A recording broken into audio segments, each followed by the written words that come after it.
up at night, yeah. Make all the demons quiet, yeah. We were built to thrive, yeah. I think that we've all had enough. What keeps you up at night, yeah. Make all the demons quiet, yeah. We were built to thrive, yeah. I think that we've all had enough. Yeah, I think that we've all had enough. Sick of dealing with the old plan. They know that we're calling it wrong. You got me like, oh yeah, I think that we've all had enough. Sick of dealing with the old plan. They know that we're calling it wrong. Hey, it's too late to try to go contain it. A generation fueled by creation. We live lives on a small screen nation. We control the airwaves, no negotiation. I refuse to think we need saving. Something good will come from creation. And when we think that the world is too anxious, we'll adapt, evolve, survive and save it. What keeps you up at night, yeah. Make all the demons quiet, yeah. We were built to thrive, yeah. I think that we've all had enough. What keeps you up at night, yeah. Make all the demons quiet, yeah. We were built to thrive, yeah. I think that we've all had enough. Yeah, I think that we've all had enough. Sick of dealing with the old plan. They know that we're calling it wrong. You got me like, oh yeah, I think that we've all had enough. Sick of dealing with the old plan. They know that we're calling it wrong. Hey, oh yeah, I think that we've all had enough. Sick of dealing with the old plan. They know that we're calling it wrong. You got me like, oh yeah, I think that we've all had enough. Sick of dealing with the old plan. They know that we're calling it wrong.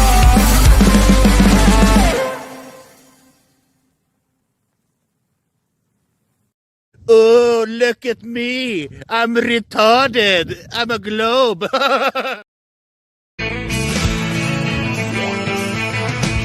No one told you life was gonna be this way.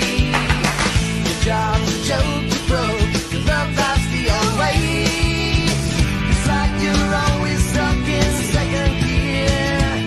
When it hasn't been your day, week, your month, even your year. But I'll be there for you when the rain starts to pour. I'll be there for you like I've been there before. I'll be there for you 'cause I'm there for you.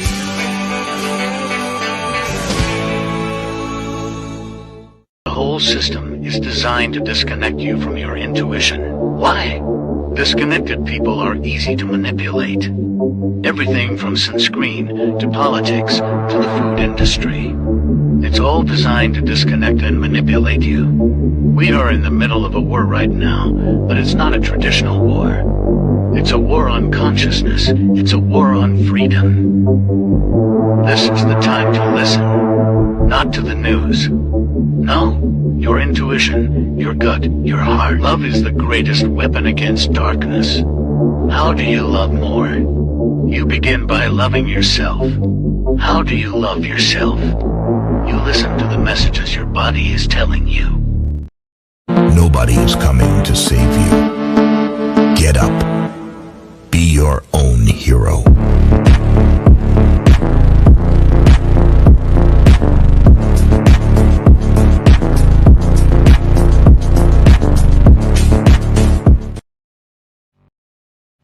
Slaves used to work all day, every day, with no pay. But they got free food, water, and shelter. Today, we work all day, nearly every day, and we get paid. But the money we make, we spend on food, water, and shelter. We're still slaves.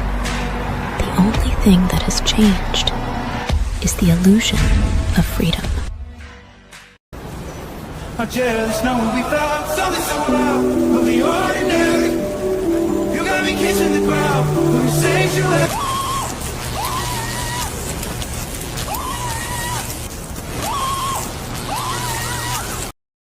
I'm scared, Dad. Do you trust me, son? Yes. Come on, son. Rule number 1, never trust anybody.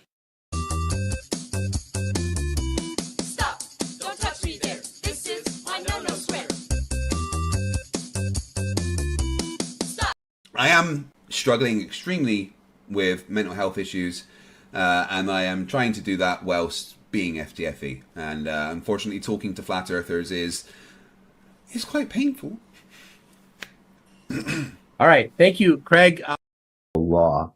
Nowhere in nature or in a controlled environment can we ever produce a volume outside of containment. What's that? Has gas been seen or what's that, brother? Taste the biscuit. Taste the goodness of the biscuit. Taste the honey sauce. Taste the goodness of the biscuit with the honey sauce. Don't get that honey sauce on me. I don't like the way it tastes with my chicken wings.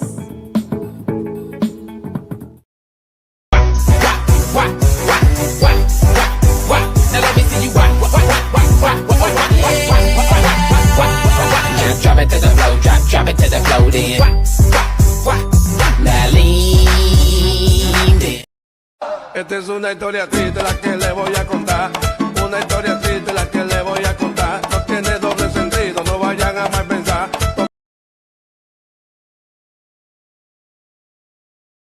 Chicken, banana, chicken, banana, chicken, banana, banana, banana.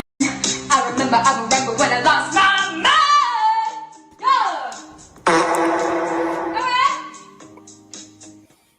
Oh boy, D-Man got that one. Oh, he did. I got an echo coming from somebody. It's not me. It's coming from True Few. You're right. Yeah. Got the echo. You still had YouTube open. Yep. Now I don't. It always happens. That always happens. Send in the doughboys. Yeah, that's me and my old cartoon. Hey, we talk about the U.S. Army like that. They're good guys. Yeah, the poor fuckers. They're over this shit that's going on right now. Oh my god. Yeah. Hey, we bombed some schools and killed some girls and shit, some little kids. That's man. All for freedom and democracy and whatever the fuck. And so you won't talk about the Epstein files. Yeah, exactly. That's exactly what it is. You know, called, hey, you better do what we want, or we're gonna release some stuff. Because there's nobody. I mean, I'm not in fear of Iran. I'm at the very first, when I was a kid and they was pushing the propaganda after the Islamic Revolution. And, seeing all that shit, the hostage update every day, hostage update day 400, and I was like, what the fuck, man? What are they doing? And, but I mean, they're outside of that propaganda, as I got older and started to figure out what the fuck was going on, I'm like, wait a minute. These guys aren't the bad guys. I understand why they had that revolution now. And it was because of us. It was because of the Western influence and the Zio shit that was going on in there. They were getting bled dry for their fucking oil while these oil companies were making profits. It was nationalized. That's their shit. Let them run it the way they want to. They couldn't have that. Nope. Now, one out of every three fucking movie theaters in Tel Aviv, in Tehran, was a triple X porno theater. Okay, in a predominantly Islamic country, and it was killing the religion. It was killing their religion too, and it was, of course, just like it's done here in the United States with Christians. It was causing a degradation of their society. It truly was, and so they took it back, and good for them. And who owns all that? Who does all those? Who owns all that industry? Didn't those people just give a ton of money to who owns all those? Those he's saying who and all the degradation shit. Yeah. Hold on, all the what? What do they own?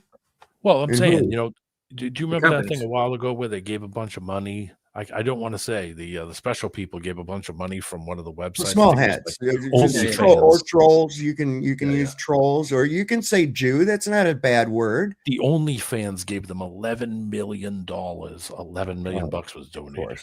Of course.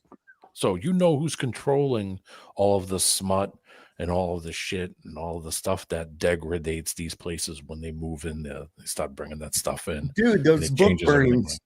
Those book burnings in Berlin and shit were fucking porn stash, man. That's what they'd done. That's what they were burning, not anything of intellectual literature or anything else like that. No, it was all the fucking bullshit like they're trying to push in our schools now with the, Tommy has two dads, or, how to suck a Peter. What the hell? So let me get this straight. Democracy stands for exploitation.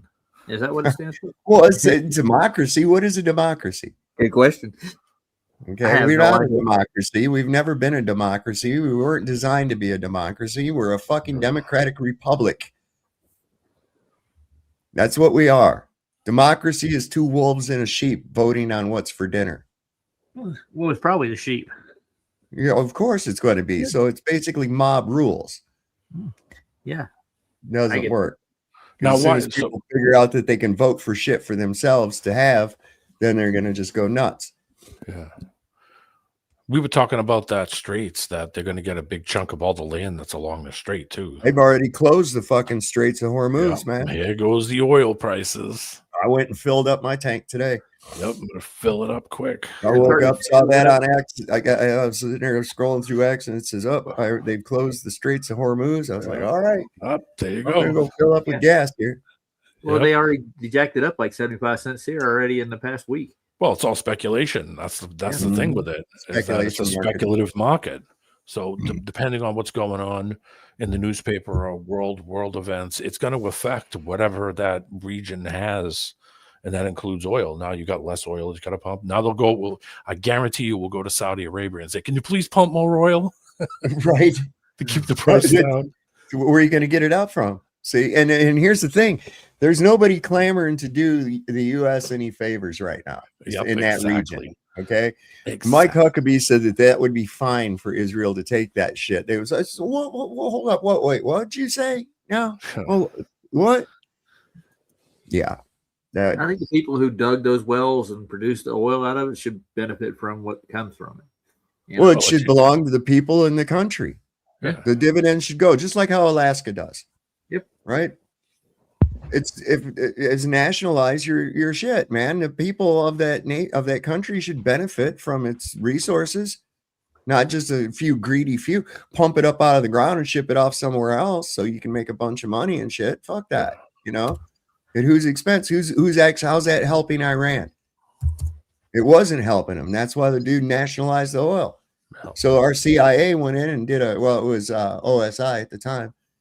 They pushed a big a coup basically against what was his name, Mogadishu,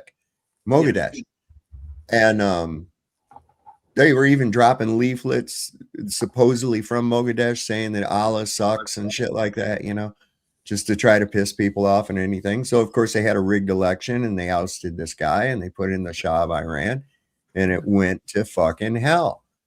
You see, by 1978 they just had a snoot full. So, come on. And that's just from the 50s in 20 years. Yeah. Doesn't take long. Watch Lawrence of Arabia. That's a true story, man. And it was all that shit for BP oil to get into the fucking Middle East. Yeah. Well, they got to make money off of everybody else. Nobody can compete with colonialism. Yep. Yeah. Colonialism. That's exactly what it is. And it's bullshit. And their corporations are geared like that. They have a propaganda. They're part of the propaganda machine itself. They supply it with all this money. Where do you think they get this from? Develop their technologies too.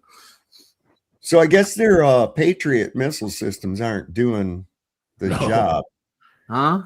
Here's it. Look at this is crazy. This is another. Remember how they malfunctioned in the Ukraine? Yeah. And they came back down to earth, right there from where they launched them. It was gravity. Gravity. Yeah. Fuck yeah.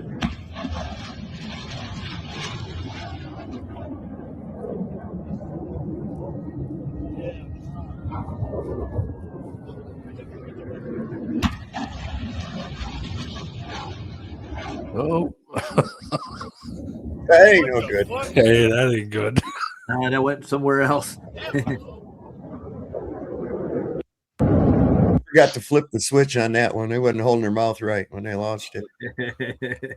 holding a bottle, holding a, bring out those fireworks.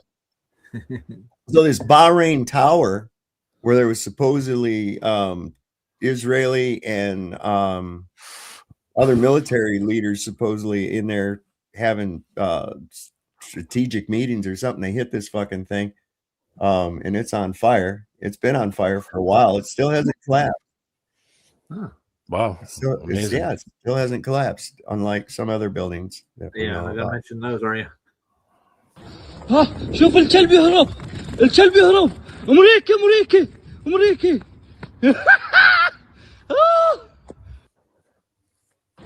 ها شوف. Jeez, that was just hit with a drone. That was hit with a drone. Yeah. Wow. Probably went in and lit some shit on fire, and that was exactly what it did.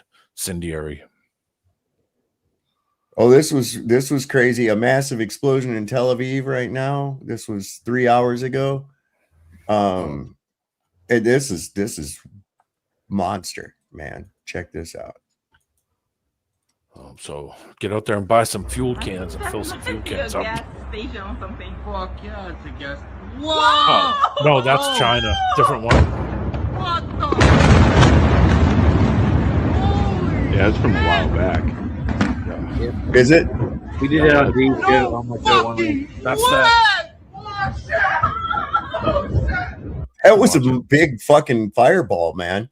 That's nothing. You should see the one after it. Watch the one after it. Keep going. No, baby. That's the port that blew up in China. Yeah, we're dangerous. At every angle of these. Oh my God! Watch this one. Are you filming? Yes, I'm filming. Oh. I think we are dead. Jesus. Now, do you see how long it took for the sound to get to him? Yeah. I like the part where the girl in the background says, "I think we are in danger." You think? Yes, we are. Come on. Oh shit, man. Holy shit. No fucking way. Holy shit, baby. Let's go.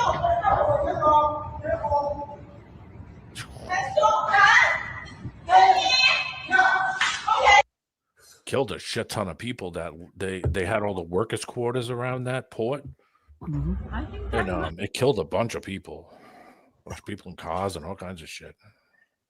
I got See, we have to watch out now with all this fucking shit now, because now people are gonna start pulling shit from video games and old videos and all kinds of fucking shit. Yeah. Yes. Right. This is a little song. I don't know. I tried to put in chat and see if it'll work for you. Put in "Boom Boom Tel Aviv." Oh yeah. Yeah. It won't let you. Really? Nope, it won't let you. I'll try it. We'll see. Try it. It'll come up as an X. I'm watching for it right now. Yes, I did. We're gonna. I got all that shit. I've been watching this shit all day. That's in response to that. Okay, I got it up, and I got to look at the video. Let's see. Yeah, I heard. See, it won't do it. It's doing it on my side. It's not coming up. It's not coming up in the chat at all. Yeah, I don't see it. Yeah, I don't see it either. Yeah.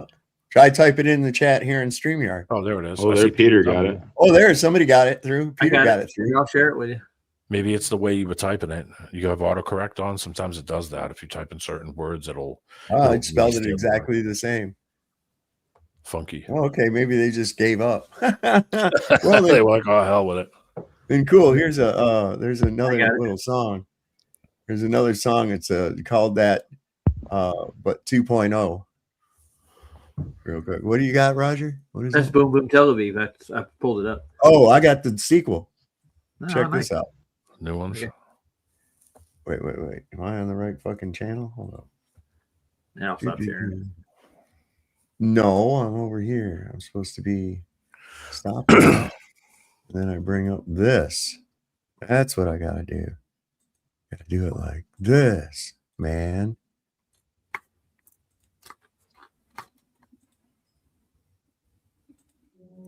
Bum, bum, bum, bum, bum, Tel Aviv. Bum, bum, bum, bum, bum, Tel Aviv.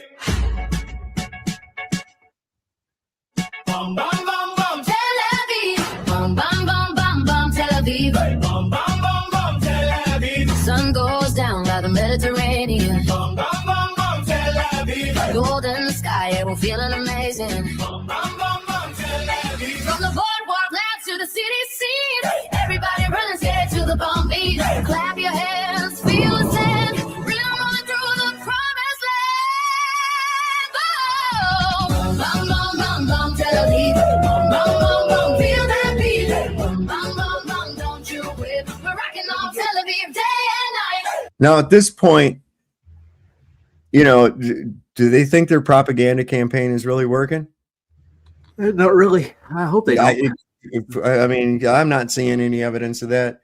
Cafe lights and the music's loud, dancing barefoot in the crowd. Heartbeat jumping like a drum. Bum, bum, bum, here it comes.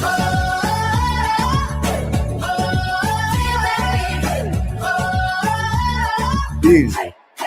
Here it comes. Now. And at the cost of those missiles, I want you to just take into account how much money that is right there that they're just blowing up. How much money each one of those fucking rockets right there costs is more than most people's year's salary. I bet. Not to mention the personnel that are there to fight it, to fire it and program it and do all that shit, maintain it. Yeah. Fix What it. a fucking waste. It's logistics at the beginning. Let's go, bomb, turn it up, feel that flow, break down bass, heavy. Bum, bum, bum, bum, bum, bum.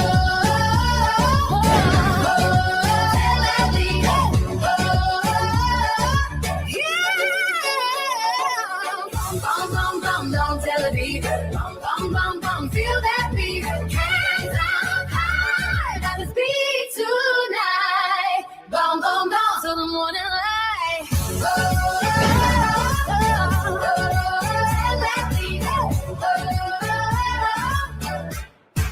Tel Aviv, bum, bum, bum, bum, bum, Tel Aviv. Pretty good one, isn't it? I'd be on the ground to see the damage it did. That's what I want to see. Well, there's some photographs too of where they, we had this $1 billion radar thing set up there where was it? In Bahrain? Is that where it was at? And it looks like this great big white golf ball thing, and it's got this massive range. Oh, the missiles came in there today and hit that son of a bitch. Gone. Boom. Blew it right out. But see, like D-Man was saying, that you got to, you can't take everything as certain. Now that one I am, because I've seen that even from, what you would call so-called mainstream, right? Later, people talking about that. But the thing is like they said, oh, they killed the Iran, what do they call him? The supreme leader. And then later on, they came out and said, no, Iran said, no, he's not dead. He's fine. So who's lying? Yeah. You got to look at who, Q Bono. You have to play it that way. You have to go Q Bono. Who benefits from a lie? Who benefits by saying that he's still alive? Who benefits by saying that he's dead? It's the steer people. It's the steer things. That's all it is. The steer things. They do that, and they know that that'll have an effect on something. So same thing with now that they've shut the Straits down. Okay, now See, it's everything is influencing something when they say something on TV. Doesn't matter what it is. Yeah, that's what it is. It's trying to steer you into a certain way, or trying to push markets, or push something in the direction to give it panic, or to make it, just like when he says, "Hey, it's great times, happy days are here again." The market's like, "Oh shit." Oh yeah, this is Here you go. Go ahead. Hello everyone. How are you guys? What's up, Janusz? Yes. All good. I have spent today whole day on combining verses from the Bible related to the flat earth, firmament, dome, face of the water, fountains of the deep, and so on so far. Freaking nice. Technical, freaking diamond. I didn't expect it so much. I had the info scattered between the files, so through all this all this stuff, man, literally took me whole day. Jeez. Last night I heard the S waves and P waves prove curvature. Oh. Yeah. Did they still get around that pesky problem of the behavior of water? Oh no, they're looking for molten iron. Well, yeah. Here's the problem. Here's the problem. One may be elucified into thinking that the Earth is curved, but then common sense kicked in, and you go, "Fucking water won't do that." So exactly. Yeah. So. And I have plenty of verses from Bible. So if you wanna see, I posted everything under last stream last night on Soft Channel on the Rumble, because on YouTube it would be probably removed by the scripts. So everything is under last video, last night stream. It's like a freaking 20 parts maybe or something. Wow. That's a long one. Each one is close to 2,000 characters. So I spread some. Sometimes I left like a half page, so to keep it, consistent. So if you wish, read it and let me know what you think. If you figure out any word I could implement in the list, that would be nice, because maybe I forgot about something. Sounds cool. Yeah, man. I will tell you which word I have used. Just let me find it quickly. Okay, so I use flat earth, flat surface, flat disk, fixed earth, immovable earth, circle of the earth, face of the water, face of the earth, face of the deep, pillars of the earth, foundation of the earth, the firmament, the dome, windows of heaven, vaulted dome, expanse, ends of the earth, corners of the earth. That's what I used. If you can think about something else, let me know. The Bible's saying that the earth is enclosed and flat? Is that what you're saying? Yes. Oh, man. Dude, listen, it has to be. The physics of gas and water demonstrate so. Yeah.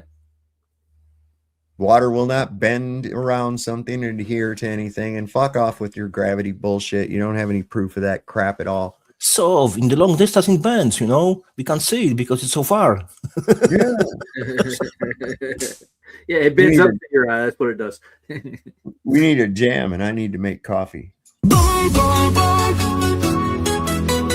Give me this link, man. It's an awesome song. I was going to say. Boom, boom, boom.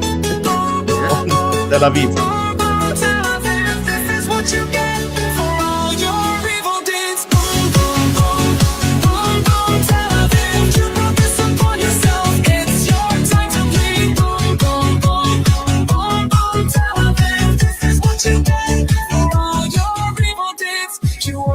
Dead kids, but now you're getting hit. Iranian missiles have your entire skyline lit, and you cry victim and say you didn't start this, but the whole world sees that your lies are retarded. Now you feel terror like the Palestinians. How does it feel to have bombs drop on your civilians? Yo, you could avoid it all this if you wanted to, but humanity never expected good behavior from you Jews.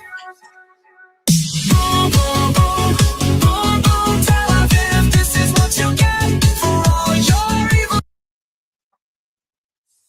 Is that it? Well, it seems to stop.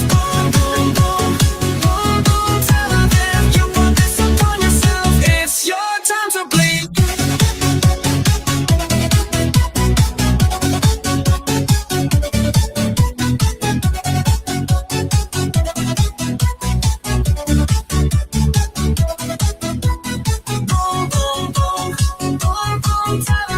This is what you get for all your evil deeds. Boom, boom, boom. Boom, boom, Tel Aviv. You brought this upon yourself. It's your time to bleed.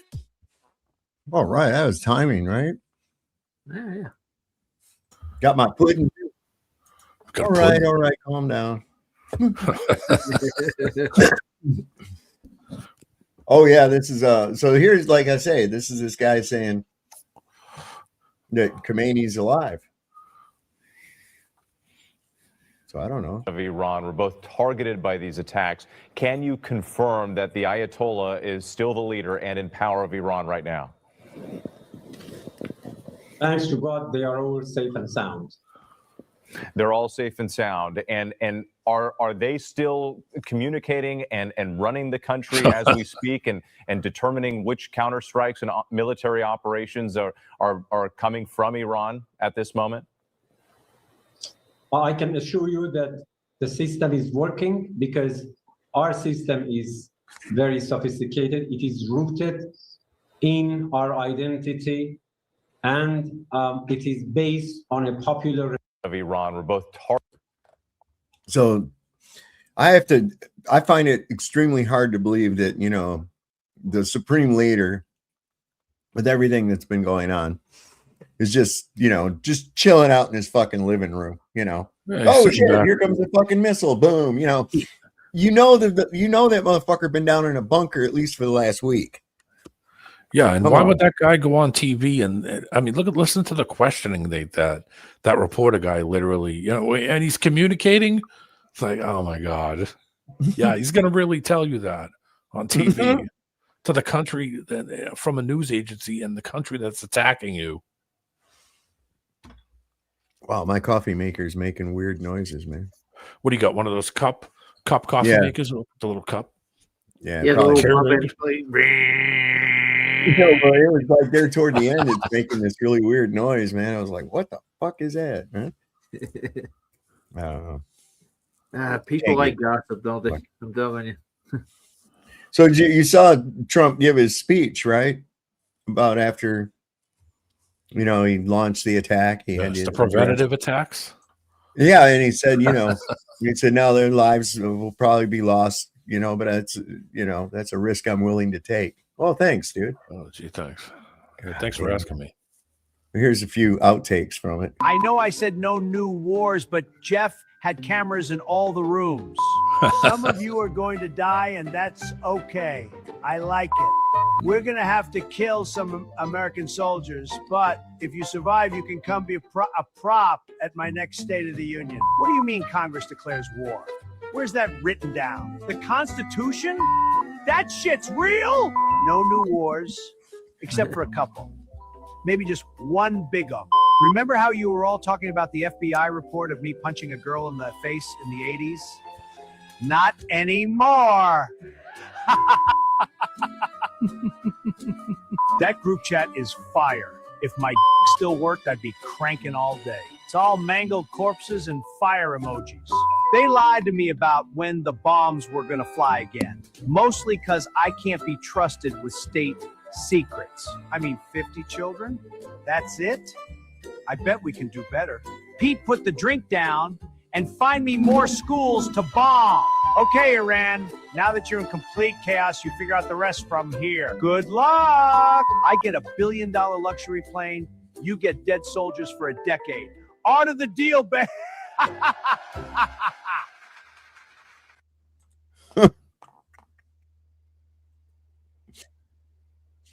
It's almost not funny. You know what I'm saying? Yeah. This is crazy. Well, yeah, and here's the yeah, this is crazy. You know, they're trying to punish anybody in Israel that, just like last time, anybody that posts anything about the showing hits, you know. About 3 hours ago, I posted a post on X showing a ballistic missile being shot from Iran. And I said that this ballistic missile would either hit a US target or it would hit Israel. 30 minutes later, everybody started asking me, where is the impact? This is Tel Aviv. Boom. That is happening in Tel Aviv.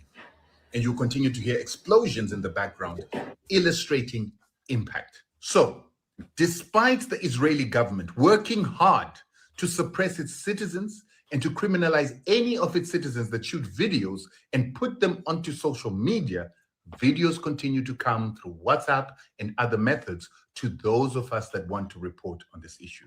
Now, censorship is not a new thing with the West. They do it all the time. One of the major reasons why my interactions have really reduced on X and also on TikTok 200,000 followers, and my videos no longer do even 20,000, yet they used to do 100,000 when I had 2,000 followers, illustrates that I'm being censored. But I started being censored when I went to Congo and started reporting on the Congo war, which led to negotiations in that country. There is the date on which this was recorded, and this has gone out despite the fact that Israel doesn't want this information to go out.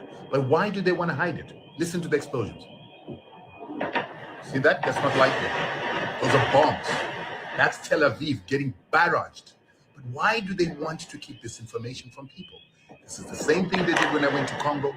They actually muzzled my accounts ever since I came from Congo because they don't want the truth to go out.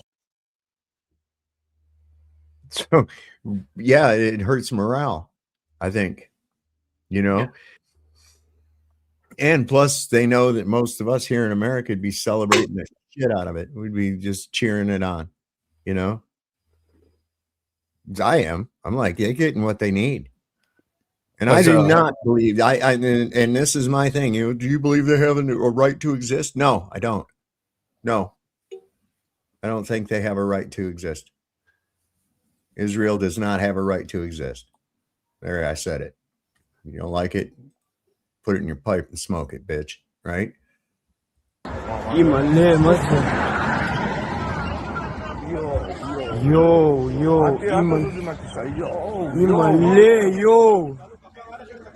It's Tel Aviv.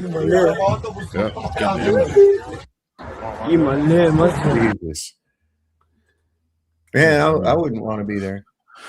They're volleying back and forth. What do you call it? So I'm surprised that the other countries around them ain't doing it since they were, you know, I mean, Lebanon's on some kind of crazy alert too. There was some releases on Lebanon. What about Egypt and Syria? Aren't they doing? Yeah. Well, I mean, in Israel is trying to do the Great Israel Project. So they're trying to take parts of the land from all the countries around them. They're already pushing into Lebanon. And you know that they have to take parts of, what is it, Saudi Arabia? Yep. Took parts Turkey. Jordan. Yeah, there's like fucking crazy. It's like, okay. Yeah, you guys are fucking pushing your luck. Yeah, they really and they think they can just get away with it. Look, when this first started, they were down in their bomb shelters. And they were dancing and shit down there and celebrating the attack on Iran. It was a different fucking story when the bombs started coming back.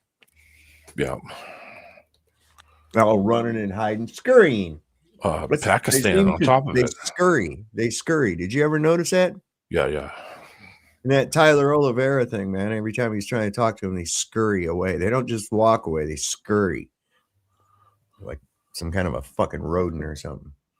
Yeah, plus Pakistan and Afghanistan are going at it at the same time. Yeah. What's that say Pakistan something about all the armies in the world gathered together at Armageddon? Something having a war. Well, here it goes. Thank God. You know what I'm saying? Yep. We got some breaking news and some updates right now. Bahrain, it's a little country right by Qatar. They have a military bases have been attacked. U.S. military bases have been attacked. And there's now a high-rise building that was just struck by Iranian drones that's burning to the ground. شوف الكلب يهرب الكلب يهرب أمريكي We also have the Iranian commander has a message for President Trump, and he says Trump should know that today we fired old stockpile missiles, and soon we're going to unveil weapons that you guys have never seen before. And I had that translated in English, so you guys can check that out right here. Trump knew that perhaps to fight you for many years, we possess today's most advanced capabilities. At the very start of the war, we will deploy everything we have in our arsenal. But next, we will launch our most powerful missiles, what we haven't revealed until now. And as we Iranian kids say we've kept in brine, we will also launch those in the coming days. We also have massive protests right now breaking out in the streets of D.C. Protesters are pouring out against the U.S.-Israel strikes on Iran. Huge crowds are demanding no new war.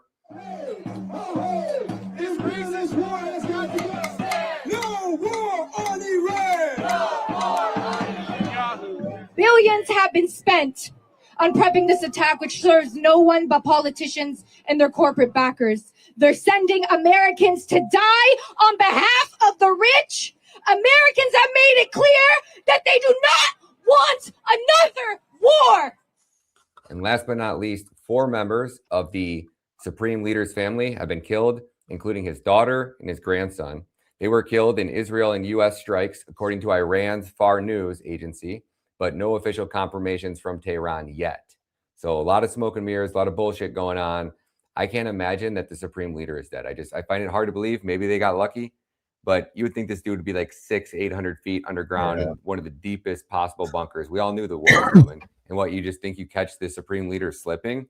Like you didn't think that we were getting ready to attack and strike him at midnight on Saturday, the exact same time we struck last time? I don't know about you guys, but let me know what you guys think down in the comments. Yeah, I don't think. What's that? He's probably still there. Yeah. I don't think they got him. No.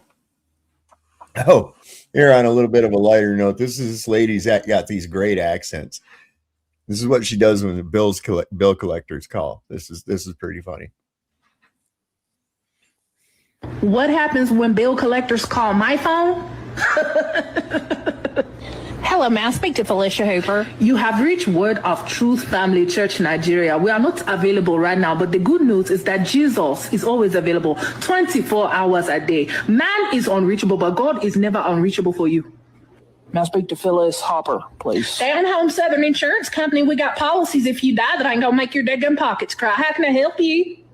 Well, I'm looking for Phyllis Hopper. Oh, honey, I don't have nobody here by that name. I've been working here about 15 years, and I don't think I know nobody. Is that somebody you're trying to get a policy for? I think I got the wrong number, ma'am.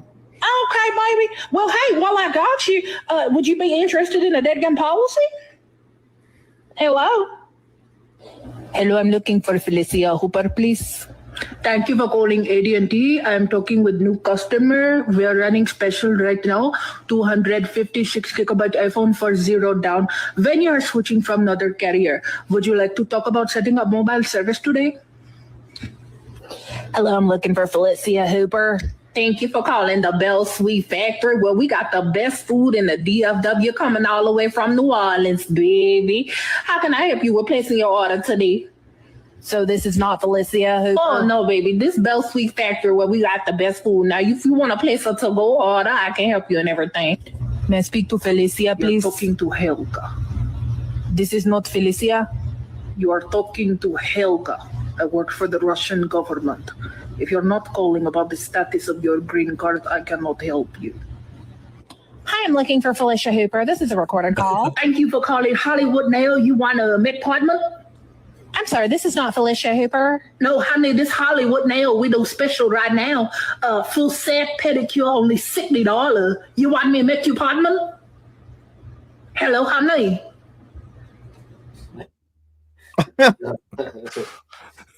Perfect. She does the accents good too. She does. It's like she's versatile as all hell. That's pretty good. She could do voices, like in animations and shit like that. Giving me an idea the next call I get. Just answer. Writing some scripts out, Roger. So this was like 4 hours ago, but it said that Iranian missiles are now targeting 75 towns and cities in Israel, with direct hits reported in central areas after the Iron Dome failed to intercept them. We are witnessing the destruction of Israel. Yep. Okay. I'm down. Make some popcorn. Than the Israelis. I think that's what the calculation now is. Regime preservation. Could you get a more pragmatic figure presiding over this regime? Sure. Aaron, I just want to break in for a moment because we're looking at live pictures in the air over Tel Aviv, and obviously, as many people know or maybe don't know, there is an Iron Dome that Israel uses as its missile defense system, and we're seeing it working now. But in some places and instances, it does not work, and I believe this is one missile feasibly that has broken through the Iron Dome. And the Israelis. Jesus, didn't they fix that from last time? Wasn't that what they were doing last time? I thought it worked last time, didn't it? Do you think this has something to do with the sanctions that they put on Russia a while ago with their gas sanctions? I mean, that would who put sanctions on Russia? United States in 2026. Yeah, right, probably. They said Probably. it says here that it says continues to intensify sanctions on Russia's energy sector to limit funding for its war in the Ukraine, targeting major oil and gas producers, including Gazprom Neft, Lukoil, and Rosneft. And that the recent measures in late 2025, early 2026 targeted LNG products, shadow fleet vessels, and oil field services to degrade Russia's production of export capabilities. So if you ask me, of course they know if they could shut that straight down that the oil price is going to go up. So whatever fucking sanctions they're slapping on them, we're going to pay for because of the higher price. Makes me feel better already. So it's a stress game. That's what I think. It's very possible. We're kind of paying. Well, here's what Putin. Here's something Putin had to say about it anyway. Translated into English. The leader of Iran is dead. This is an interview of Putin, I believe, before Putin or anybody knew that the supreme leader has been killed. Now, I don't know what this means for Iran. I don't know if there's obviously they're dropping bombs on Israel, and they allegedly killed the Tel Aviv leader before that. So I don't know how this is all going down, but I had this Putin speech translated in English. Let me know what you guys think. Iran was fulfilling all of its obligations that it had undertaken regarding the well-known agreement that we just mentioned period. It is impossible to make any claims against Iran. Then the United States unilaterally decided to withdraw from this agreement, and the Europeans continued to demand that Iran fulfill the obligations it had undertaken. Well, my dear, forgive me, but this is just complete nonsense. You see, it wasn't Iran that withdrew from this agreement. The US withdrew. Former President Trump decided to withdraw from the agreement, and the Europeans say, no, yes, it's not very good that the Americans pulled out, but you Iranians must comply with everything. Why the hell then are the Iranians, excuse my language, that sounds a little rough in Russian.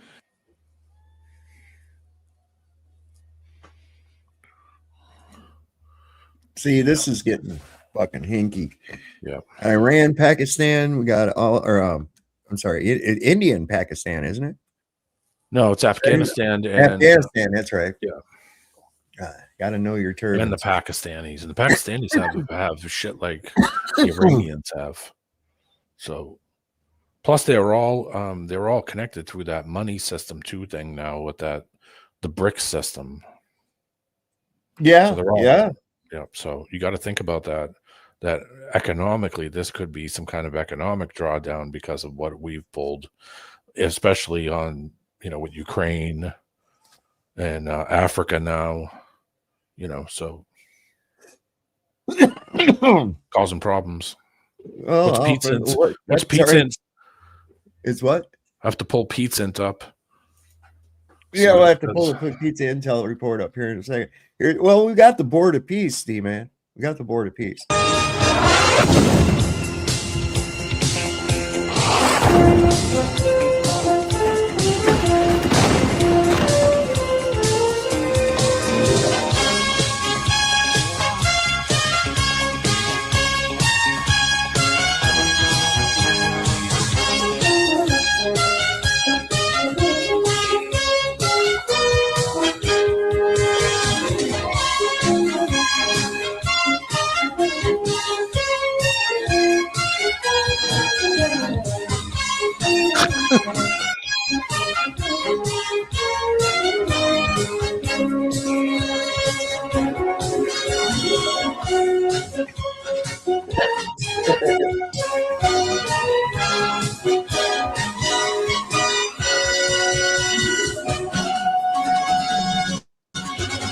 Once this board is completely formed, we can do pretty much whatever we want to do.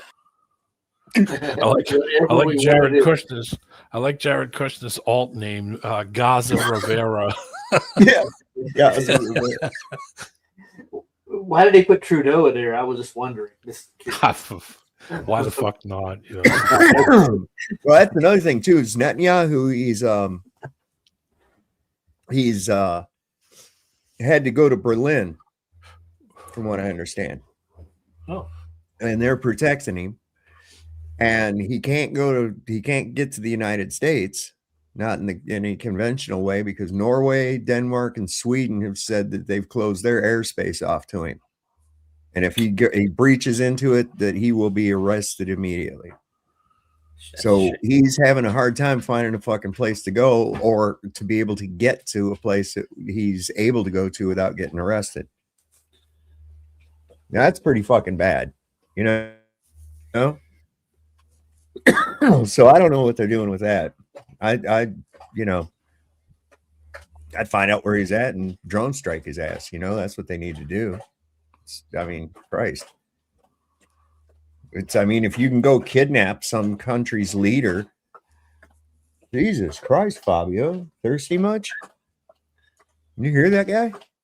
Oh yeah. Oh wow, their websites are. This website's insane. Who? Petent. Oh, Petent. What do they got going on there? They have a global. Hold on. If you scroll down to it and go to Polyglobe, scroll down like like a quarter way down the sidebar, it goes down to Polyglobe. Click on Polyglobe and look at the 3D thing that they put. They were even showing a graphic that there's shit going on in Israel at the same time. It happened. That's wild. That's wild that they're able to. Wait a second. Where are we at now? Polyglobe? Yeah. Where's that at? Yeah, keep scrolling. Keep going. There you go, right there on the left. That's a wild. Look at how much you can zoom in. And you can move the map around by holding the mouse down there. Go over to Israel and zoom in. See, it even does a missile thing that goes in there. See the missiles? Yeah. Oh, yeah.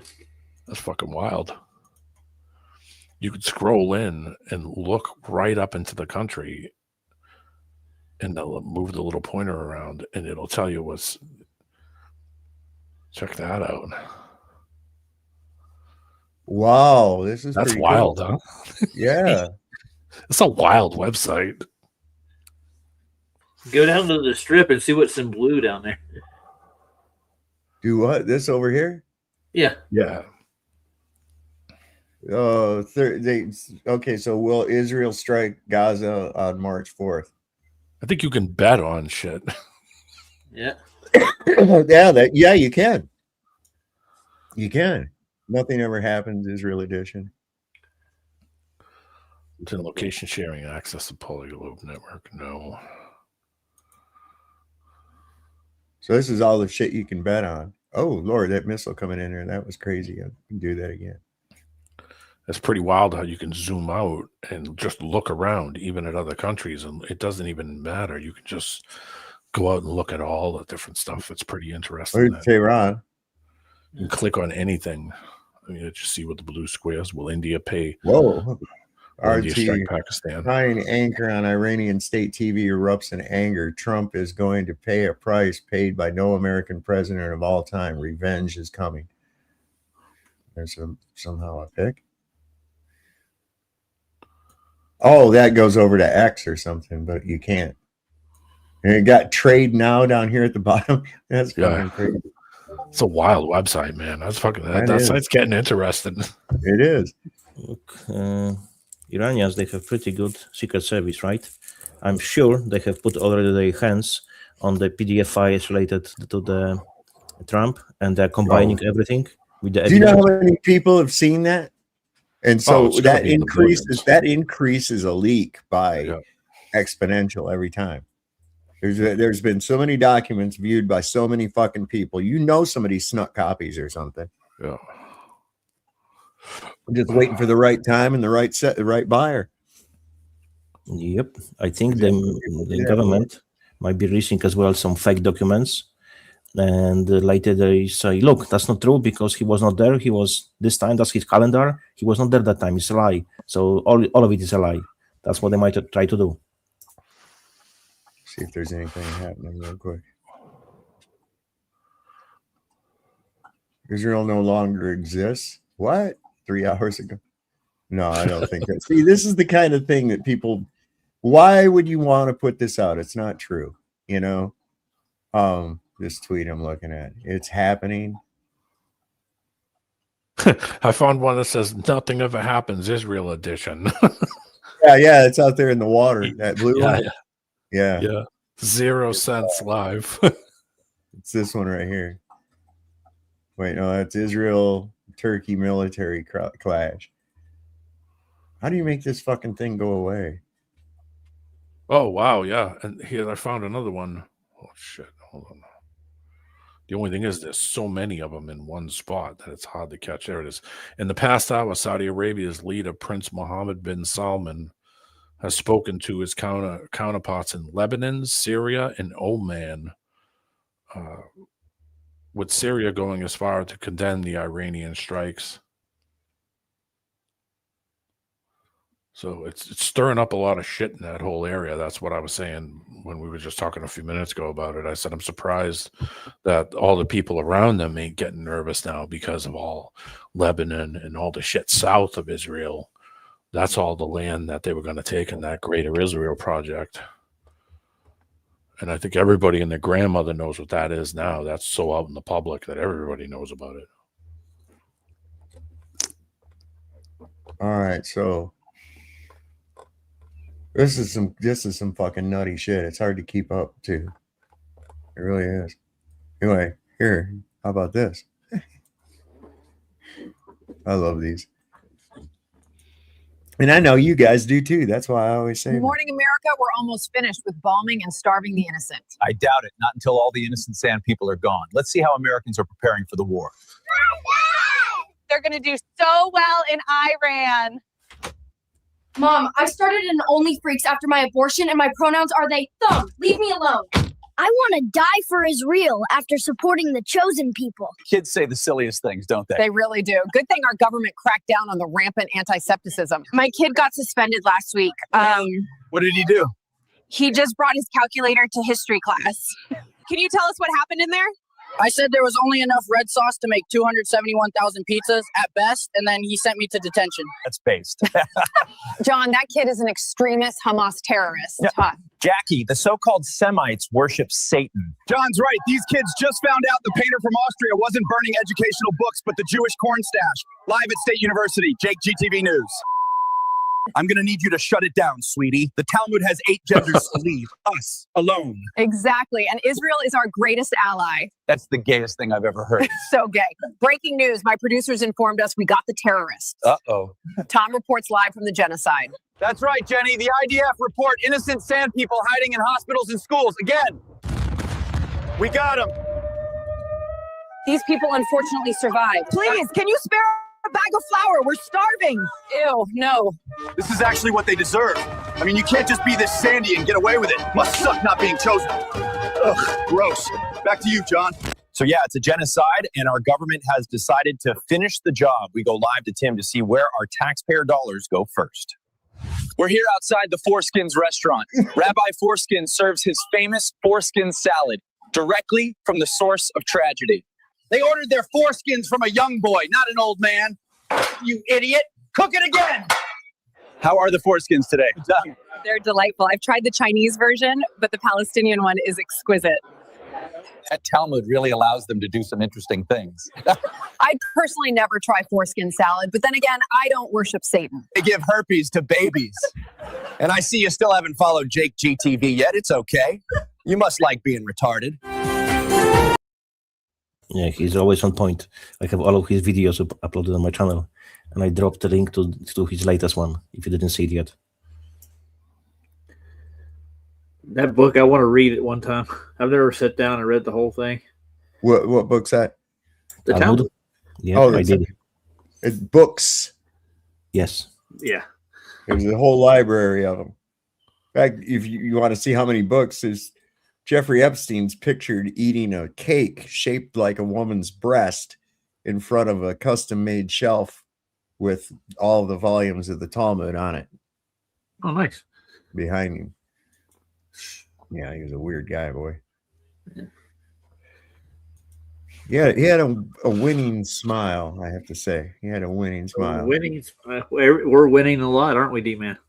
Don't you feel it? We're winning. I'm winning so much that I don't even feel it anymore. It's kind of like Coriolis. It is. You get too used to it. You get so used to it. You know, I can't feel it spinning. I must be spinning. I mean, I can't feel like I'm winning, but man, I must be winning.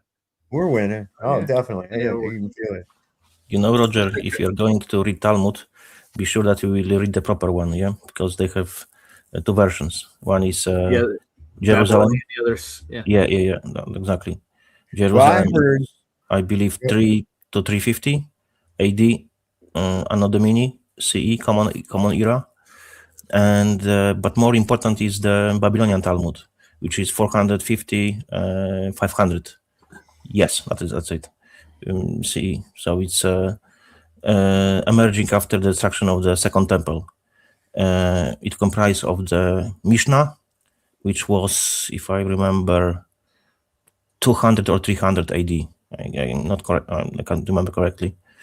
And the Gemara, rabbinic discussions. Then they were mostly between 3rd and 6th century of this age, right? So read the Babylonian one, because they are reading this one and they always use this one as a main one. Gotcha. Well, that's where they started, right? In Babylon. Yes, because they followed their faith. They were always devil worshippers. They were always sacrificing children. They were always raping children.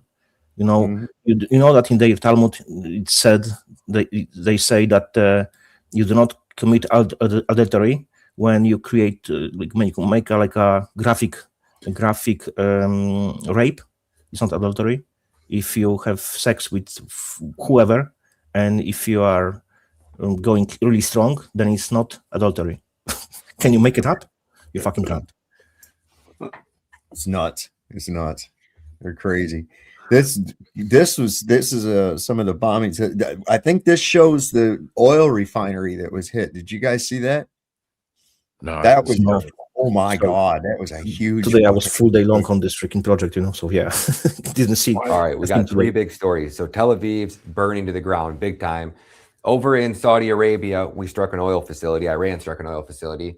And in Dubai, Dubai's airport's been hit. So crazy shit's going on, right? So let's just start off. Mario Naval tweets out and he says, massive destruction in Tel Aviv streets right now. Buildings collapsed, debris everywhere, and people are walking through fire and rubble right now. Check these clips out.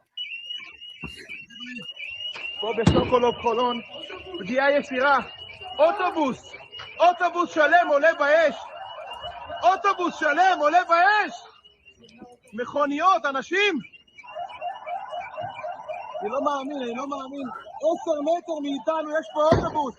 יש פה אוטובוס עולה באש. Now the next clip, not 100% sure if this is Israel or what this was, if this was our troops. I think that's what the people are alleging in this video, but still seems a little weird to me, the slow motion part of it versus the way they're talking. I don't know. You guys let me know what you think. Holy shit. No fucking way! Oh shit! Oh shit! No, baby! No! Are we dangerous here? Yeah, we're dangerous. Oh my god! Oh dear! Are you filming? Yes, I'm filming! Wow! Wow! I think we are dead.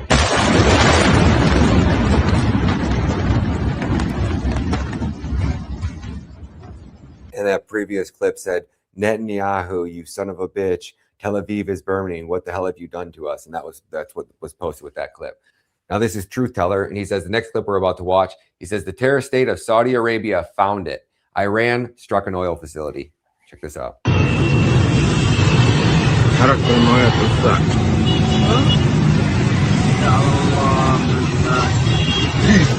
Why?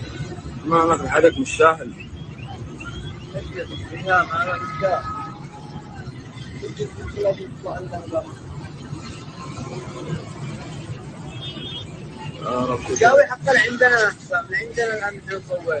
ايوه شوف الجوي مالك كله غاز وبترول. شوف المقرات هناك. هناك كيف؟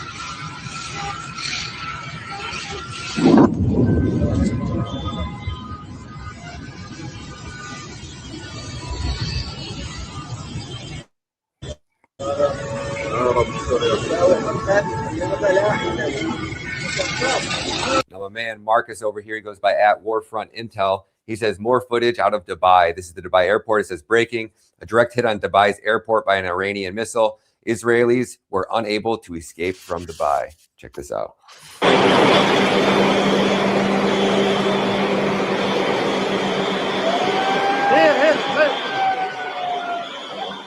And I don't know about you, but not one American should be coming home in a body bag if it wasn't for President Trump being surrounded with a bunch of neocon scumbags. We're $38 trillion in debt.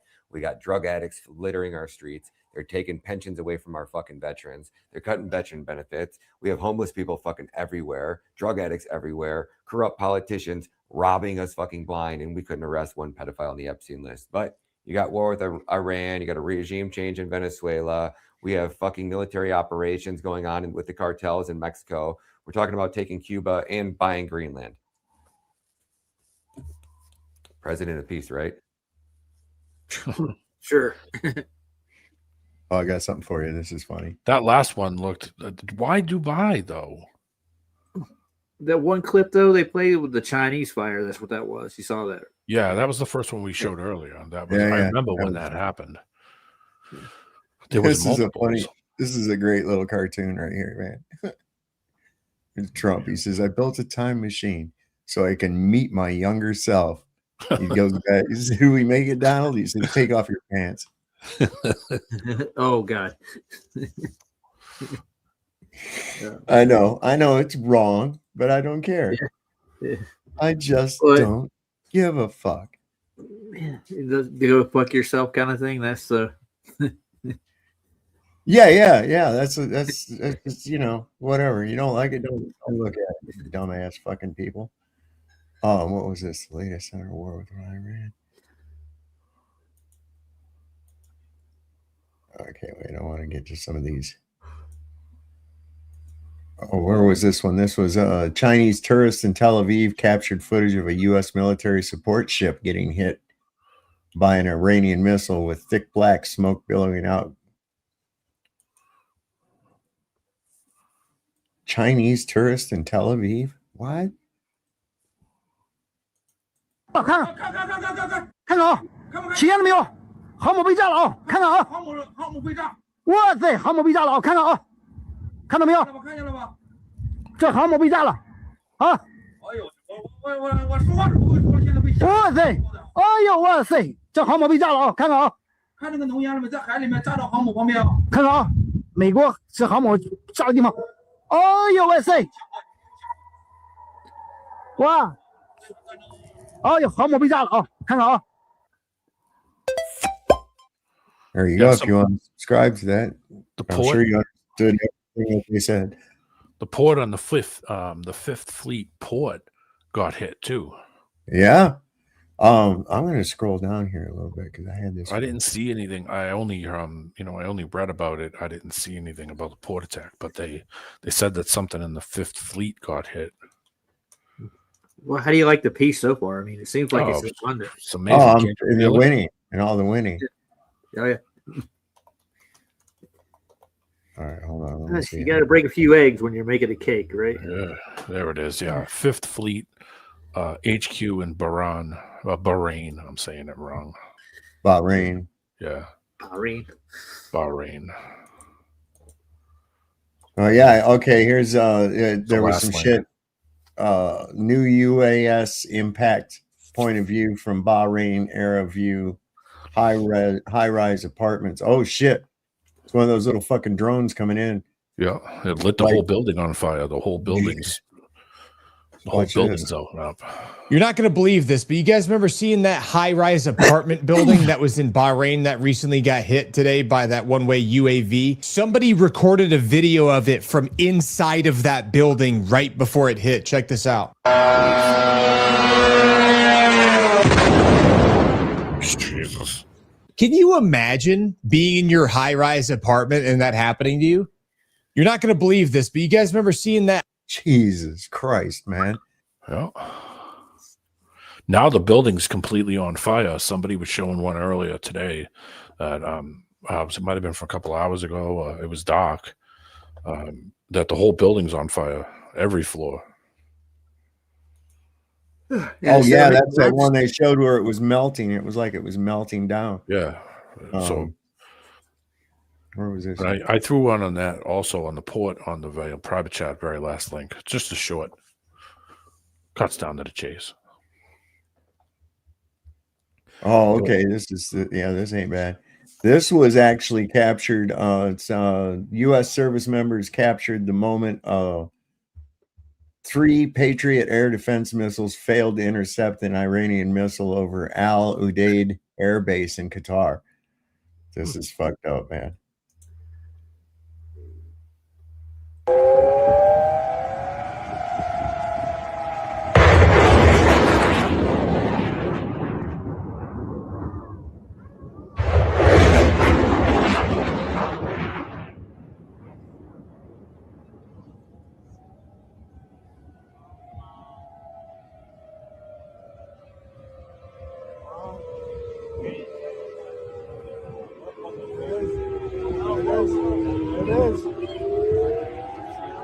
Motherfucker!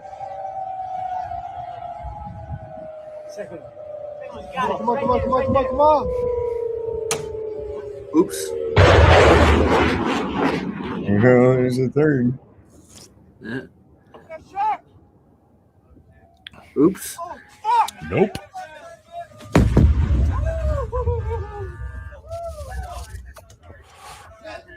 Damn! No.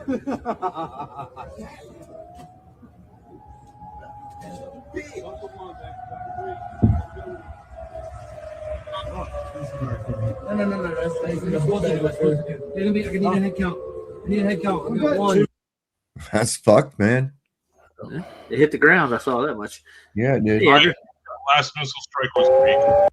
What's that? One. The last missile strike. What? Say that again. Something about a missile strike. The last missile strike. Yeah. What about it? Was fake. How do you know it was fake? It was moving at Mach 12 or something. Should have seen the ones that hit him earlier. The ones that hit him last time, they were lobbing shit at Israel. They were sending these little shit slow ones, and then all of a sudden the fucking fast one would come in behind it. And it would have nothing going to stop that shit. Hypersonic, I think I'm fucking screaming in. Those missile battery interceptor things are not made to be knocking shit out that's moving that fast. They're just sending all the shit they're just sending in all the trash so they can expel all their fucking defenses so they can bring in the hot stuff. Yep. And that's what's going to happen. They're gonna draft you for Iran, Guardo, and your wife will take BBC while you die in ditch. What if a poor country that hates you, Guardo?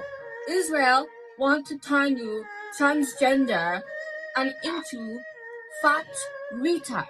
Your politicians came out as pedophiles and you do nothing, Guardo. We kill corrupt pedos in China.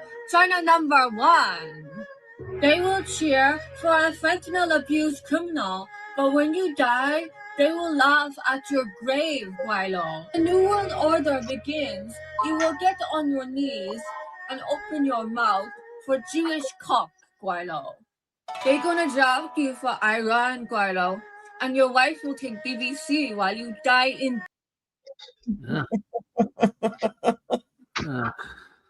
So, Andrew, why'd you say that last one was fake? Because it was just too fast for a missile? Yes. What, those missiles were going in the video were going too fast? Oh, yes. Very much. Andrew, you know that the Russia has hypersonic missiles with a 24 times faster than the speed of sound? China has it, and the Iran probably has it as well. Oh my God. Okay. So then what camera was actually recording that? Oh, some soldier was in shelter was supposedly videotaping that. Yeah, I'm not saying there's a bunch of like everything going on where there is nonsense and bullshit. But what happens is a lot of people will actually use video games to Oh yeah. Oh yeah. I've caught a bunch of them. Yeah. Yep. You know what I just do? I'll go in there and say, I'll just comment. I'll say, at Grok, is this real? And then I'll come back and say, this is from such and such, or it'll tell you the other. A lot of them I checked like that, and it's like, no. It's like that thing where they were claiming that the supreme leader, here he is, he's fine. That was from a speech he gave like a week and a half ago. Yeah. So, video game, all the video game clip stuff, I can pick it out easy. Look at this. This is from Bahrain, watching Iranian missiles take off.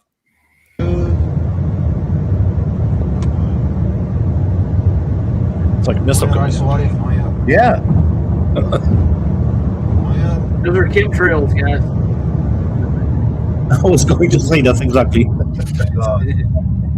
Might as well put good use to this exhaust. Are those vapor trails? I mean, that's an odd sight to be looking at going down the road to see that shit. It's nothing. Hey, let's go get dinner. So I've been to Bahrain 4 times. And I never saw any major military bases with artillery or anything like that. But that's where the U.S. Navy will often pull into as a little bit of R&R. It's basically just an island which has a bridge that goes into Saudi Arabia. And there is a bunch of restaurants around. And it looks like a war-torn country. They have a mall. They have hotels. On the outside of the buildings, it's just a catastrophe. But as soon as you go inside, they have marble floors and walls and the outside's destroyed. Crap. Yeah, they don't care about the outside. Yeah. Oh my god! Holy fuck! Oh shit! What the? I think it was a little close. Yeah, well, it blasted out the glass. Look at the same thing. That might be an old one too. Oh shit! What the? Jesus Christ! I think that might be from Lebanon when they had the port explosion in Lebanon. Possibly. Yeah. See, good. See, this is the whole thing with all this shit is that it's going to be tough to sit and just decipher the game ones I can pull out. And I remember most of the big explosion ones like PepCon and all those other ones. I've seen them a trillion times. I saw somebody try to pull that whole PepCon explosion on something too a while ago, and I was like, that isn't what this is. This is PepCon. It was out in the desert in Nevada. We'll ask Grok. One of the things that happens in these military type of situations, invasion or defense, whatever, is they will disable certain types of radio frequency communications. Of course. Should that came in the account first? Yeah. It's a very easy thing for people that are not being disabled from that. Sort of like if I were to give it to my girlfriend, my mom, or my neighbor or something, they could just see it off of like 3 days ago from CNN or Fox or whatever. And then they can just create this some sort of an AI representative of what's going on. And people will give it a fucking thumbs up. And I'm not saying that this is all incorrect or false, but I'm going to say I have been through this enough to the point where I'm going to say a lot of it, I'm going to say 50%, most likely, maybe more, is not correct. Well, I just asked Grok about that last one, and it'll probably get back here pretty quick. Okay. Yeah, I think that was the Lebanon explosion because I saw, me and Roger watched a compilation of the Lebanon explosion ones where it was like 20 different views, one after the other, after the other, after the other. And I think that one was one of them that was on that compilation. Well, this piece right here is supposedly from Dubai. I know that they hit Dubai today too. Oh no. Shit, it's gonna fall. Oh no.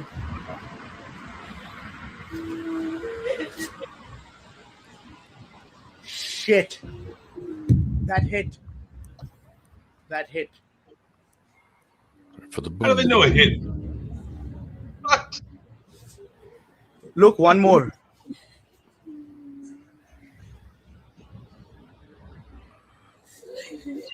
Did they just peter out and land there, or were they intentionally fired to there? Oh, yeah, that's coming towards us, looks like. I don't know. In the early 2000s, if I saw that in person, I would believe it. Ram, this is coming towards us. What is it? What? Only stay focused on it, though. That's my question. And that's slow, to be honest. Yeah.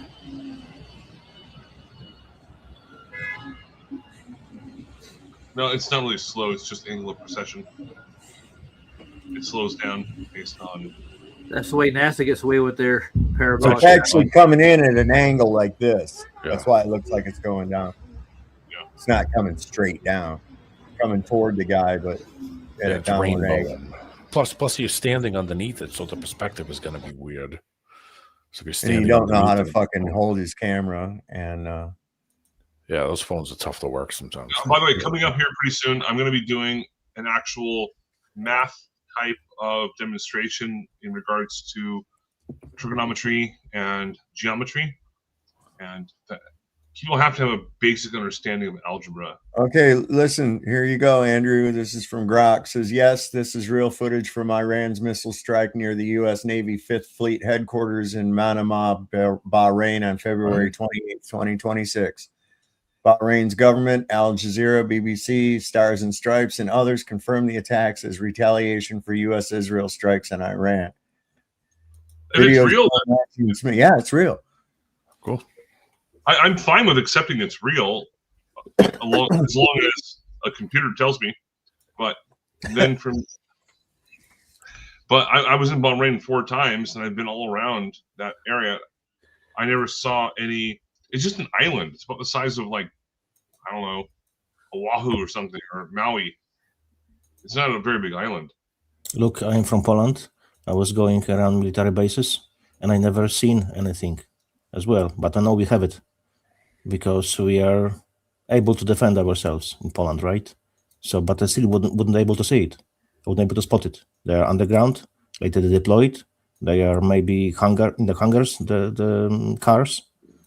I don't know. I couldn't see it. Yeah, there's a bunch of really weird bullshit that goes on with the military, the government, and the secret societies, and blah blah blah. You know, the list goes on. And what's going on right now? I think I think we've been in World War III for at least the last 2 or 3 years. No, man, way longer, much longer. World War II. You're talking about the physical war. Real war is against us.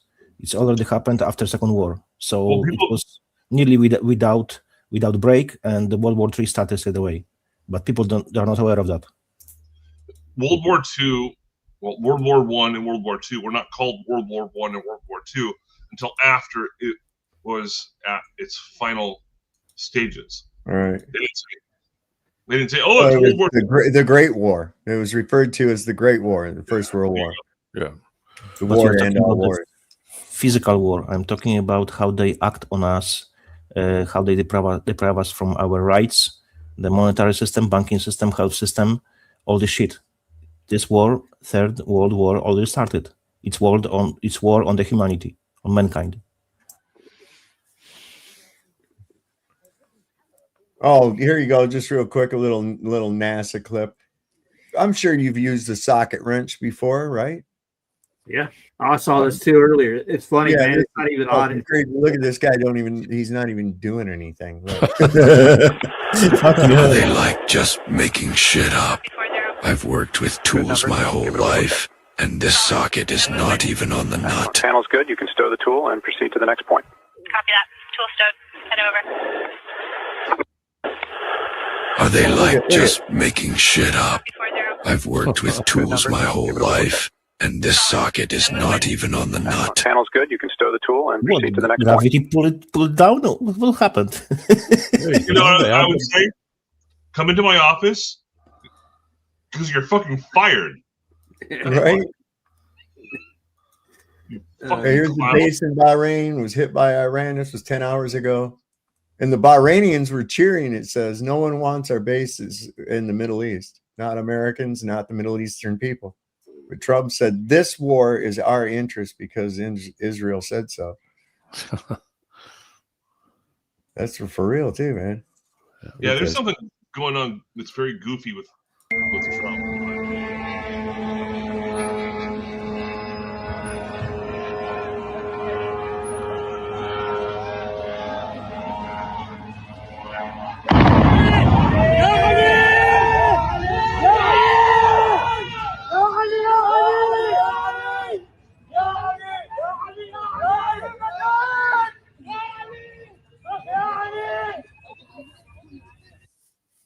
Wow. Yeah, we're not really well liked or respected. It's not good, not good at all. Oh, I think the majority Oh, of they people closed the Straits of Hormuz, so I hope you filled up with gas today. Yep, better go get gas. Better go get a bunch of it before that fucking guaranteed you in 48 hours the gas is gonna climb real quick. Yep. Here's something I recommend for everyone. Speculation. I practiced this about 7 years ago, when that frost went through Texas and the Midwest, which happened again just recently. Have at least 2 canisters of gasoline on hand, along with at least 15 gallons of fresh water. Now, rainwater is usually really good. And then also probably at least 6 months of food. Just to have it on standby. It doesn't cost that much. $1,000 at most. Mhm. And what's going to happen is people are going to survive. And then also make sure you have plenty of ammunition as well, and you know how your firearms work. And after that, you're good to go. Right on. Here's where they made that announcement. All ships, attention all ships. This is Sepah Navy, Iran's Islamic Revolutionary Guard Corps Navy. From now on, all navigating through the Strait of Hormuz is forbidden. No ship in every type is not allowed to pass from the Strait of Hormuz till next notice. This is Sepah Navy, out.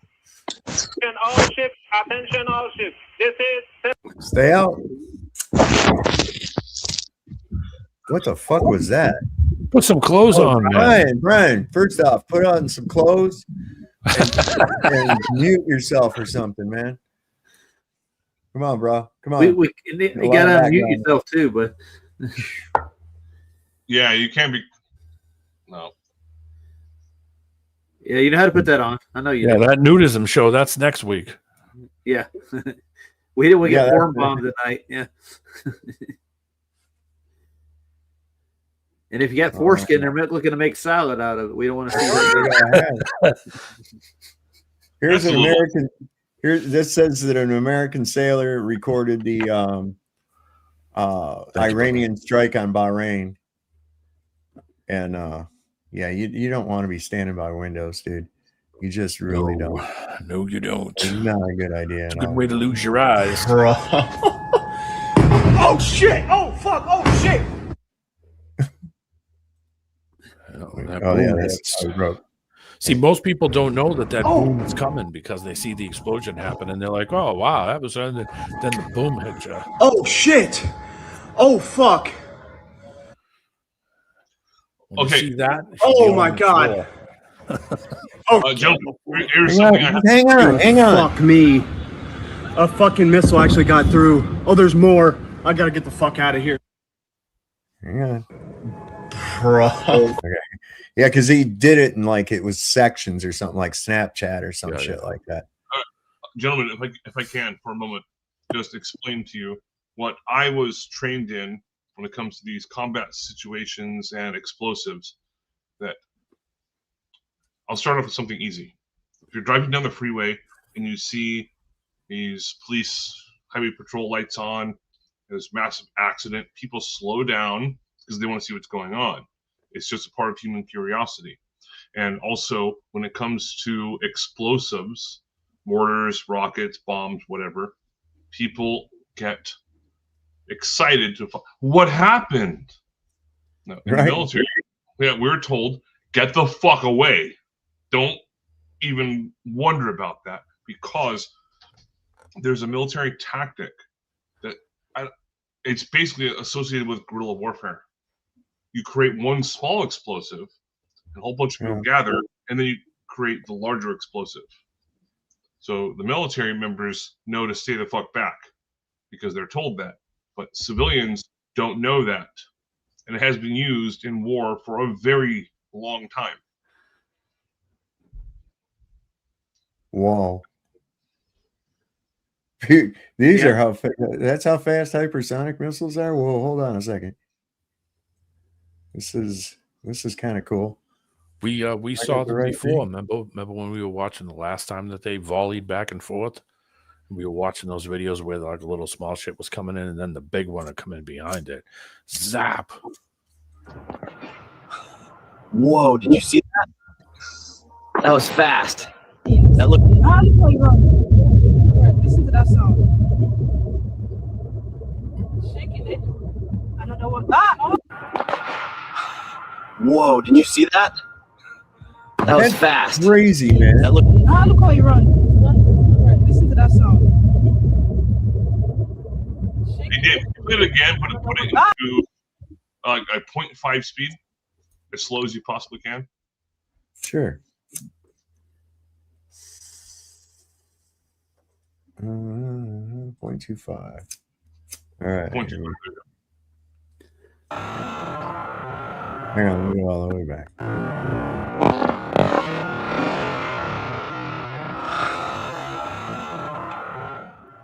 Whoa! Did you see that? Is that real though? Oh, we're looking fast. Look.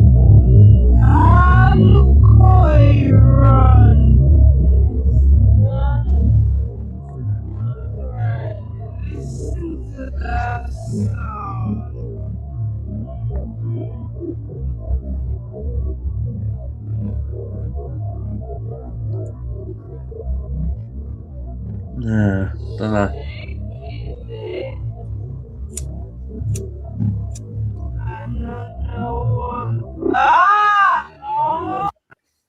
Yeah, I'm not saying it wasn't. I'm not saying it wasn't real. I'm just was asking if the original source video could be slowed down. Yeah. Yeah, there's a compression rate that happens when you share something over the internet to someone else, then they share it over their internet, their ISP. Lately, I find it hard to believe anything I bloody see. That's how shite it is right now. Do you know what I mean? Yeah, I'm not bringing anything down. I'm just saying I just find it hard to believe anything at the minute because that's how bad it is. Hold on, let me look at this because like you see this thing right now. This says that this is hitting a building in Tel Aviv and splitting it in half. Yeah, that's fake. Yeah, I'm gonna call Wilson for that one like immediately. It's fake. Yeah. Oh, when you see them dots across the sky, you see the shoots going up, and you think that's bollocks.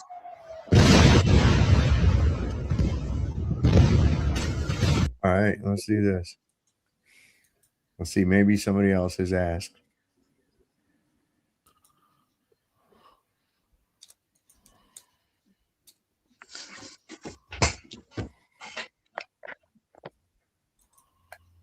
Will I translate this? Israel launched a new wave of airstrikes in Iran this morning, targeting missiles. So it says, yes, the exchange of fire continues. But what was this in? Latir contingent. Oh, does this still continue? All right, I'm looking. Is this real? Oh, there we go. At Grok, is this video real? Yes, the video is authentic. It shows the impact of an Iranian ballistic missile on buildings in Tel Aviv during last night's retaliation. So that one is real too. Looks fake to me. I know, really Steve. But it's almost like it's. But I mean, then we're relying on AI to tell us that it's right. Yeah. Yeah. Well, it's been pretty accurate so far with the other ones. It goes back like those some of those other ones I asked. It said no, this was from such and such a date and a different incident and everything else like that. So, the link to the. All right, At what point do you believe or disbelieve AI? Well, I don't believe anything.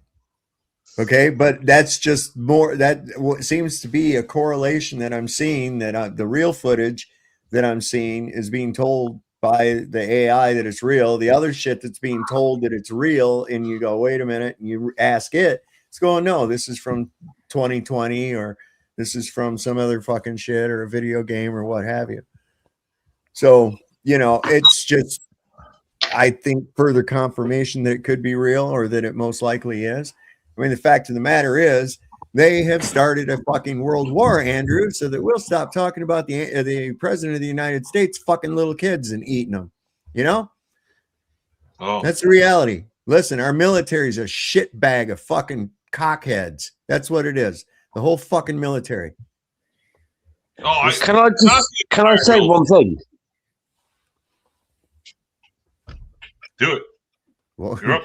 Oh, were you? I was in. I went out earlier on.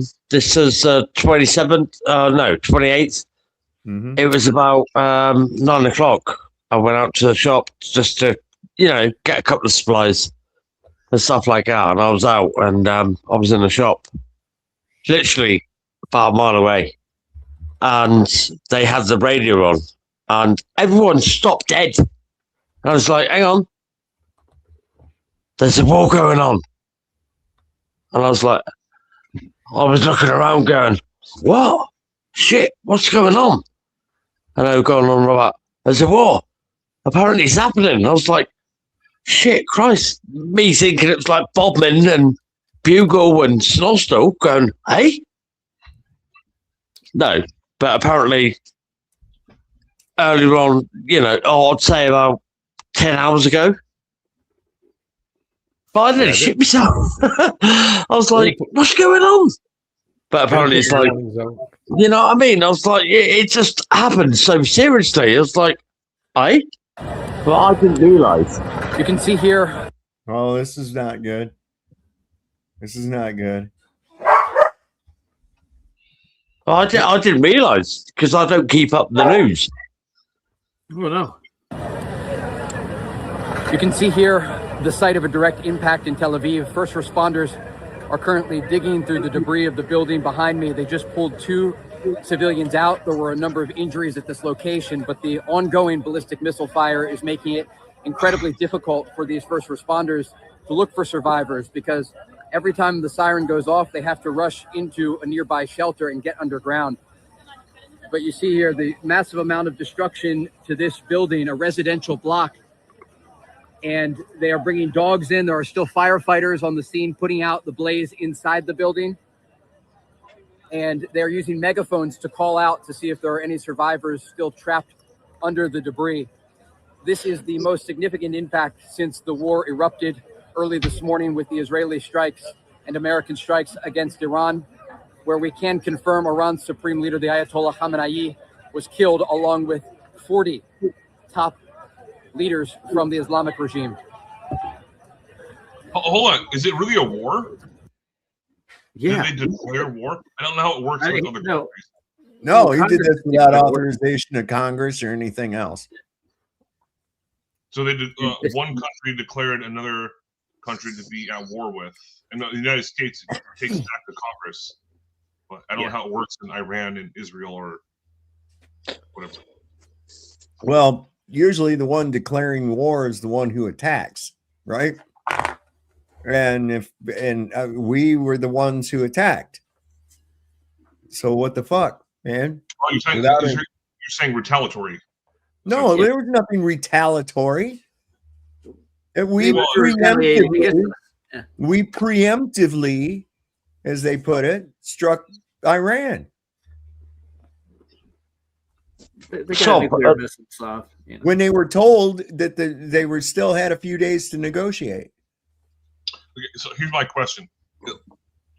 I don't know the exact answer to it, even though you and I and other people here have been in the military. If I was the supreme leader of a country and then decided to say Iran, and then I send a bunch of missiles and bombs and whatnot over into Israel, then for no reason whatsoever, Right. So would Israel be under the capability of just basically calling all-out war with Iran? I guess that would be a question for Israel. No, Israel says that if their existence is threatened, they're going to nuke the world. It's called the Samson option.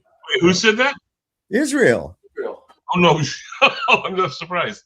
Google this. Google the Samson option. Oh, I'm doing it right now. Yeah, that shit's for real. I mean, they look at everybody's dirt anyway, so why would they not do it? Well, I mean, this is some nonsense we got going on. Okay, so I just looked it up and I'm going to read it out loud. If you don't mind. Is that cool? Go. No objections. The Samson option, quote unquote, refers to Israel's alleged strategic deterrence doctrine of employing massive nuclear retaliation as a last resort if its existence is threatened by enemy military destruction. Named after the biblical figure Samson, it signifies a willingness to take existential risks to prevent the nation from being overrun, essentially acting as a doomsday deterrent. It's a dead man switch. That is fucked. That's fucking they've been holding the world hostage with that fucking shit since 1948 or since 63. Wow, I had never heard about that. Yeah. Thank you very much, Dave, for that. I am taking notes. Yeah, there's a lot. Listen, this is some dirty shit when it comes to this whole thing with Israel. That's why I say no, they don't have a right to exist. That's fuck that. No. They're bad enough when they don't have a little country. I mean, wasn't that the whole reason to give them one of their countries so they get the fuck out of every place else and go there? 109, right? Yeah, honey. Do I hear 110? Do I hear 110? Nope. So the Ali Al Salem Air Base in Kuwait. This is from a China satellite image, high altitude balloon.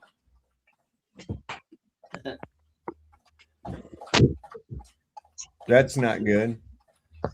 I'm seeing craters, like big crater here, big one here, smoke plume here, another one here.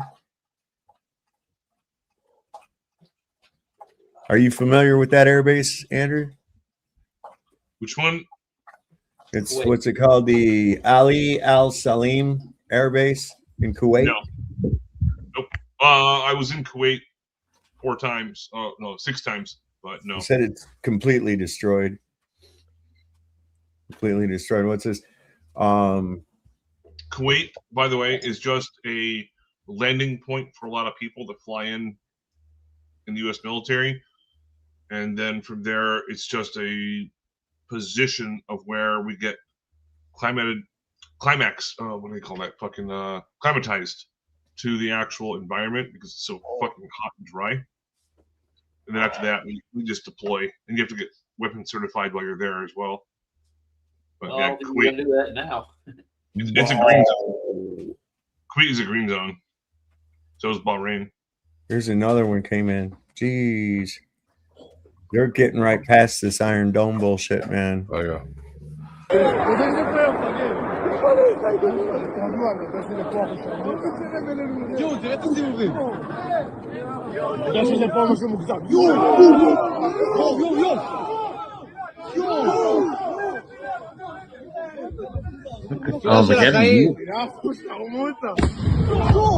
hear the explosion. You hear how long it took to hear the explosion? Yeah. Hear that. That's fucked, man. Depends on how far away it is. That's all it takes. The further away it is, the longer it's going to take. Sound travel. I took one in the private chat too. That's a recent one. Just short. Let me get this real quick here too. There's a whole new meaning to all night long, you know. Yeah, listen, they're not holding back either.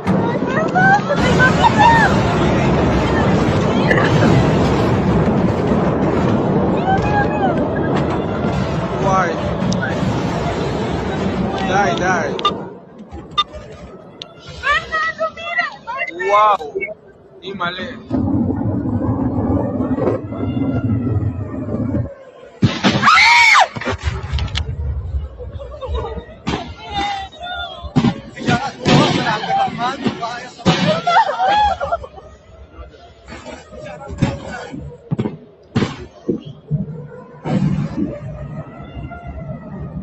What y'all wanted?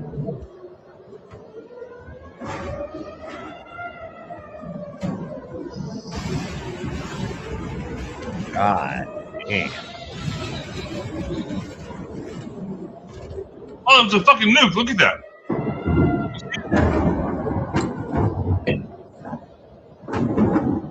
Jesus, look at that. What is that brightness? Look at... Fire. Yeah. Wow. Well, that's what they was wanting, ain't it? All right, here's my question then. Does Iran and Israel are going through some sort of a conflict along with these other areas? Should the United States ever get involved at all? Say it again. Should the United States ever get involved in a conflict in the Middle East from any countries? Why? No, why? No. I'm just asking the question. Yeah, no. No reason. I would also say no. Whatsoever. But we are. Well, it's because we put all our bases in there, see? Yep. Take all our bases out of there, get the fuck out of there, and worry about the United States. That's what needs to be done. This colonialism bullshit and hegemony, fuck all that, man. That's got to go. This is just killing. This is a joke. It's never going to work. Didn't work for Alexander the Great. Come on. Yeah, Ron Paul talked about this when he was running in 2004, about getting rid of all these bases all over the place, about closing them all. And they all gave him shit for it. What, Bri? Right. I'm pretty low on what's happened. I've heard little bits. Can you give me literally like a 30-second rundown of what's literally happened? Okay. Well, the United States and Israel preemptively hit Iran yesterday or this morning, if you wish. Iran has retaliated by hitting Bahrain, Saudi Arabia, Kuwait, Iraq's joining into the fun as well.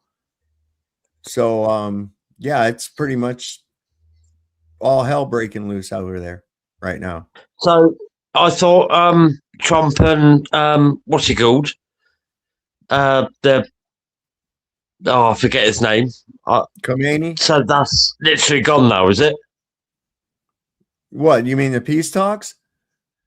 Yeah. Yeah. Oh, yeah. Well, the U.S. walked right out of the peace talks and then bombed them. Yeah. Sorry, I don't follow politics. I follow you. I don't follow that crap. Yeah, that's pretty much what happened. They said, yeah, well, fuck you. They still had negotiating time. And just like in true fashion, every time Trump's done that same thing, before the time's up, he goes ahead and strikes. Soleimani is I don't know, the supreme leader.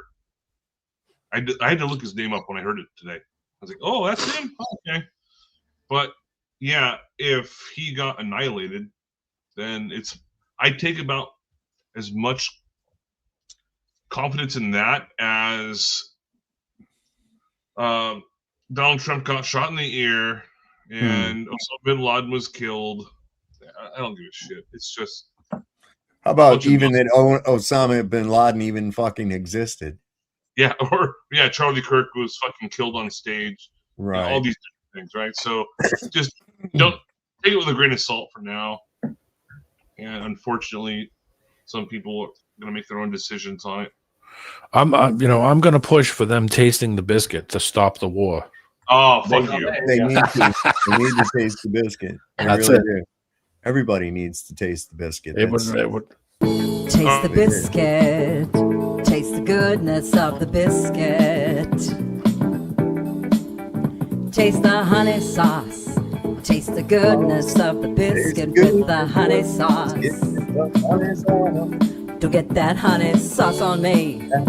I don't like the way it tastes with my chicken wings.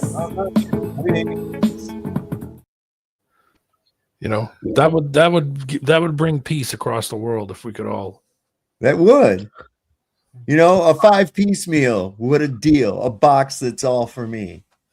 All right, I am planning on actually doing a video tomorrow. I got to get prepped up for this kind of thing, right? Yeah. We still haven't seen you with the fucking biscuits and honey yet, man. You've been talking about that for That's what I'm planning on doing. That's the point. No, I'll do it. Yeah, you said that before. I know. I'm just You're full of shit. You still haven't even come through with the biscuits and shit yet, man. Come on. I have both. Brian said, "I love how insanely obsessed over this song." It's a good one. It's a good song. It's catchy. I got some other versions of them. I'll have to show them on here. I gotta set them up so I can play them on here. Didn't they have a Coca-Cola commercial back in the day where everybody's singing all around the world with Coca-Cola? Yeah. I wish I could. Well, how'd they go? Wish I could the world to sing in perfect harmony. There you go. Everybody's holding hands and yeah. I was like, everybody's man, peaceful. I don't be touching all you grubby motherfuckers. I'll drink a Pepsi.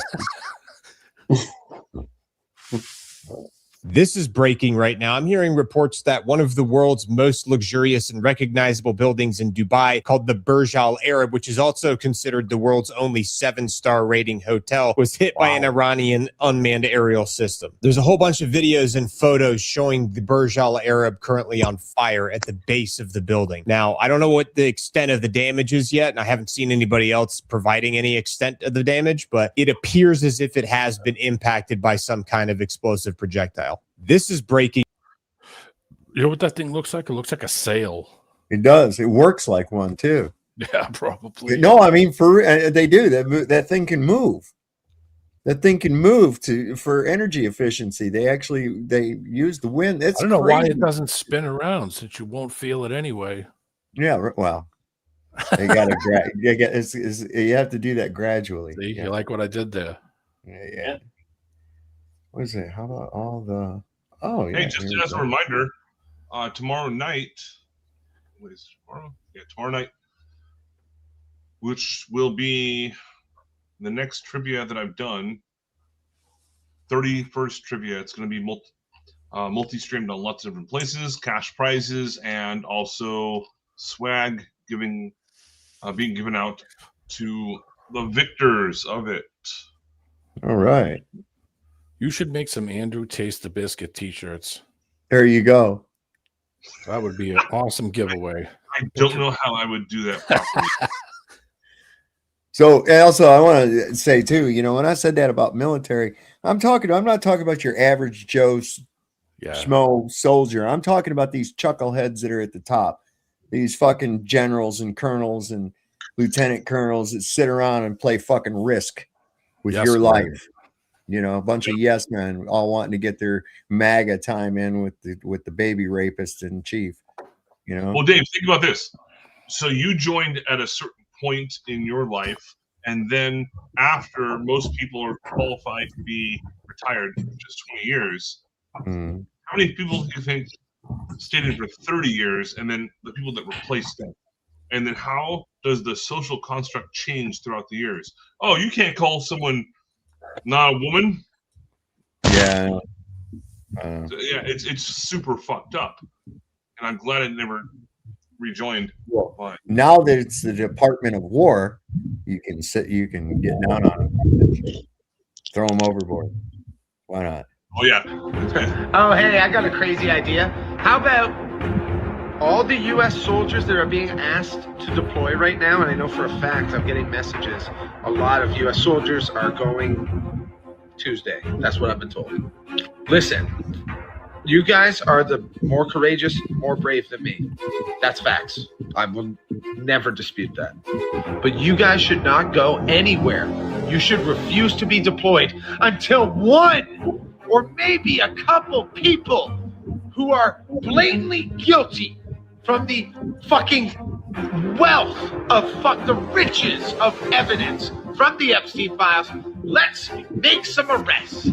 Let's arrest some of these politicians, some of these bankers, some of these fucking CEOs before we go to war for them. You're better than that. Your life is worth more than that. Fuck these cockroaches. Don't go. No one should go. He's at the same time correct and incorrect.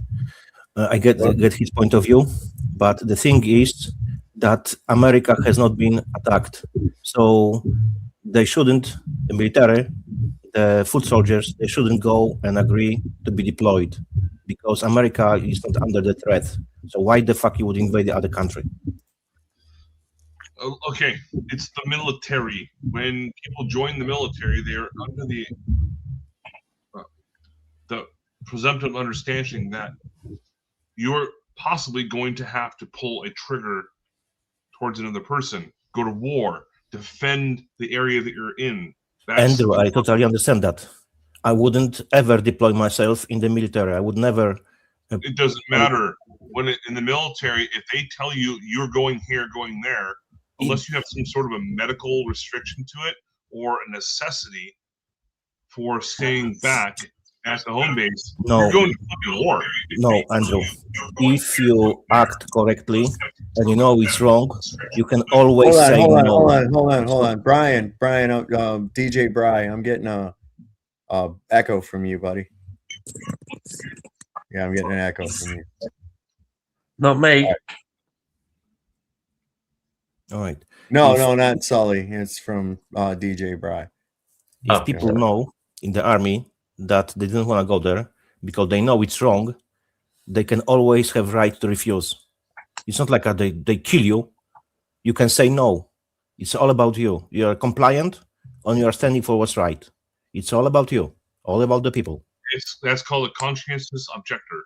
That doesn't usually work very well, especially when people voluntarily sign up for combat positions. It's not, you can't do that. Of course you can. You can always say no. No one is putting. Of course you can. Andrew, don't tell me this BS. Sorry. You can always say no. What, they will kill you?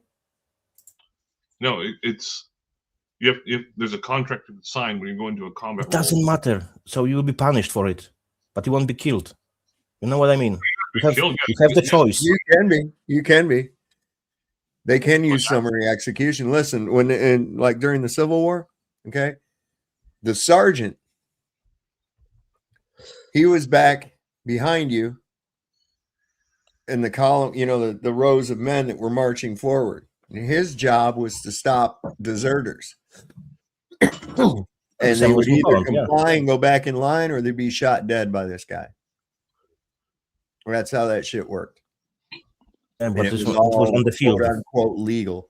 Yeah. Best thing is just don't go at all. And if they try to fucking grab you, that's my argument. Always object. Don't go. Don't sign yourself. Why the fuck you would choose your career in the military? If you know what's going on across the world, who is in power, you are mainly you're going to be a meat grinder and cannon fodder. Why the fuck you would sign for this kind of shit? I would never. Know, I have an answer for you. Because a lot of people get out of high school and they barely even know how to do algebra, but they're in really good physical condition because they played football, they were a wrestler, but they're retards. And then a military recruiter comes across them and says, oh yeah, you're really good for our particular type of position in the Marines, Army, Navy, Air Force, Coast Guard, whatever. And they give you a sales pitch. Right, which basically includes that they're going to give you the sun, the moon, and the stars, and you're going to pay for your college and all this other fucking shit. And it sounds like a great deal, but is it? And let's look at it from the other end of the gun. Let's look at it from the other end of the gun. That guy's over there shooting at you so that he can go to fucking school. Really? He blew up my kid's school because he wants to go to fucking college. How about that shit? But it's okay. We'll give you this, that, and everything else. Yeah, here. Oh, you get a little memorial that you'll never know anything about. I'm not proud of what I did when I was in, but I did more good than bad. Way more good than bad. And I also, even though I regret some of it, obviously, the reason I have. What the hell was that? Andrew, I have a question to you. Knowing what you know now, right? At this moment, at this time, would you sign again to the military? Yes, just not in the same way. What do you mean? Not in the same way.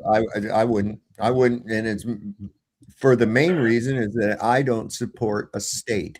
I don't support a government, and I certainly don't support a state or government that imposes its will at the barrel of a gun. And I support you 100%. So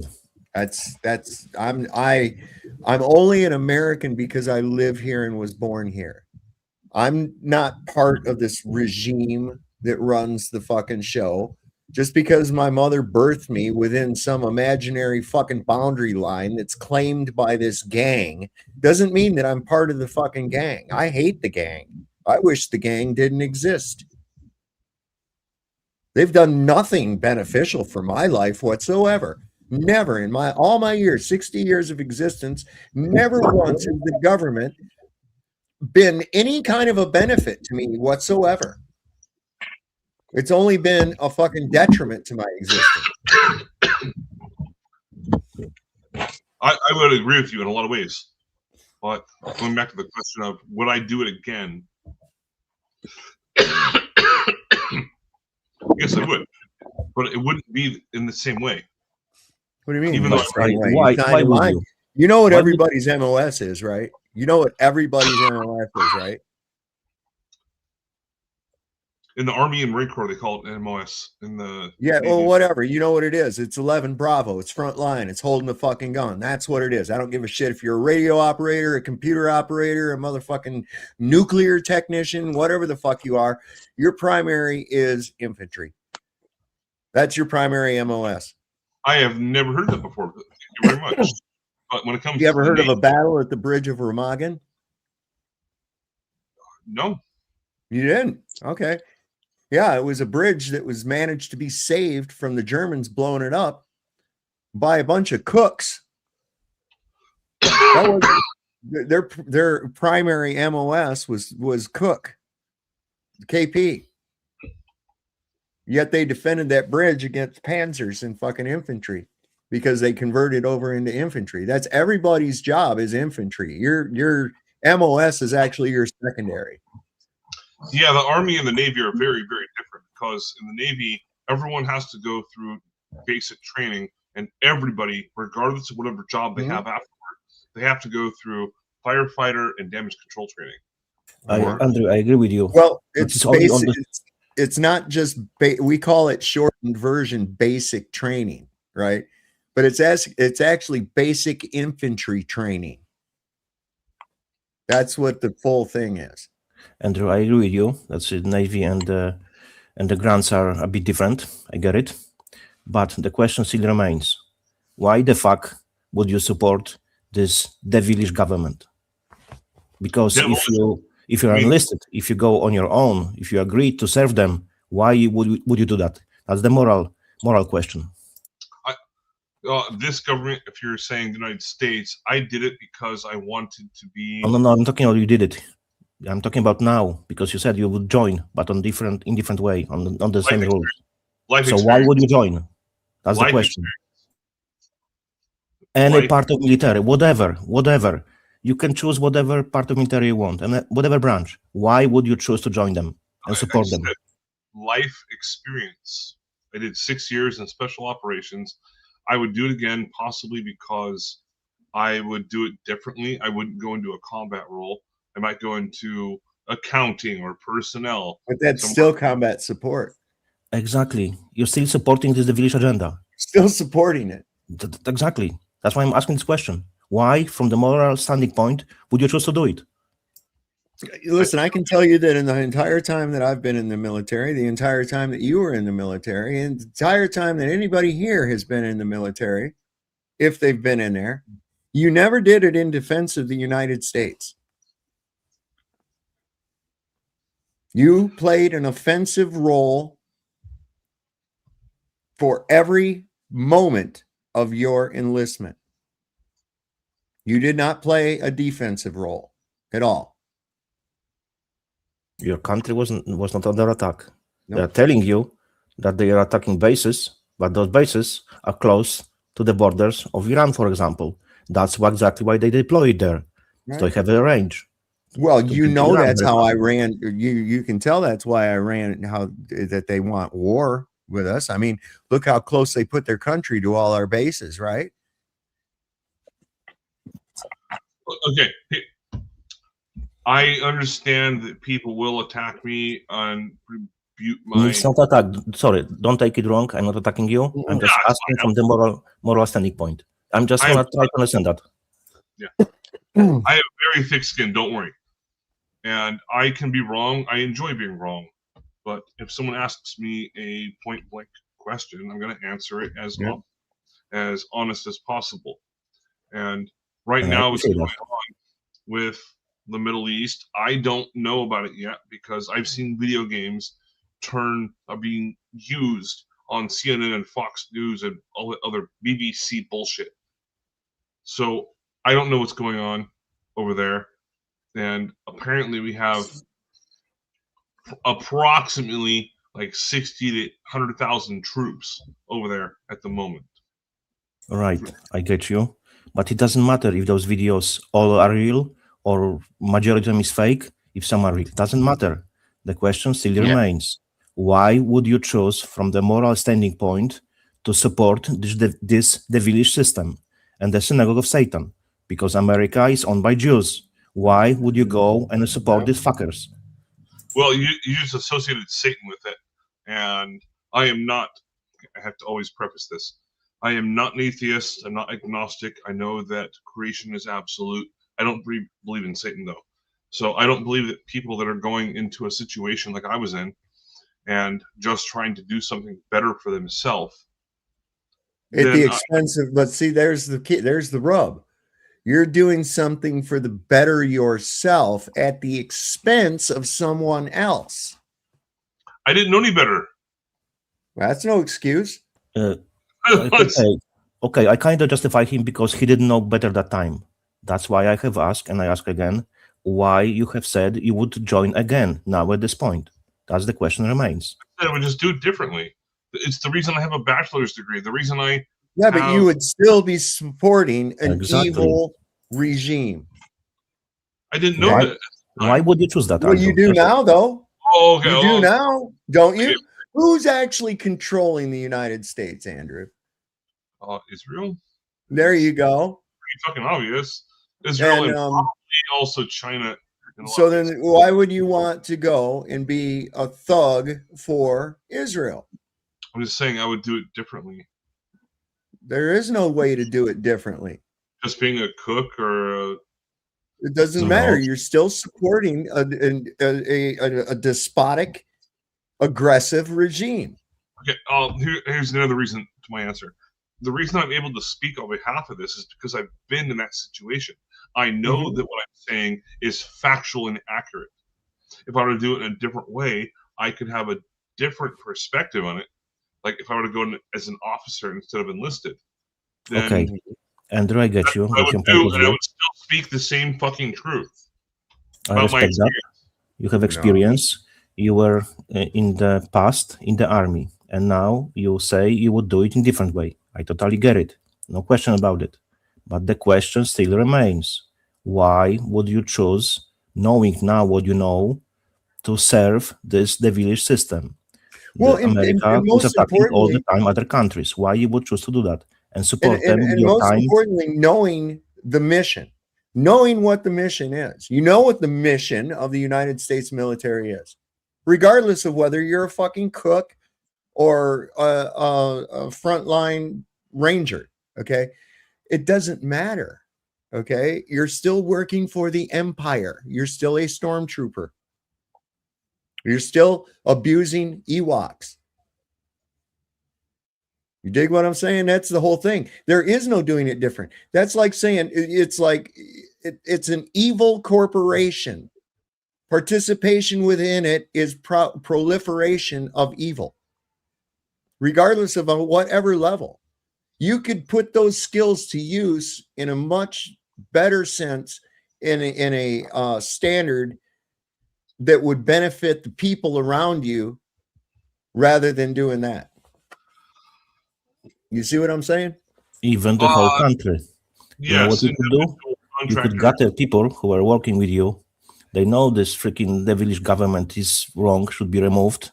And you, because you have experience in the military, you could easily, with the, I don't know, 10,000 people like you, remove the government.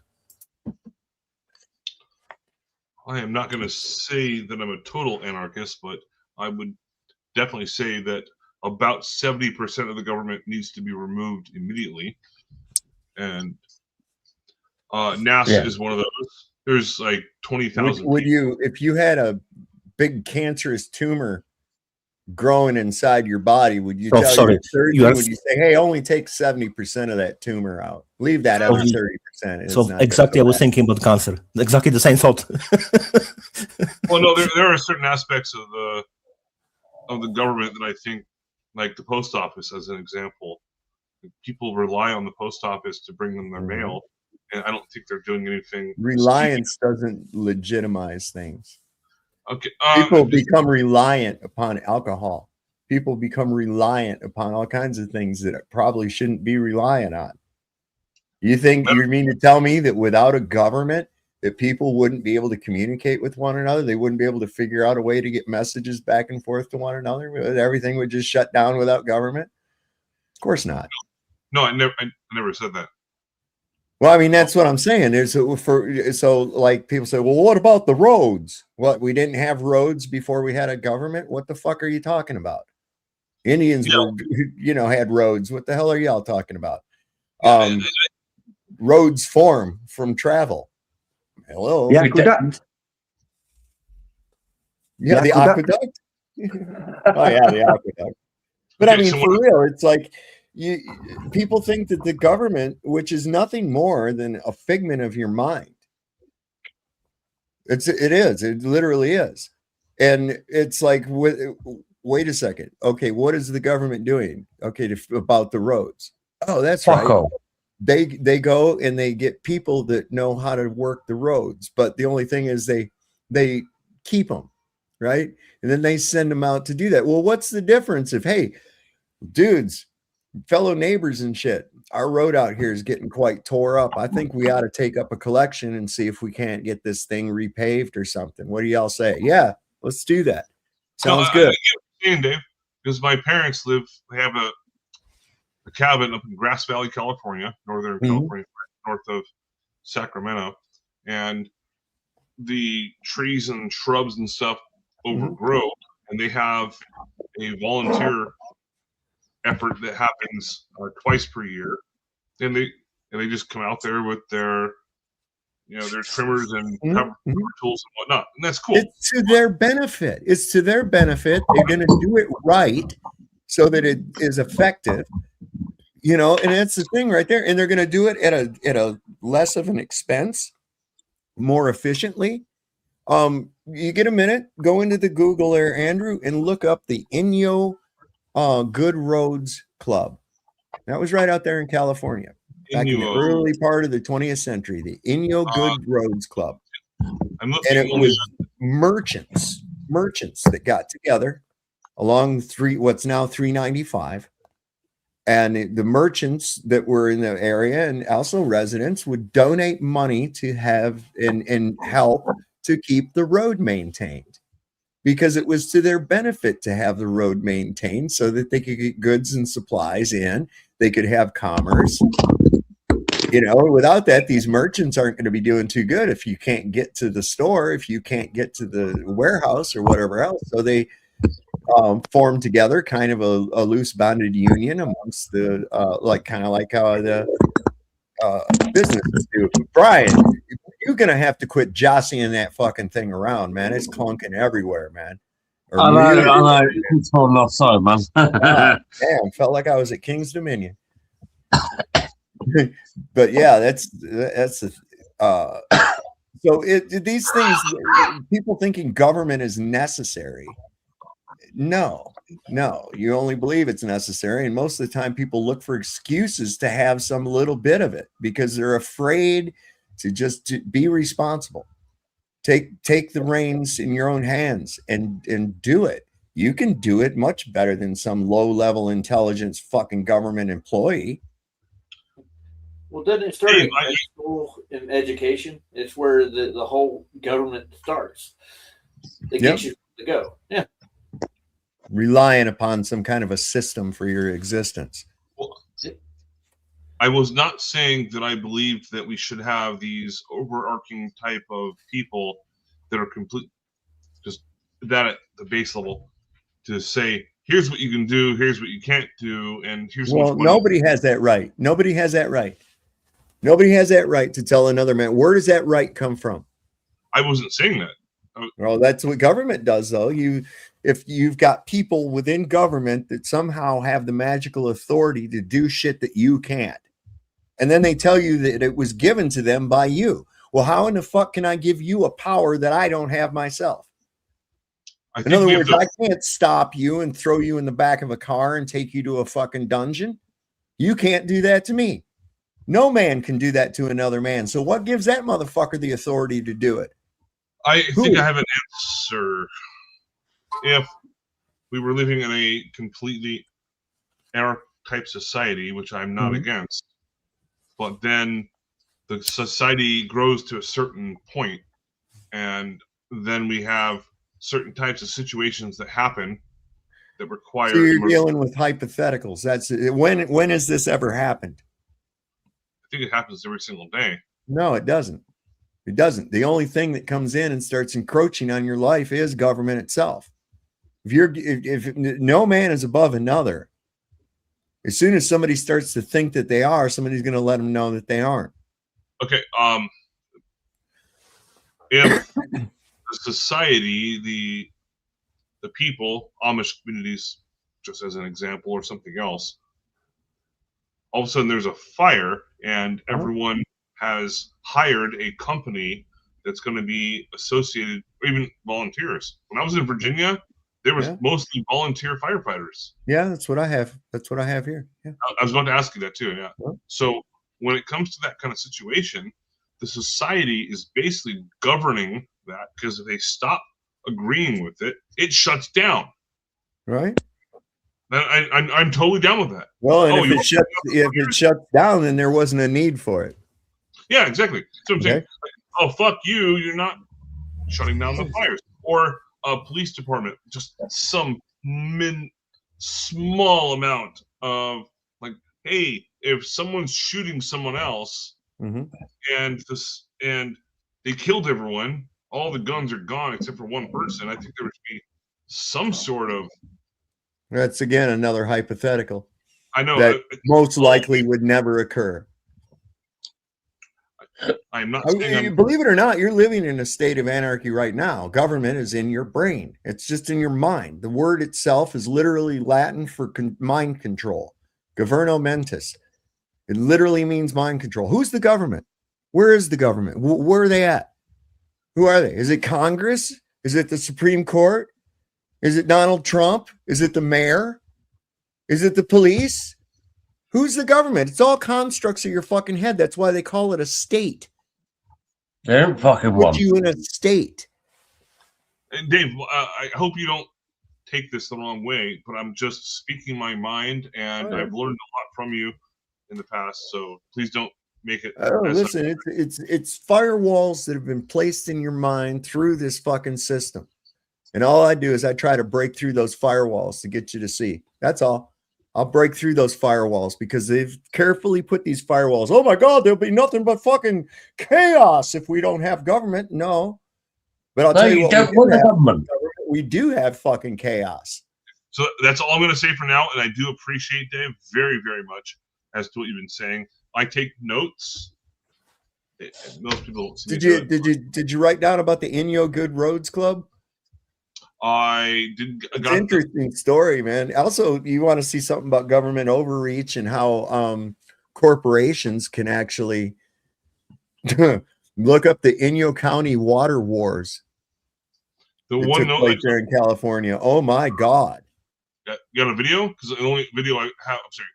Oh, just do it through Google. You can find some articles on it and shit like that. It's some interesting shit, man. There was people banding together and sabotaging the fucking aqueduct, and armed men holding fucking pumping stations and shutting them down.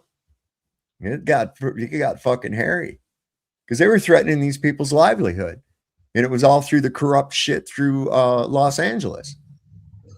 You go through there right now in that whole area, you're in Inyo County, but there's little fence off areas you see that say property of Los Angeles County, DWP. And you're way up, you're 280 fucking miles from Los Angeles. Something like that. Yeah, I mean, or when you're in Inyo County, where I was at.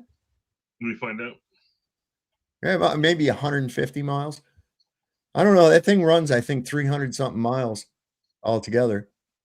That fucking aqueduct. It comes down out of the Sierras, all just so people down in Los Angeles can shit. That means Los Angeles, California. Yep.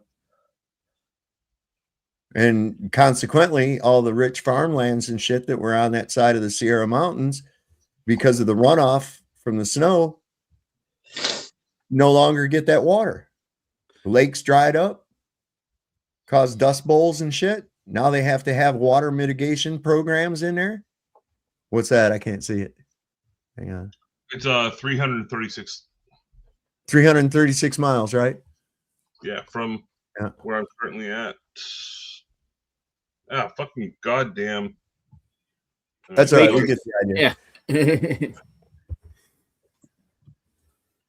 Yeah. Oh, look who was marching in Washington, D.C. today. This is really crazy. We're going to guess what the Israelis are doing right now, because most Americans, we're praying that we're not going to bring home one of our sons or daughters or a friend or family member or a loved one home in a body bag, because we're over in some war that has nothing to do with us, and 90% of our population wanted nothing to do with. But because our politicians are all being blackmailed because they're a bunch of sick pedophiles that literally eat children and drink their blood, well, now we're in some third world war, in some third world hellhole over in the Middle East. And by third world hellhole, I mean Israel. I would never disrespect Iran like that.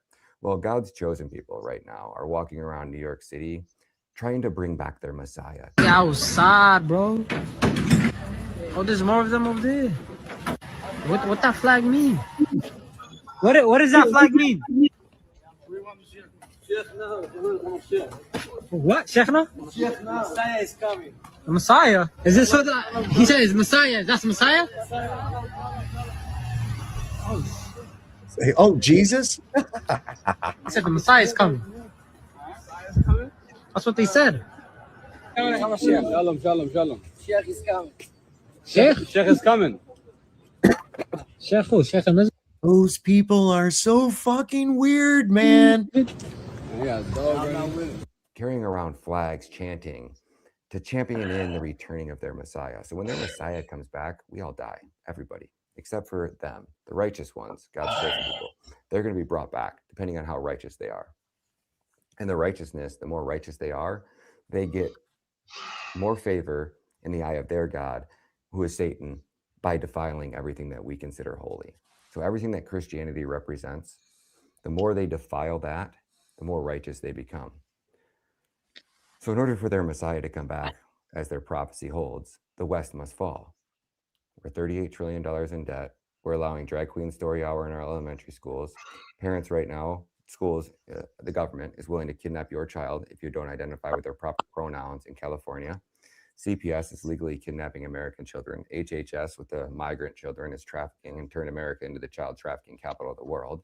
We're a degenerate cesspool where women right now, ages 18 to 24, 30% of them consider OnlyFans as their primary source of income. So when I tell you we're a moral, bankrupt, degenerate society, this is what the history books need to reflect. Because when they write stories of volumes about the fall of America, they're going to be looking at videos like this. They're going to be scraping the internet. And the losers are always the ones who never get the opportunity to write history. The winners do. I don't think America is going to be the winner in this one. So hopefully the right guys come out on top, which is Iran. So we should be praying for the Iranian people. And it's so terrible that we have American soldiers over there. And we are praying for the downfall of Israel. Our troops, if you are a soldier, you should resign. You should take a honorable or dishonorable discharge and resign. There is nothing honorable about going and dying over in Israel because our politicians are blackmailed, period, full stop. You have no obligation to a corrupt, illegitimate president. Actually, he's a legitimate president, but he's acting like an illegitimate idiot right now. He's acting like an absolute fucking moron. He has no clue what the fuck he's even doing, to use his words exactly. So God bless these people. God pray for our country. But we don't deserve it, right? We are Sodom and Gomorrah. So God doesn't have any sympathy for us. That's why all this shit is happening. We allowed these fuckers to take God out of every aspect of our life. They control our politicians. They control the voting boards. They control the voting blocks. They control the mainstream media. And they championed removing God from our children in school. We let them get away with it. The fuck, man? They're so weird. Did you see that Tyler Oliveira video he did in New Jersey? It's like, yes, we were born and raised here. And I'm like, why do you have that ridiculous fucking accent then? What the hell is that? And it's like they scurry. They're always scurrying. They don't just walk away. They scurry. Like I don't know, man. Crazy. But I don't know if you saw this. Are you familiar, Andrew, with Doha, U.S. Air Base in Doha, the capital of Qatar? They got hit. It's destroyed. That's what they're saying. I don't think so. Doha? In Qatar? Yeah. Yeah, that one no. Listen, they're hitting everything. They said they was gonna.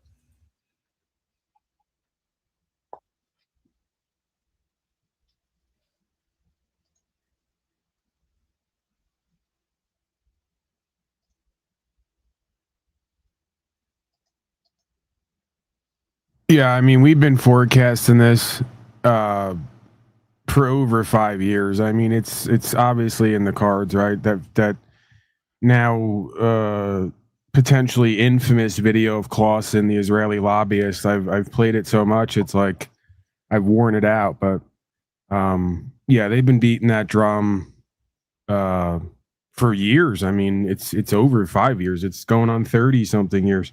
Oh my God. I know you talk about their capability of getting a fucking nuke. I'm like, I remember hearing that shit years and years and years and years. I'm like going, oh my God, are you still, how long is your only a few short months? You know, how much is it? And how often why are you guys even taking what they say, Israel's intelligence? Why in the fuck are you even listening to that? Look at the shit it cost us in Iraq for weapons of mass destruction, right? Well, Dave, you're familiar with the whole, and it's like everything in this reality where, you know, the ubiquitous they will distort it or gaslight you. But the 3 World War letter from Albert Pike to Mazzini, do you cover that? Have you covered that? I have in the past. It's been a while, but where it said there should be a sequence of 3 world wars. One was basically to redraw the political lines of Europe. The second was to impose a great suffering upon the Jewish population of Europe to attain the state of Israel. And then the 3rd World War was to pit Islam against Christianity for their mutual destruction at the benefit of the Zionists. Right. So the only problem with them gaslighting us that the 3 World War Mazzini letter is fake is that all of global politics has carried out the exact way that it was laid out in that letter and is being played out right now as we speak, right? The third part of that letter. So yeah, this is, we can start to see that this is something bigger going on here spiritually, I guess you could say. That there's way more to this story than just a bunch of island goers getting together to decide to make the world into a business. Listen, that dude, I've gone through some of these emails and shit like that. This dude was into all kinds of fucking crazy shit, man. They were actually literally planning out world fucking events. The pandemic, for instance, that's in there. They were planning that. He was a key player with the Rothschilds. He represented them. And back when we were getting censored so fucking bad, I remember one of the strikes I got was because I pointed out that these fucking COVID tests were patented and shipped around to everybody back in 2015. Now that shit was in these emails. Vindicated. Boom. You're going to take my strike away, you motherfucker. See? That's what I'm saying. I was constantly banned during that period on Facebook. Constantly. For any kind of shit they used to ban me for as well. I mean, this is some crazy shit, man. That this guy was playing at that high levels, But do you think that this is a group of just individuals, or that these individuals are like avatared and deceived as well and being used by someone or something? I literally think that they are minions of the dark powers. I really do. 100%. Some of the most evil, depraved, fucking demonic creatures that you could ever imagine. They put it in front, in front of the camera, but behind the scenes, man, I'm telling you, these motherfuckers are monsters. They are literal fucking blood drinking, baby eating, vampiric monsters that are hell bent on the destruction of mankind. Yep, I can tell you one thing. And that right there signifies, I'll let you go here in just a second, Janusz. Sure, but that right there, what do the demons want? What do the fallen angels want? They hate us. They want us destroyed. Yep. And what better way to do it than to let us do it ourselves? I was just watching that clip from Nefarious the other day where that guy says that. I showed it to my boss. I said, you ever seen this movie? Yeah. And he says, oh yeah. And then he says, you know what? More than half of those slaves are sex slaves. And the best part of it is we didn't even come up with that one. You all came up with that one on your own. He says, I was like, oh shit. This clip is great. We have to run it really. Look, guys, what I can tell you, I'm looking to this shit since several decades. And any big event happening, let's say, quote mark, on the global scene, never happens on its own. It's always planned years before, decades, sometimes hundreds of years before. Always is, always will be, unless we stop them. There is no exception. If you see something big, it's always planned. Please remember about this. Then you have to wonder, right, what the implication is if these folks are a stand-in for something above them, some principality. Who or what is above that, and how does that relate to us, right? So that is the ultimate question, though, isn't it? Who are they? Because everyone says you'll never know. You'll never know it. You'll never know. You will never know. Even getting up to the 13 families, right? That's pretty high up into the hierarchy of this entire thing. But above that, what is it? I would imagine at the top of the pyramid is what they call the Pindar. That's a nice rabbit hole to go down. Check that one out. You are talking about Bruce. What's his name? Bruce? Jesus. Fritz Springmeier. Fritz Springmeier and 13 bloodlines of Illuminati. It's exactly 26 families, because he doesn't have as wide knowledge as I do. I'm not bragging. I really look into this shit. It's 26 families. But wouldn't you say that the lifeblood of whoever or whatever this is literally everyone choosing to fund it and just give their power to it? You know why? Because if you read in the Bible, money itself is not wrong, but the love for the money is the root of all evil, and they always go after the money. When they have enough money, they are addicted to the power because they have a king of it. You have to think about the differentiating of being of the world and just being in the world. Being of the world, you will sacrifice your morals and your standards and your soul to obtain wealth and earthly goods and trinkets and sparklies and, you know, fancy pants and lollipops, you know, and people will do that. This is why people will degrade themselves just for money, right?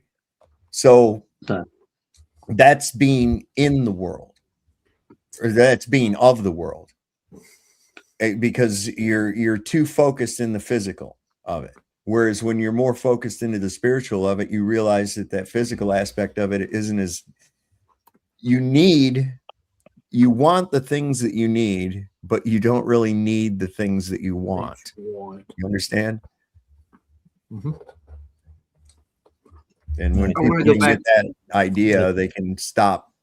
It's a struggle. It's a struggle because we live in this material. I sound like Madonna. We are living in a but it is, we live in a material world, but the reality of it is that's the illusion. That's the illusion. The soul is eternal. This is finite. This is finite. When you when I go away from this place, all this shit right here don't fucking matter. None of it. None of it. Okay, so then what's your position on what the role is of folks to do about it, right? If this is a lesser sort of experience or meaningless, I guess, before and after it, then are we here to change the world or to make the world a better place, or are we just here to experience it and then transition from it? We are here to experience it and change it. We're here to play the game. We're here to play the game. Yeah. I would say yes, Paul. It's a yes and a yes on both of that. It's an experience. It's a learning experience. It's a lesson. And, you know, whether you pass that lesson or not is whether or not you end up getting it, you know, and that's the thing. The people that are going to be stuck in the material world are not going to get it. Now, these demons, and I think that they go generationally. And this is why, like, for instance, let's take a look, Paul. You just mentioned Mazzini and Pike, right? Those guys put into effect a plan that neither one of them would ever have any hope of living to see come to fruition. So why put effort into it at all, right? Unless when these dark ones go, the queen, these higher ups, these elites or whatever, that when they go, they don't really go. They just transfer to a new host body. And continue. Isn't that essentially isn't everything here dual jurisdiction where you could say the same thing about the God of creation and what conscious and awareness is for all of us? If we're going to do the us and they thing, right? Like, isn't the only difference the fact that they're taking conscious and awareness from one body to the next and following the same plan, and on the other side, folks are not seeing it that way and doing that? You know what I'm saying? Well, the thing is that they have to do it that way because the reason is because demons are actually the disembodied spirits of the Nephilim.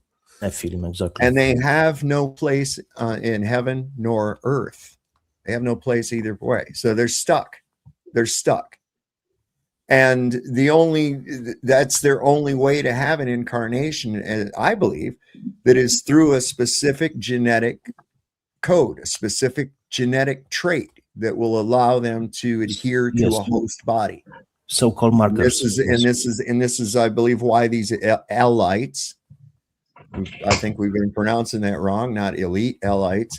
That's why I believe that they are so adamant in keeping their bloodlines intact, because disrupting that bloodline and not having the right sequences of DNA will not allow a demon to harness. So it's kind of like, I don't know if any of you ever watched that TV show or the movie Stargate. Yep. System lords. Yeah. Okay, so these system lords, right? And they went by the name of these gods that we know of antiquity. There was Baal and there was all these different ones, right? And what they were these parasites called a Goa'uld that lived inside of a host human body. And it gave them special powers and shit. And, you know, they had technology and that kind of thing. And when the host body would begin, you know, it would be able to be regenerated and stuff to a point. But then there would come a point where the host body would be insufficient anymore. And the Goa'uld would choose a new host. but still be the same entity. So, like, if you could imagine, maybe it's some kind of a weird candlelit ceremony or whatever they do, as Queen Elizabeth passed, right? Or what we would say she passed, that they just merely transferred her into another entity. Yes, because technology is already available to transfer consciousness. So if you look into Sabrina Davis Wallace with the Synergy channel on Odyssey, she's pretty often recently on the Debuma on YouTube. She's talking about those things on a very deep level because she has first-hand experience, and she was MK Ultra because of her family and her family roots. So she can show you all the documents. Just think about it, though, from that logical standpoint, like I said with Mazzini or any of these fuckers, the Rockefellers, whoever, right? They start a plan that's going to take more than their lifetime, maybe even more than their kids' lifetimes, 100 years or more, to come to fruition. Why fucking bother? Right? You're never going to see anything happen, right? Because you know humans going to live that long. Exactly. You know what? Well, of course. I mean, if we're to follow the sort of religious lore here, or this like extrapolate this out and speculate. I mean, this is all speculation to me, right? Like we can't prove Nephilim and all the rest of this, but in order to remain, actually, we can prove Nephilim. We can. You know what? If you have Holy Spirit, you know everything. We have evidence of personal experience. And I have a question to you. Are you Paul enslaved? Yeah, that's Paul. That's Paul. Oh, right. Big fan. Yeah, you know a lot about the maritime law. Great stuff, man. So yeah, the thing is that we have recovered. They have recovered skeletons of giants with 6 fingers, 6 toes, elongated head, red hair, double rows of teeth. The legends of them, of course, go through all different cultures. Even the Southwest Native Americans went to war with these fucking things. And their skeletons were found in Lovelock Canyon. So and they are across the world as well. Yeah. And there's obvious evidence of a cover-up in our architecture and shit, statues. Where some of these statues mysteriously have their heads and hands. And nobody builds like that anymore because they can't. Well, I'm just talking about the statues of what you would assume are people. Oh, but yeah. Have you seen the marble statues? Where it looks like there's a veil on them. They got their heads broke off. They tried. I saw one. There was a statue, obviously, at the feet had 6 toes, and where they chiseled one off between the big toe and the next toe. And you can see this huge fucking gap. You can tell that they took that out. Why? Because they don't want you to know that shit was true. The Nephilim existed. The earth was created. I've come in to find that, man, some of this shit that they want you to think is just fairy tales and shit are not. It's actually reality.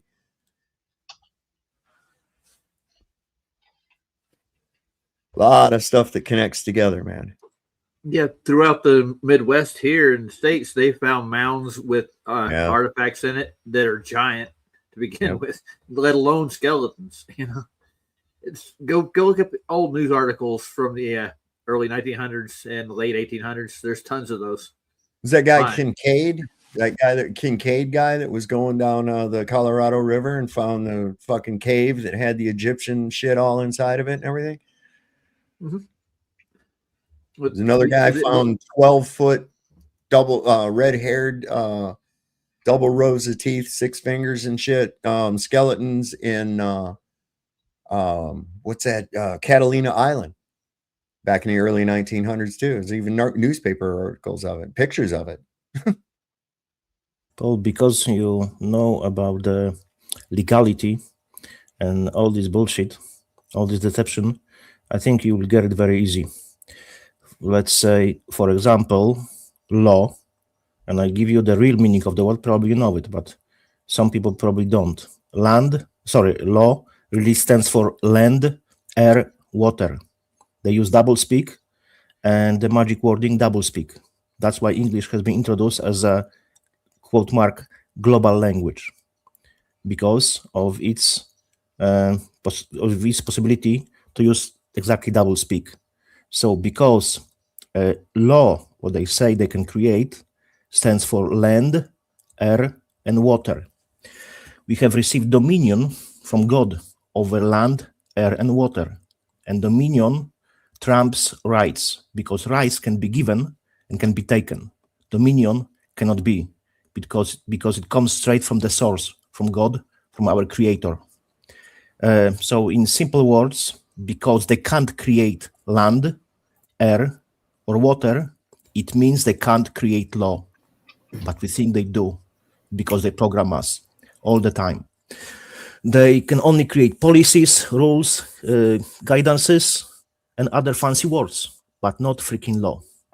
That's how they deceive humanity, but not mankind, because humanity and the mankind are two different things, because words have meaning. Humanity, human, means monster beast, and mankind is man from God. Okay. Man, everybody is asking everything that comes up on here. They're asking Grok if it's true or not. It's because that's what we live in, is this age of fucking deceit. Yeah, he's Netanyahu's in Berlin. I saw a thing on there. It said Netanyahu'd been eliminated. And I'm like, nah, I don't think so. I don't fucking think so. I got a question. Don't you remember back in the early, before the Iraq war, that they were going on about the ability Iran had to develop yellow cake uranium? Oh yeah, and he held up an empty jar, and said, "If this was yellow cake uranium," and everybody got scared of the little empty fucking jar, and I'm like, "What in the fuck are you people scared of, man?" Damn. This is bad. There's a compilation of him saying it for about 15 years. Yep. 30. They're about 5 years away, 3 years away, 10 years away. Oh, a few short months. Always a few short months. It's like I'm going back to the moon. We're going next year. 5 years. 6 months.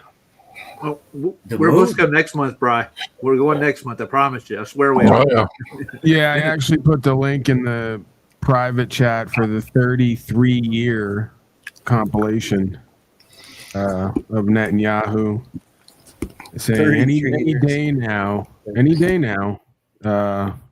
they're gonna attack us. You know, we got to do something about it. Yeah, they love 33 more than anything, don't they? I've seen 33 everywhere since it's become a conspiracist. And they are saying since more than half a century that the Iran is going to create nuclear weapon. For half century, 2 weeks, 3 months, 6 months, 4 months, but they never build it, and they never attack Israel. What the fuck? They're full of shit. Well, what's happening right now is something completely different, isn't it? They're getting their asses handed to them. Looks like. I don't know what is this thing that who sent this?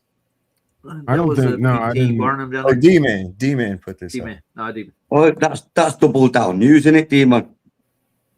War on Iran has officially begun. US President Donald Trump just bombed Iran on behalf of Israel. Make America great again actually means make the Middle East greater Israel. The President of the United States is captured by Israel, compromised by an Israeli compromat building project by Jeffrey Epstein. What exactly does Israel have on the US President Donald Trump? Are you really willing to die for the pedophile president captured by Epstein's Israel? If you think that Iraq was a tough war for US soldiers to handle, coming home in coffins draped in US flags, then Iran is a whole different kettle of fish. It is 3 times the size of Iraq and has a military which has been preparing for this moment for 5 decades. This war will not benefit the US in any way, shape, or form.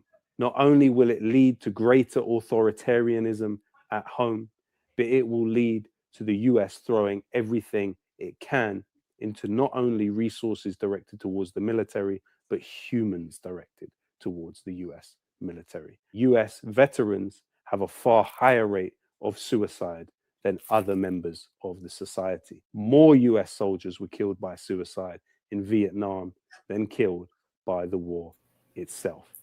This war is in no one's interest but a wafer-thin section of the billionaire tax haven Epstein class. This is the thing about it too. It's in the art of war. If there's nothing to gain, do not fight. That's simple. What do we have to gain by attacking Iran? How does that benefit, the United States? Well, Dave, you've seen the sign, and this is why, this is kind of, to me, another deception within a deception, this idea that it's all about Epstein. Again, the letter with Mazzini and the central banker sort of list, right, from 2000, all the nations that don't have a Rothschild centralized bank just happen to be all the nations that we're getting involved with, right? So Venezuela. This didn't just pop up yesterday. I was just going to say how many countries are left on that list. What now? Well, how many countries are left on that list? And it coincides with the Babylonian practices that they espouse too. This use of children is exactly. I mean, they worship Baal. Let's get real. These fucking people are not. They might be some lowercase g's chosen people, but he's not the creator's chosen people. Not so. No.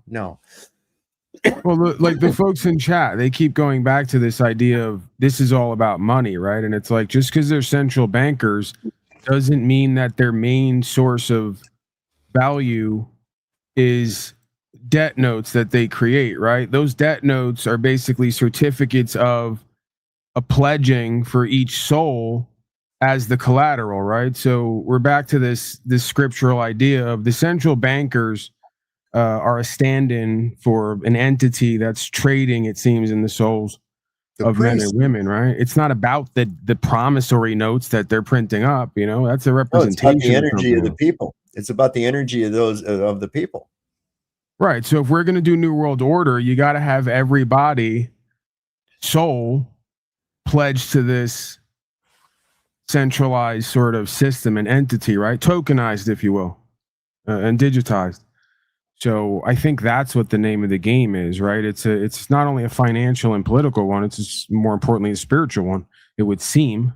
Well, I think, their plan, although implemented, I don't think that just because they put it into plan and they're trying to do it, that it's going to come to fruition. Now, it may have worked up until now, but I don't think they anticipated this vibrational shift that's happened. To the point where look at this, despite whatever fucking rhetoric they put out there, 90% of the United States population is against this fucking bullshit right now. They're against it, but they're doing it anyway. Okay. So it's I think that they got too confident. I think that they didn't anticipate this. I don't think they anticipated as many people waking up. I think that they counted on their little Jew spell, to keep any kind of criticism of this despotic nation under control. And people just said, no, we've had enough. Fuck you. We're done. People are waking away from it. And I don't think they took that into consideration. And I think that's going to put a big hindrance on their plan as far as this is concerned. Because there's too many people are seeing what it's really all about. And then there's so many people starting to do that when they run across somebody who hasn't seen what it's all about, they find a need to tell them. And so then they know and they go tell it and they're shocked. But the thing is people have to wake up from this brainworm, from this spell that has been on us since at least 1948. I mean, this is ridiculous. This is ridiculous. We've been doing this for this long. It's sort of like, you remember in Lord of the Rings, there was that one fucking king that he was under the spell of his advisor and he was just kind of like tranked out all the time. It's sort of like that's what we were, was just kind of like tranked out. And then finally people started waking up and coming out of the trance, and they're going, wait, what the fuck you doing? No. We ain't They doing have awakened us because they have overplayed their hand during COVID 1984 because of lockdowns. People had plenty of free time on their hands when they were sitting in their homes, apartments, and they were starting looking into this shit. Yeah, that was the big wake up, wasn't it? It was the big wake up. Yeah. Right, but doesn't it almost seem as like on the highest level, I guess, as they would put it, the grand architect is almost looping this story over and over again from the beginning of time as a way to reveal the God of creation? It's almost like if you want to get everybody to serve or to have revealed to them the God of creation, you have to let the devil inside and around them loose completely. It would seem. Well, that's what Revelations is actually says. Is that after the millennial reign that Satan is released from being bound for a short season. And I think that we're right at the end of that short season. I really do. And I've even kind of figured that out. That would be, I'm looking back from 1776. I'm looking at 250 years, a quarter. I think that an entire season is an entire millennium is comprised of 4 seasons that would be 250 year increments, right? And so a short season instead of a millennium being released would be, I think, 250 years. I think we're there now. We're at that 250 years. So I think that this is, whether you believe or not, I think this is it. I really do. I think we're relying on Agenda 2030 to fall into place. It does seem to be that there is, for lack of a better term, a great conversion or concrescence event happening, but you do also have to step back and reflect on the fact that every generation has had that same perspective and claim, right? You go back anytime. Well, actually, the idea of a millennial reign having already happened is actually kind of a new idea that people have come to, I would say, probably within the last 5 to 10 years. See, most people are looking at Revelation, and I think they are trying to orchestrate events to try to match up and match Revelation, right? But I think that Revelation already happened, at least up to that point, the Armageddon and all of that shit.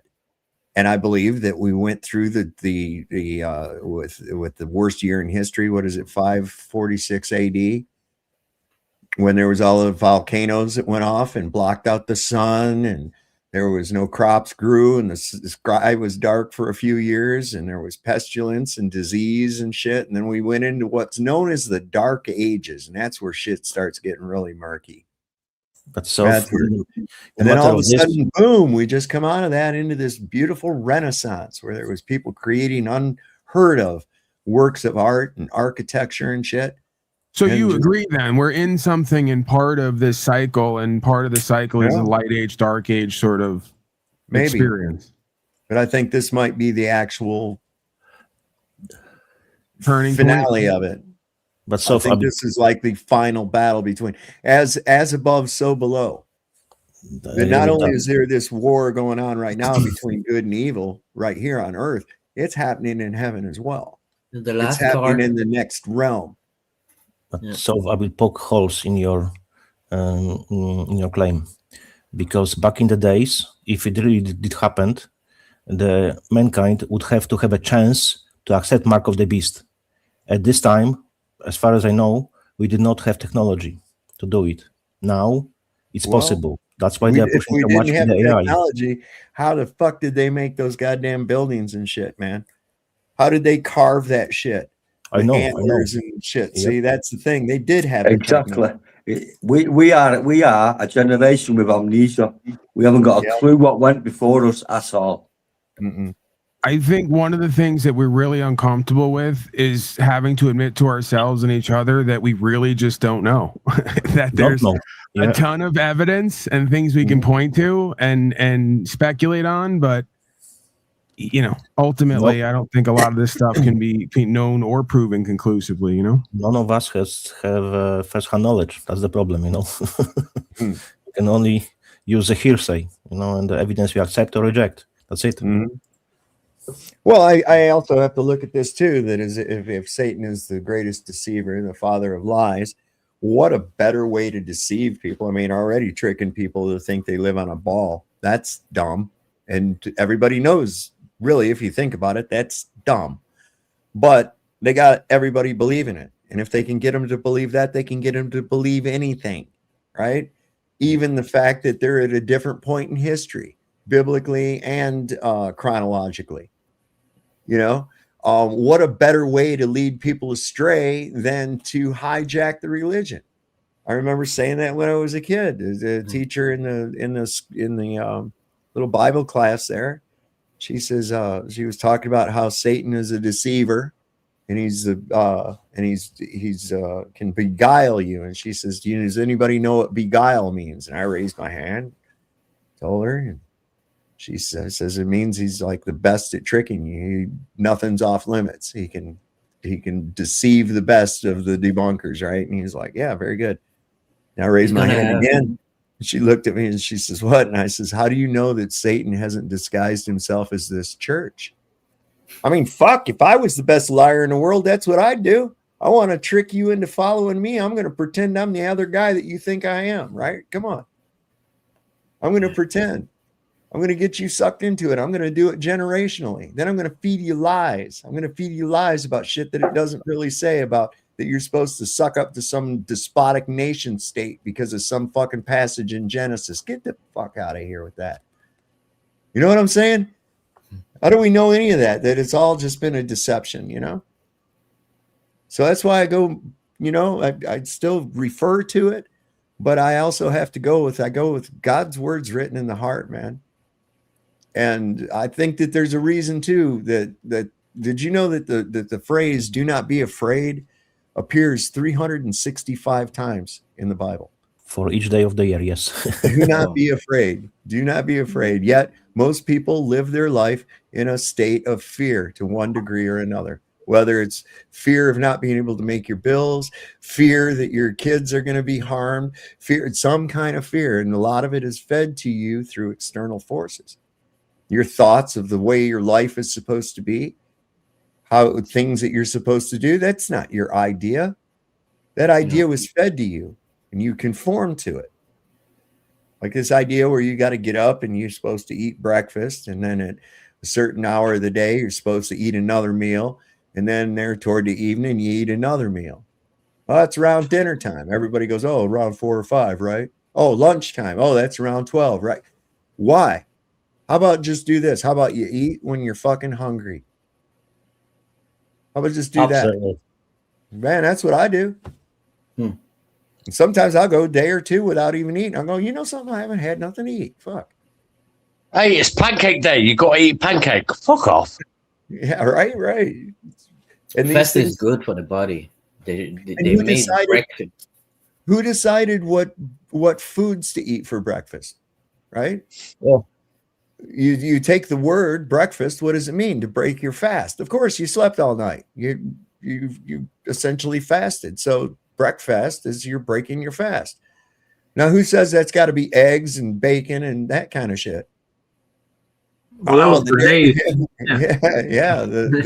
fucking Pork Association and all these other organizations trying to sell you shit. That's why. Oh yeah, how do you know I can't eat in my sleep? I mean, how do you know that? If you look into Matthew 17:21, it's clearly said that the any sickness can be healed with the prayer and fasting. Yep. So that's why there is fasting day. Yeah. So they've removed that in a lot of Bibles. They've removed that. Yes, indeed. They've removed it. It goes right from 24 to 26, I think. Yeah, they're skipping. Usually, there's this one verse, sometimes more than one. Yes, but you're correct. So, also, when you sleep in a Faraday bed, it changes your life. If you know what we are electrical beings, but the thing is that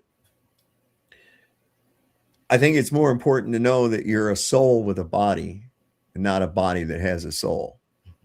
Yeah. You got to start. That's your first step into being in the world rather than of the world. They invert everything. Yes. And here comes important word, because people think about the human. It's from Lucifer, because it's changed. It's exactly human, H-U-E man. One who is in tune with the divine and understands that we are nothing but spirit having a human experience. Yep. I'm in tune with the divine, and I comprehend that I'm nothing but spirit experiencing this reality by living as human. Yep. That's why we get hijacked from birth. So we don't get a chance to make our minds up for ourselves. No. As soon as you sign that birth certificate, you're part of the system. Both. Right onto the conveyor belt, baby. Right onto the conveyor belt. There you go. The idea being about by client journalists is that somehow Iran would target Europe with a nuclear weapon. Iran has shown no indication of anything of the sort.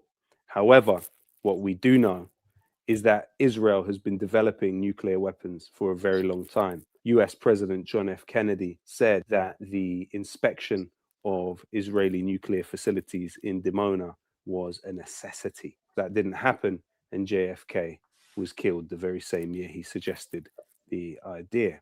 However, what does exist within military doctrine for the Israelis is something called the Samson option. There you go. The use of nuclear weapons against any state, anywhere, at any point. It seems that recently Israel may have carried out new nuclear tests. If anybody is crazy enough to drop nuclear weapons, it would be Benjamin Netanyahu. And of course, it was key Israel lobbyist Sheldon Adelson who argued for the dropping of nuclear weapons on Iran. What do you mean support negotiation? What are we going to negotiate about? What I would say is, listen, you pick up your cell phone and you call somewhere in Nebraska and you say, okay, let it go. So there's an atomic weapon goes over ballistic missiles in the middle of the desert that doesn't hurt a soul. Maybe a couple of rattlesnakes and scorpions or whatever. And then you say, see, the next one is in the middle of Tehran. Who was it that funded Donald Trump in his latest presidential election campaign? None other than Miriam Adelson, the former Israeli soldier and widow of Sheldon Adelson. Miriam, stand up, please. She really is. I mean, she loves this country. So I'm going to get her in trouble with this, but I actually asked her once. I said, so Miriam, I know you love Israel. What do you love more, the United States or Israel? She refused to answer. That might mean Israel, I must tell you. I don't know what answer. Paying indirectly, 250 million. She was number one. But her husband, Sheldon, was an amazing guy. And he'd come up Answer to the the office. question. There was nobody more aggressive than Sheldon. I think I spent more time with him and you. He'd call and say, His mouth always looks like a butthole. Such can't handle it. Shut your asshole. I can't Fucking stand well this observed. motherfucker. I can't listen to this motherfucker. I can't. I just can't. I can't do him. Have a fucking dickhead. Well, didn't he call the show one time, Sav? Don't you remember? Uh-oh. Well, I'm sorry. What did you say? Didn't Donald call the show? Don't you remember the time he called the show? Oh, yeah. He elected? Yeah. That was amazing. It did sound like him, didn't he? This is pretty fucked up, dude. This is pretty fucked up. This picture, it says, well, let me pull it up. There it is. Whoops. Picture of Lindsey Graham with his secret gay boyfriend has just leaked online. Thoughts? Check this out. Little young for you, isn't he there, Grandpa Ladybug, huh?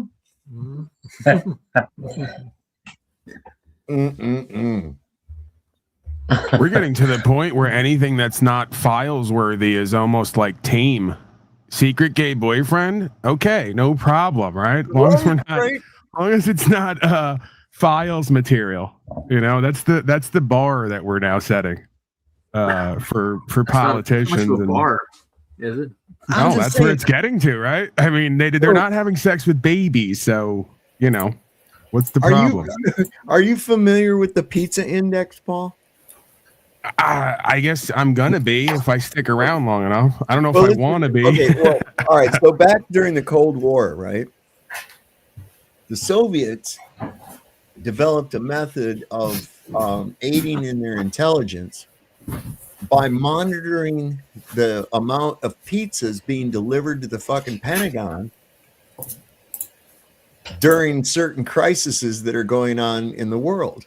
And so based on things that are coming through the chatter and the time periods and frequency of busyness of the pizza delivery places to the Pentagon indicated that there was planning of military operations going on at the Pentagon. And so they've turned this into a website that's called the Pizza Index. And I'll bring this up here real quick. Hang on.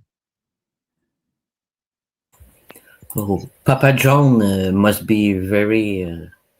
So wait, what are you essentially saying, that they can tell when there's going to be a war based on the pizzas being delivered, or did I miss? Yeah. Well, they can. Yeah, they can see. Okay, so let me see. There's a little indicator thing. Okay, so as you can see right here is the Pentagon, right?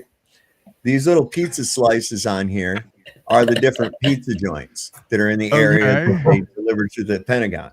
Okay, so when it's past like the 9 to 5 or on a weekend, when there's heavy flow of pizza deliveries going to the Pentagon, means that there's probably most likely military operations being planned or discussed, because these people are actually there after hours, right?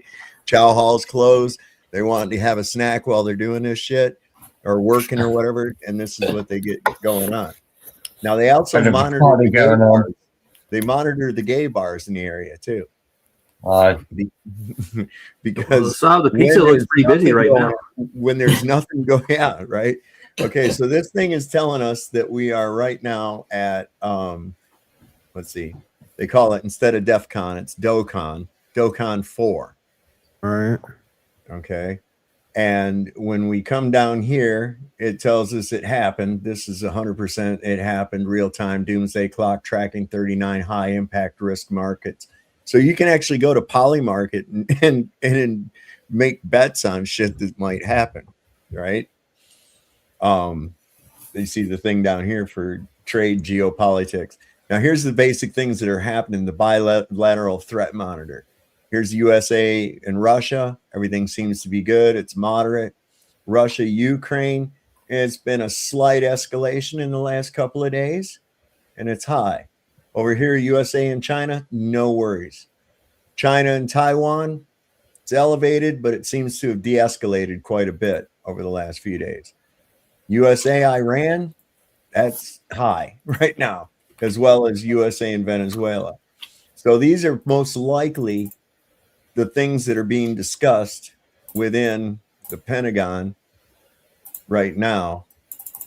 It's there now. This is probably peak capitalism, right? Like everything's downhill from here, because this has to be the pinnacle of modern day civilization. We've combined obesity with pizza charts, gambling, our own downfall, and global war. It's almost a completion of all of our addictions and downfalls in one spot, in one space. Yeah, I mean, why shouldn't we profiteer and make some damn money off this if we're going to be part of the downfall of civilization and potentially World War III? Get your shoes on. We're going to a party. You can look here. Pizzato Pizza is got a 139% spike in business right now. Papa John's is 710% spike. I knew it. What does it mean when I'm looking at another map here? I just pulled it up. What does it mean when all the pizzas going to the Pentagon are coming from Comet Pizza or Ping Pong Pizza? What is it? Yeah, I don't think they got Comet and Ping Pong listed. Oh, okay. Too far away. Yeah, they don't deliver that for you outside the. You got to come down and pick up only, right? Right. They got a 5 mile radius. These are the pizza joints that they monitor right here. Are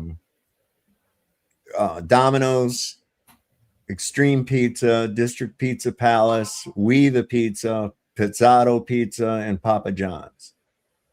And you can see that Pizzato Pizza and Papa John's is off the chain, man. 710% spike and shit. Well, they're preparing Can for you Iran. imagine the other countries just sitting around in their meetings, like going over this briefing about what the Americans are up to lately, and they just pull up Pizza Market or whatever the fuck this is, Poly Pizza Market? It's pizza intelligence. Yeah. See here, it says Soviet intelligence operatives developed unconventional surveillance methodology targeting Washington, D.C.'s late night food delivery patterns. KGB codename Pizza Int, Pizza Intelligence. If lights were burning late at the Pentagon or CIA and delivery couriers were hauling stacks of pizza through the door, something big might be brewing behind closed doors. When a U.S. military and intelligence staff worked late into the night during emergencies, they would order large quantities of food, especially pizza, since it's quick and convenient. A spike in pizza orders could signal that something significant was happening behind closed doors. So, yeah, so it's pretty interesting. If you want to take a look at it, I'll put the link in the chat for everybody else, and I'll put it in the private chat too. This makes me hopeful. There's a good chance that Russia, Iran, and North Korea won't get together to nuke us just because they don't want to do away with entertainment and humiliation and mockery like this. I mean, this is gold. This has to be gold for them. We need to get someone from those nations on this broadcast and ask them their opinion about Poly Pizza Market. How do they feel about it as a nation? Well, Poly Market, you can bet on damn near anything on there. You know, it's amazing. Like, will Donald Trump grow his ear back? Can we search that up? Was that a thing? That's already happened. He did that real quick. Right, Doctor said that he's the best at growing ears that he's ever seen. Yeah, I want to know if I could have bet on that. Right, like where does this begin and end? Because I might have to get in on this. That seems like a whole new world. I may not have to get on this because I might get addicted to that. That might be my next thing that I have to rehab from, right? Like betting on fake assassinations and psyops and shit. I sub. Yes. I did not make a video, but I made a song of 2 minutes, and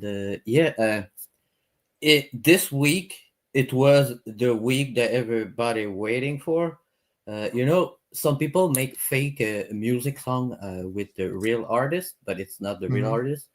But it's not sound good. But this week, they finally agree with artist and studio. I don't know what happening with one website, and the artists are now giving the official voice to the website, and the website already make beats who look like the artist. And so you have the official voice, and I already made 25 songs about God and the flat earth, and it's crazy. Okay, so if you want to play it, I put it on the StreamYard, and you're not gonna have any copyright, zero. It's like he's not worried about copyright. There's gonna be no copyright strike. I use the same website for like 2 years. It's the same, and now I uploaded 3 of those songs, and I have zero copyright, zero. It says like nothing. I have the green arrow. Yeah, all my songs are like this. But I put it on the StreamYard if you want to watch it after. Yeah, maybe. We might get to that. Here's this was just a little while ago.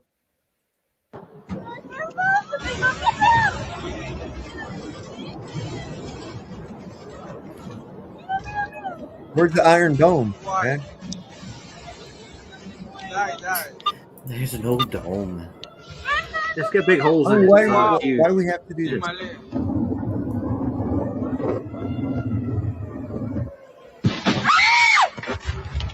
Holy cow. I hope nobody was home.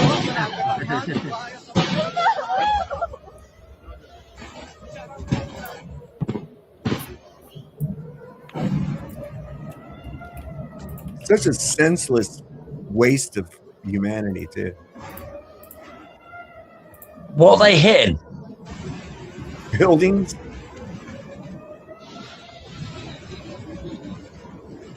Jesus, criminally. Well, Israel poked the bear, didn't they? Yes, they did. Yes, they did.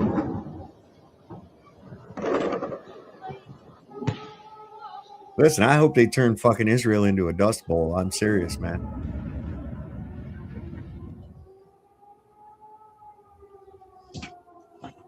That place, it's evil fucking country.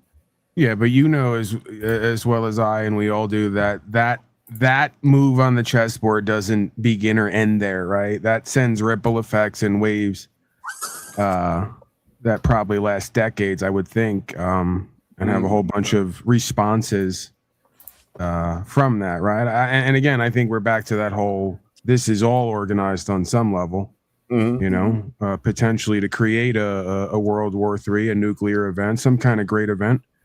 And then bring everyone under a new world order. So I think it wants potentially a mutual destruction scenario where everybody gets so depleted they agree to come under some new covenant, some new system. So maybe that's what's needed. You know, all these like Shmuley up there and all the rest of them, they contend that we got to bring in as much chaos and horrible shit as possible in order so we can have the return of the Messiah. They may be onto something in their own twisted way of explaining it. Like maybe they their just idea of a Messiah, their idea of a Messiah and our idea of a Messiah is a little bit different, you see, because when their Messiah comes back, then we all get killed except for the ones they want to keep as slaves.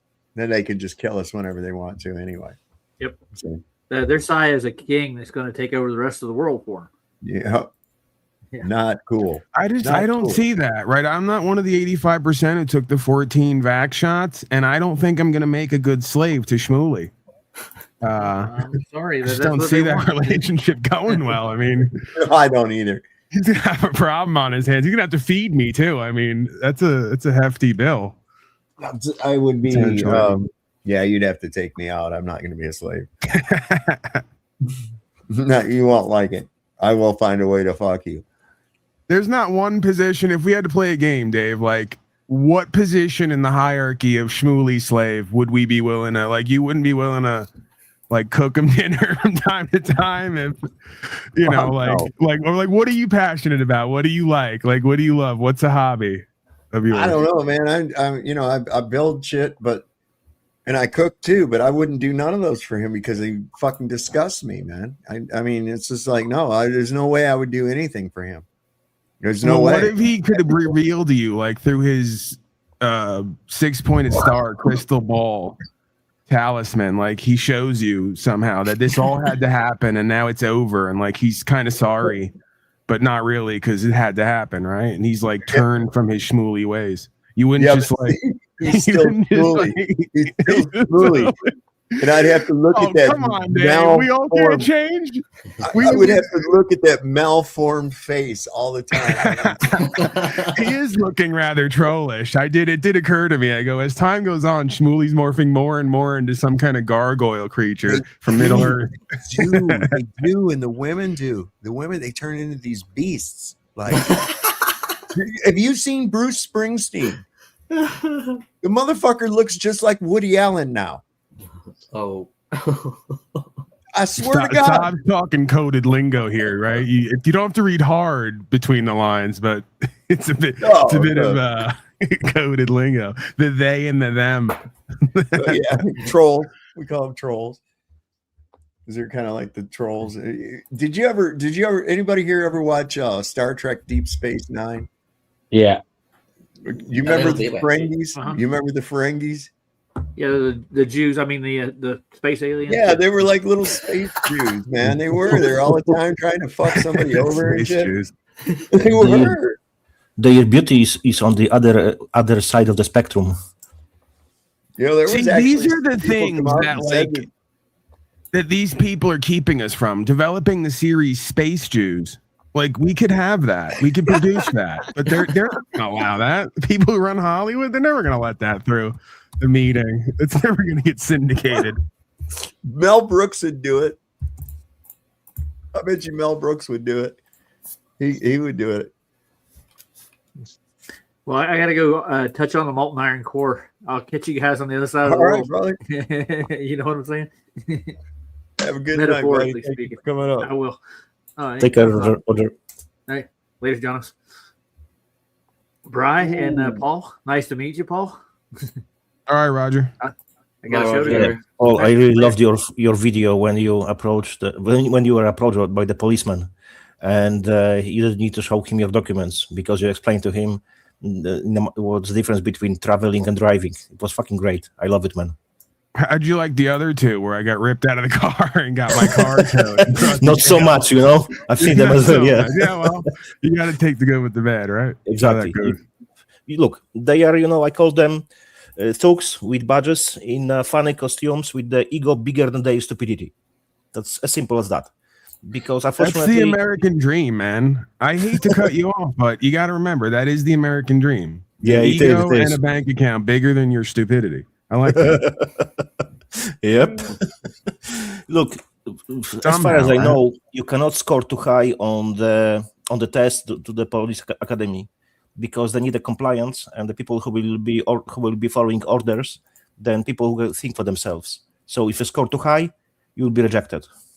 Well, the one I love is that when I get the cops alone, that doesn't kind of sound right. No, not Epstein Island alone, but like when they're, away from the prying eyes of show business and out in the public, they all go to me, yeah, Paul, we're kind of different guys out of uniform. And I go, that's what worries me.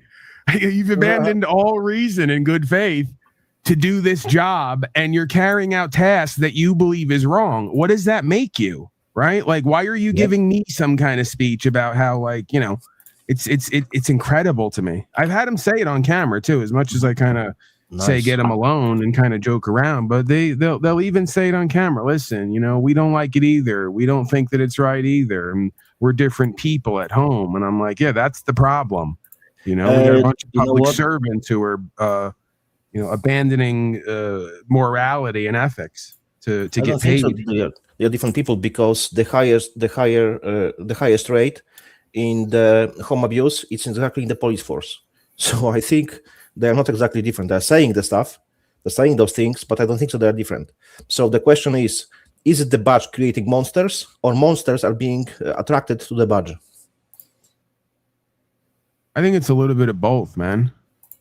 I think there are certain personalities that gravitate toward to positions of more power or what's perceived as positions of more power so they can exploit that for their own agenda. And I think there are some people who are attracted to power because they know they can wield it to make a difference. Now, once you get there around all those other folks, it's very easy to stop using power to make a difference and, start just getting in line with practical practice, right? And become corrupted. So, because I like this phrase, power corrupts and absolute power corrupts absolutely. Sure.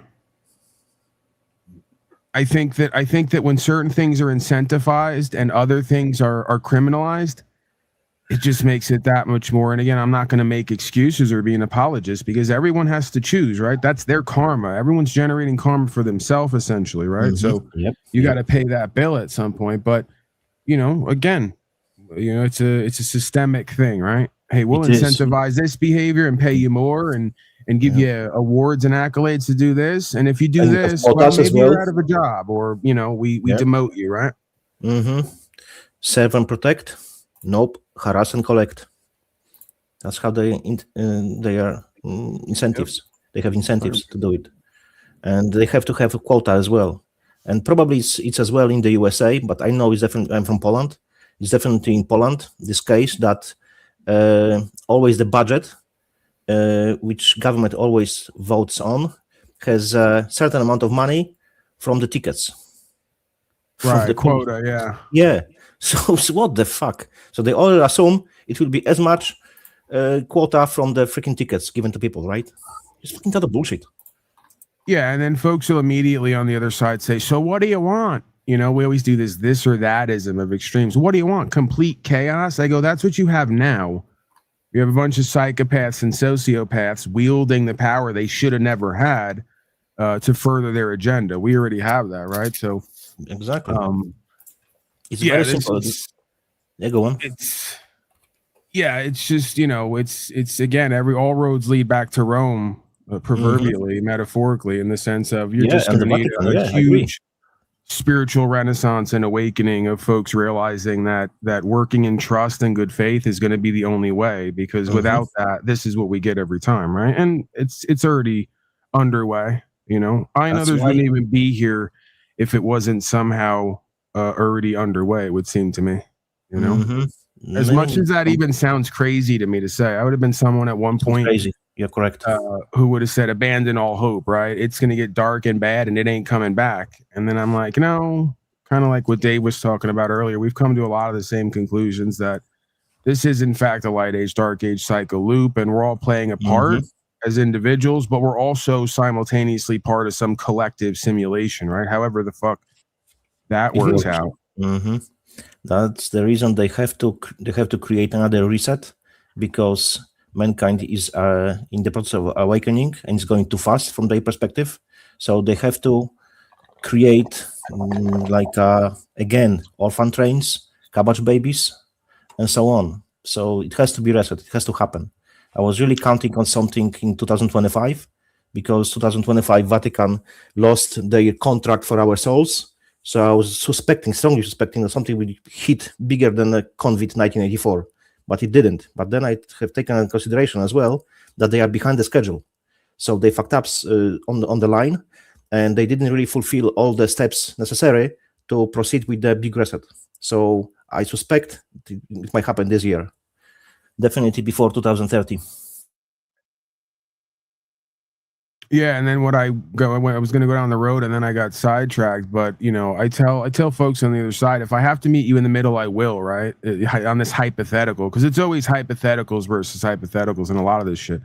But it's like, if I have to accept this idea of governance, it's only to protect my rights and uphold the law of the land, right? I may accept it. If you were to say, hey, we're going to entrust some folks to deal with folks who cause loss, injury, and harm to other people, well, maybe I might get on board with something like that. But it would be perfect situation when the governments would come back to their original so-called creating laws, because previously, back in the days when the government has been created, they only were able to create policies and so-called laws, because they're not really laws, so-called laws, to limit themselves, so they wouldn't take the bribes and they wouldn't be influenced by the money. So they can only limit themselves. But later, fortunately, they spill it on the population, because we didn't react, because they were going by the inches, not by the miles straight away, inch by inch, like a freaking frog boiling in a pot, step by step, slowly but surely.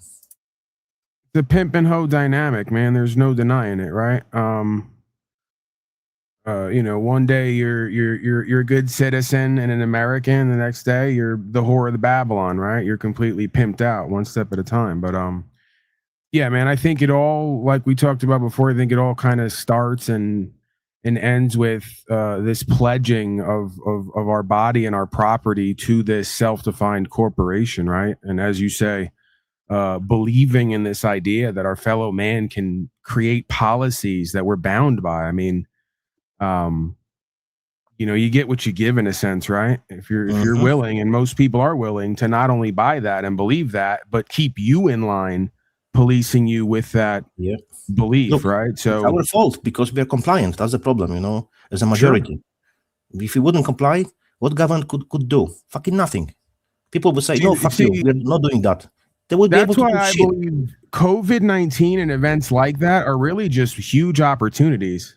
And that's why you see some people, they leveled up in a lot of ways and grew from it. Other people are telling stories how their life was never the same, as if everything began and ended with COVID, like it wasn't way before that, right? So it's like COVID was an opportunity to say fuck all the bullshit and just completely disconnect from society's, illegitimate aspects, and even potentially have to give up your livelihood to pursue something more in alignment with who and what you're meant to be, right? So it can always be seen both ways, man. It's a test and a challenge, right? On the darker side, if you want to say it that way. And it's a huge opportunity on the light side to really find or help co-create yourself and a new life for yourself, and on the real enlightenment. I agree with you 100%. For example, there were shops, because now I'm living in Dublin, Ireland, since like a freaking 21 years, 22 maybe, whatever, over 2 decades. So there were shops which they did not allow people to go to grocery without mask, right? So people were saying, fuck you, not coming there.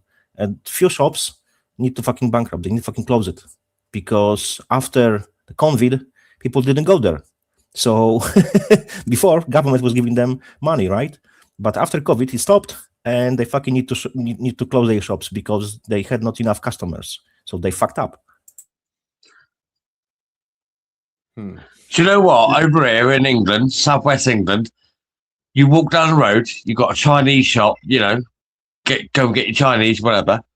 There's windows, there's signs in the windows. Don't come in if you've not got a mask on. They still got it's ridiculous. It's like, hang on a minute. Did you not like bring it over? Is this just me, or am I just being stupid now? Look, there was no COVID, man. I can give you official documents from CDC that are stating they have never isolated COVID.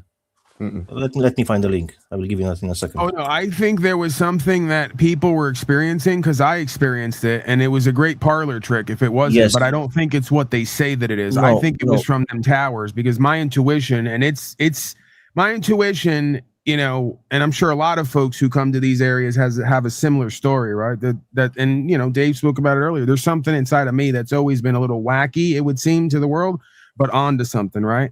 And my intuition was ringing like a bell about one of them towers across the street from where I used to work, and to essentially to get away from it, right? So when I did some research into that intuition, it started to, you know, jump out at me, right? That whatever we call COVID is not from the wet monkey lab and isn't purely biological. It's maybe partly a biological release, potentially from whatever's in the fucking, you know, clouds, or who knows, yes, where or when. Frequency in 5G, 100%. Yeah, right. It's partially a technical, what do you call it? Technological, experience, right? There was some kind of adjuvant weapon there, you know. I can show you we're resonant creatures. Okay, we resonate with frequencies, with each other. This is why, you know, they say that a good mood is contagious. Of course it is. People start, you know, that are within your electromagnetic field of your heart their electromagnetic field is intertwined with yours, and so what happens is they like metronomes.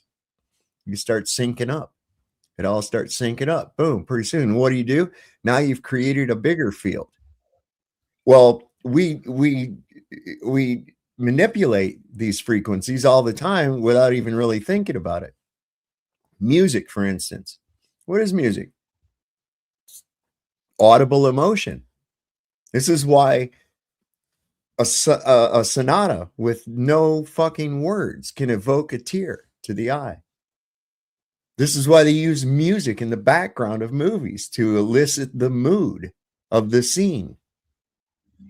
You got dramatic music, boom, boom, boom, boom, boom, boom. And then when the good thing happens, it's like, dun, dun, dun, dun, dun, dun, you know? And they've done this even in the silent days. They would send a score of music that went with the movie. And the theater would have a pianist, and in some of your bigger venues, even an orchestra, a small orchestra that would play a score to go along with the movie. And that's what it was for, was to evoke your emotions. And so even frequencies that we don't hear can manipulate and change our physicality. It's no different than how a microwave works. Yep. Okay. You're getting those molecules to vibrate at a certain frequency. And this is what they're doing with us all the time with these low-level frequencies. Well, pretty soon you get introduced something new, you're gonna have to get used to it. Your body has to build up a rhythm to it. I believe this is exactly what jet lag is, because the Schumann resonance is not exactly the same everywhere in the world. It fluctuates. Yes. And when you're in an area for a real long time, your body resonates with that Schumann resonance. Your body's used to it. It's in sync with it. And then you get on an airplane and you travel several hundred miles in a short period of time to another location, and the Schumann resonance is just a little bit different. It's all it takes. It's an off frequency. It's no different than when two instruments playing together are out of tune with one another. It sounds awful until they get into tune with one another. That's what's going on physically when you get some of these frequencies. And I think that that's what COVID actually was. I think to mask it from what it really was, I think it was a combination of that and the actual flu, because that started happening and they started implementing that shit at the same time as what we call flu season. I call it detox. The numbers were the same. Mm-hmm. Yeah. Look, if you check historical records, right, and it's official, you can look into it. Every time when they have introduced new frequency, if it was 2G, 3G, 4G, 5G, so-called satellites, so-called, what was that? Any phones, Morse, even when they were using machines, even that. Telegraph. There was always pandemic, always, each single time, no exception. Radar. Yes, radar, exactly. Yes, correct. So if you check the maps where the 5 towers have been built and you had the start of pandemic, it was exactly a match if you make an overlay. Mm-hmm. So how it works is that when our body is introduced different frequency, our immune system, which is white cells, leukocytes, fights against it. So when the cell in the body is fighting this stuff, right, is creating toxins. So as a defensive mechanism, our cells are discarding those toxins outside of the cell to survive, yeah, as a self-preservation mechanism. So when the toxins are in the body, leukocytes come, white cells, and then you have temperature, and you have flu. So mainly, flu is detoxing of your body. That's what it is. Flu is healthy for you, but we always diminish that with the pharmakia and the freaking pills. Well, the first thing you do, but make you sick. The system of detoxification, of course, these toxins are coming out of you, expressed in your mucus, your phlegm, yes, exactly, your diarrhea, and that kind of thing, right? And also through your sweat, through your fever. Mm-hmm. And the first thing people do is they go and buy a bunch of shit to suppress all that. Mm-hmm. And so they stay sick longer. Yeah. Sov, can you please put on the screen the link I have posted in the private chat? It's right related to after COVID. I play this. Okay, sure. I've been wanting to have this up for 15 minutes now. I thought this is a common sense. Listen to this. This is great. You committing that Iran is not and will not build missiles that would have the capability to reach the United States? I can confirm, yes. Sir, if that's a red line for you, why is attacking U.S. military bases abroad justified? But because they are attacking us. They are U.S. military, installations, facilities, bases who are attacking us. We are under attack. Why don't you, recognize this fact? We are under the attack by U.S. forces in the region. So we have every right to defend ourselves. And how to defend ourselves? We attacked, the U.S. bases. This is obvious. This is a very simple fact, and I hope that, and I'm sure that people would understand that. We are not the one who attacked Americans. We are only defending ourselves. I can't believe that anybody would have to explain that.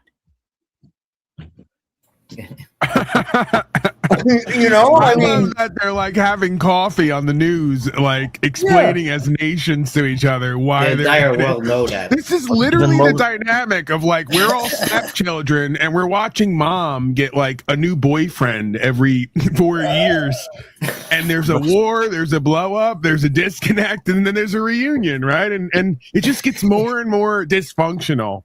Even more strange is that they have allowed this to air. That he was able to say that America is attacking them. This is a hell of a place. Let's just give it up one time for whoever, whatever created this place that we call the universe. This is a hell of a fucking trip, man. You don't even need drugs. I spent the first half of my life doing drugs. I should have just watched the news. Shit, I know, and it's so well, you know, if you watch it and you think it's actual info, you know, you're being informed, that's pretty bad. But if you realize that it is a clown show, you know, and they're just directing your attention or conforming your consciousness to believe a certain way, well, then you can see it, because you, oh, look, God, look at these assholes trying to convince me of this, that, and the other. What the fuck? How's that in my benefit? Get out of my face, you know? But no, it's some of the, and it's getting more bizarre, Paul. It's getting so much more bizarre to the point where I'm even past the point now where when I see something come across the feed and I'm like, come on, is this The Onion? You know, I'm pretty much going, yeah, that doesn't surprise me, you know, and then I have to look, wait a second. Hey, there's a little, nope. And then I look it up and it says it's true. I'm like, oh my fucking God. You just can't get any better than this. You just can't. I mean, nothing's off the table at this point. You really think about it. And this is what's blowing my mind. I sometimes think that I'm going to wake up in a hospital room and find out that I've been in a coma for like 3 months. And that's what my whole life has been. You know, like, oh, fuck, man, you're not going to believe this shit, man. The people in charge here were fucking raping and eating fucking kids and shit. We had, you know, and just start telling them what was going on and have a big laugh about it, you know. But unfortunately, I don't think that's the case. And I just have to look at that's like I've said, people say, well, what are you going to do about any of this? What the fuck? I'm not going to do anything about it. I'm just here to document the fall of Western civilization. That's what I'm here for. Can you imagine a situation that 300 guys, right, use the child? You remember the video. You stop it because it was too gruesome. They were using the child who just gave the birth, right? And they were using this child. And later, after having sex, 300 men, they cooked this child and eat it. So they were eating their own semen. Can you fucking imagine that? Oh.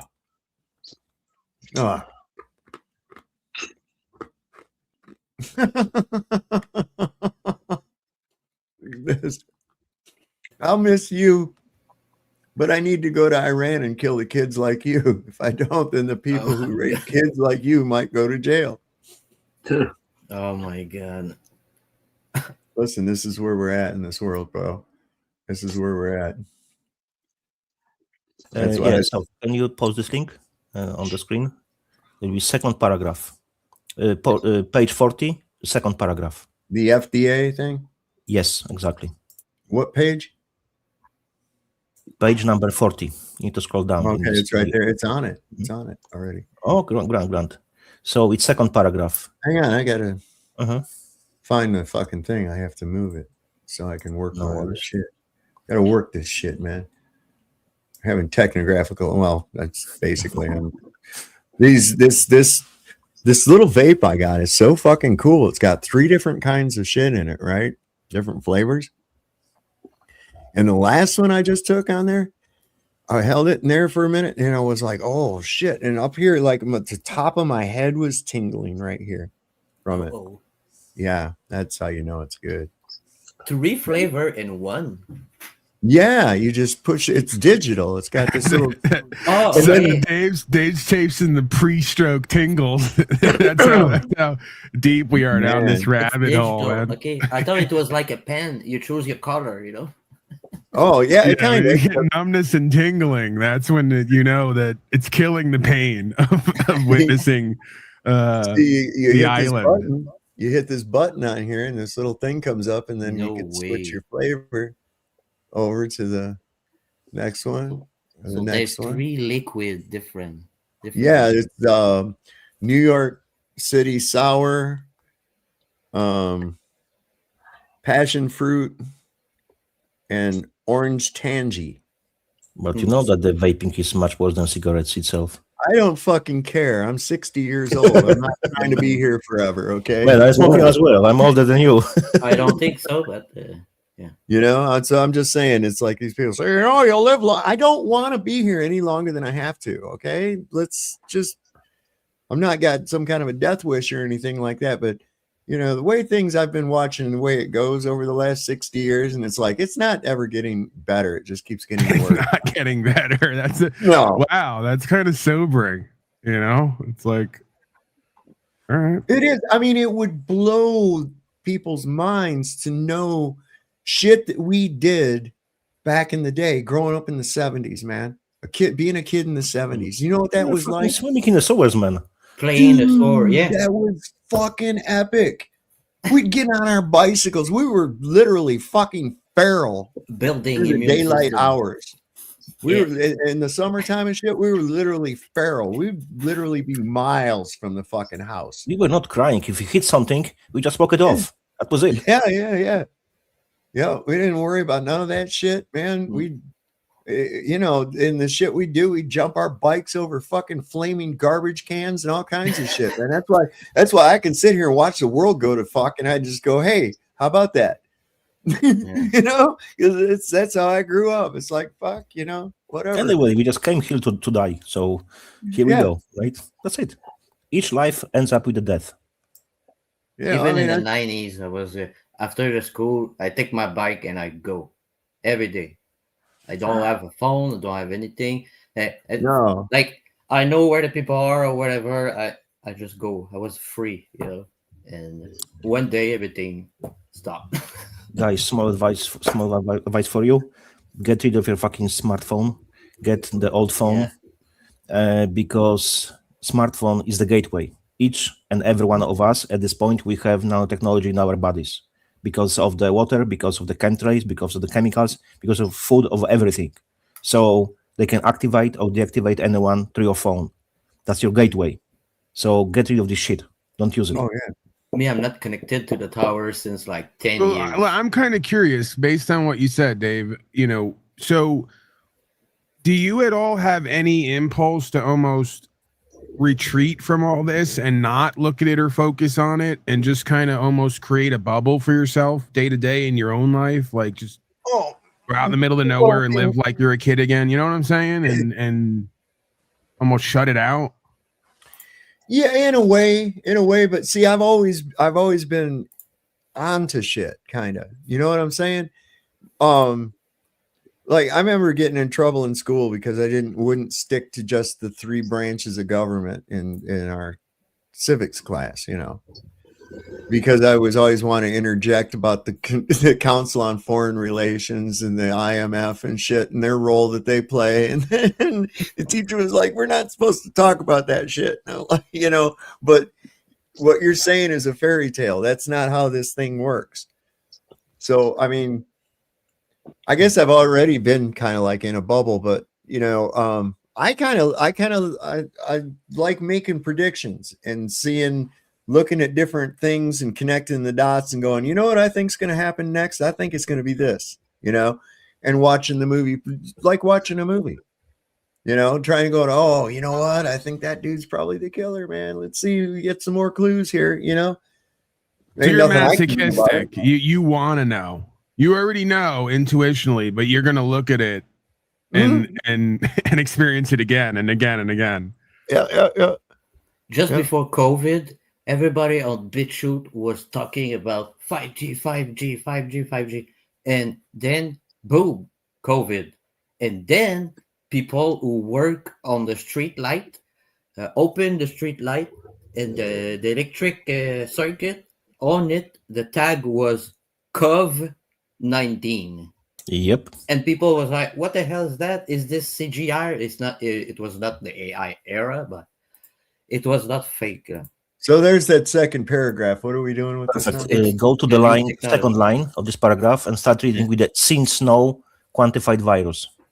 Read this. Since no quantified virus isolates of the 2019 Novera COVID were available for CDC use at the time the test was developed, and this study conducted assays designed for detection of the 2019 coronavirus where RNA were tested with characterized stocks of in vitro transcribed full-length RNA. See, I don't know what all this fucking shit So what it means is, I can tell you that. Nobody I'm reading it to does either. They had no isolated virus. They didn't have it, but they have created tests. So I could have stopped after that part, right? Right. And the tests were in vitro. If the test would be done in vivo, because in vivo is from the survivor from the human body, but it was in vitro. It's Oh misconception. yeah, I what in don't vitro deny means. that, and It's that's the why I contend technology folks like connected Alex with the Jones. vaccine.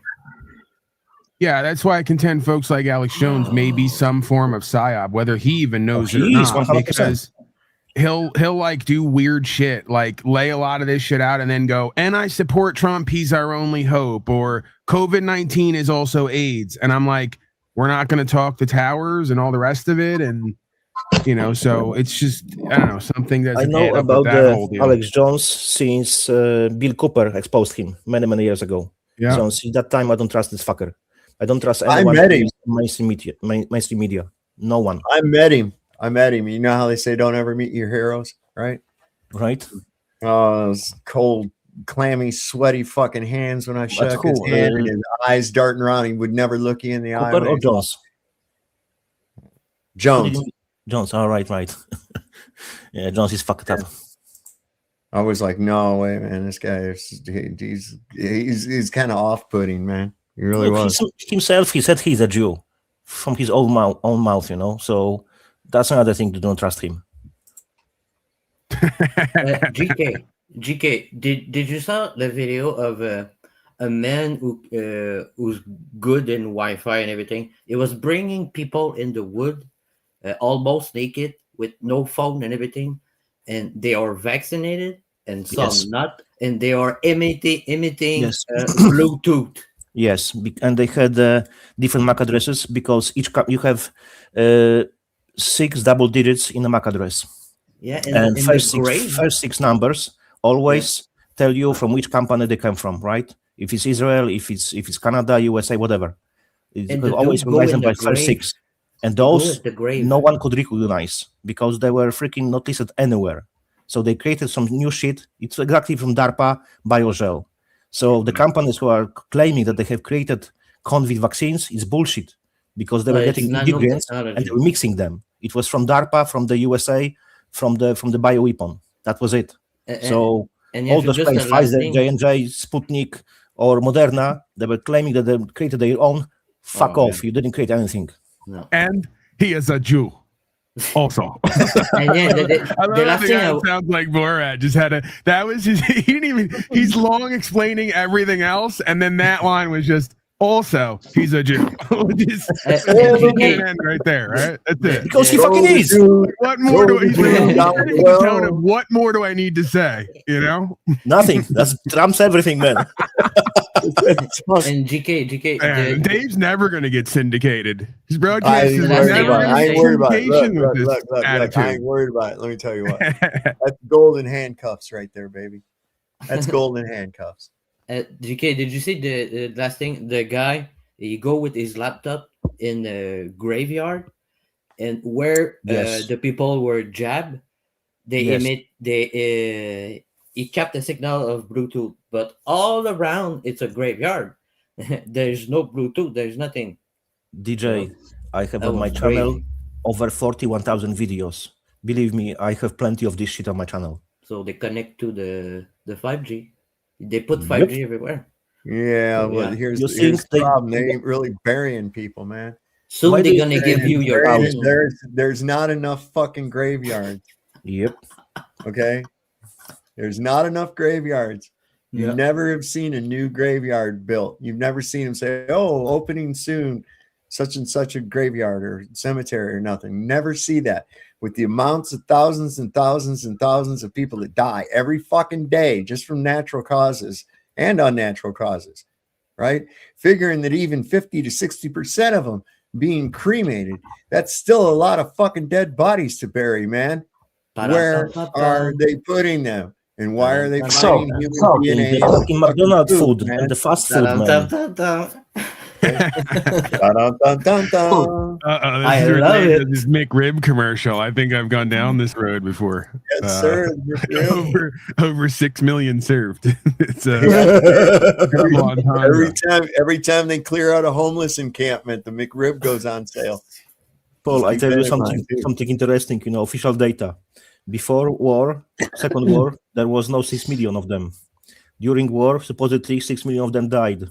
After war, close to 7 millions or 6.5 millions claimed reparations after war. So how the fuck the bigger number, if supposedly 6 of them died?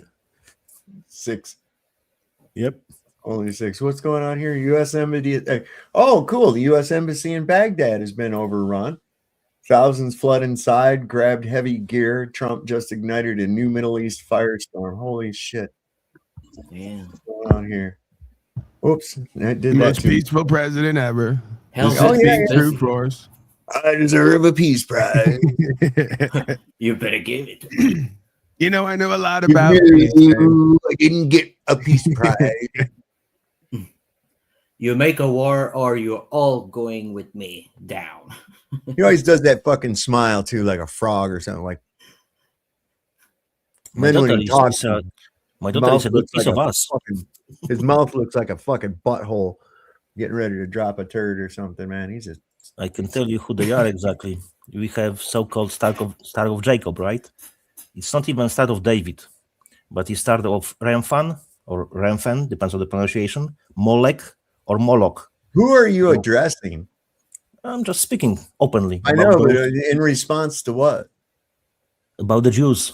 Oh, who they are. Yeah, he's you know, there's a lot there. Yeah, it is a lot there. Yeah, it's plenty. There you go. Let's get a front end loader. Yeah, fuck yeah.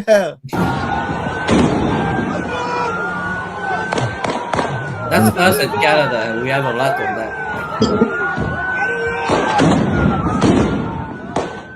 When the truckers come and the farmer. That's the gate. That's the embassy gate right there. Fuck, what is going on, man? I love all these out of context videos. We have no idea what's actually happening. There's just flashbangs going off. It's just Arab a people US embassy screaming. in Baghdad overrun. That's from RT. I don't know, man. Yeah, here you go. Like this shit, right? Think about this. These doors. Look at these doors. This is fucking insane, right?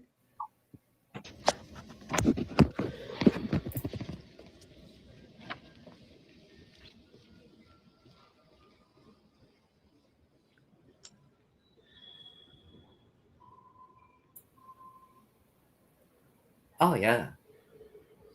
No giant ever existed. Who the fuck is that door? Can you imagine? You know, now I set doors, you know, and I'm just looking at that fucking thing and I'm like, how in the fuck? And it's balanced. How? In the Because fuck they never built the wall and cut off all the illegal Mexicans from going there to build shit, right? You get about 10 of them, like head to shoulder, they can get a door up, Dave, on its hinges like that. Man, I'm thinking.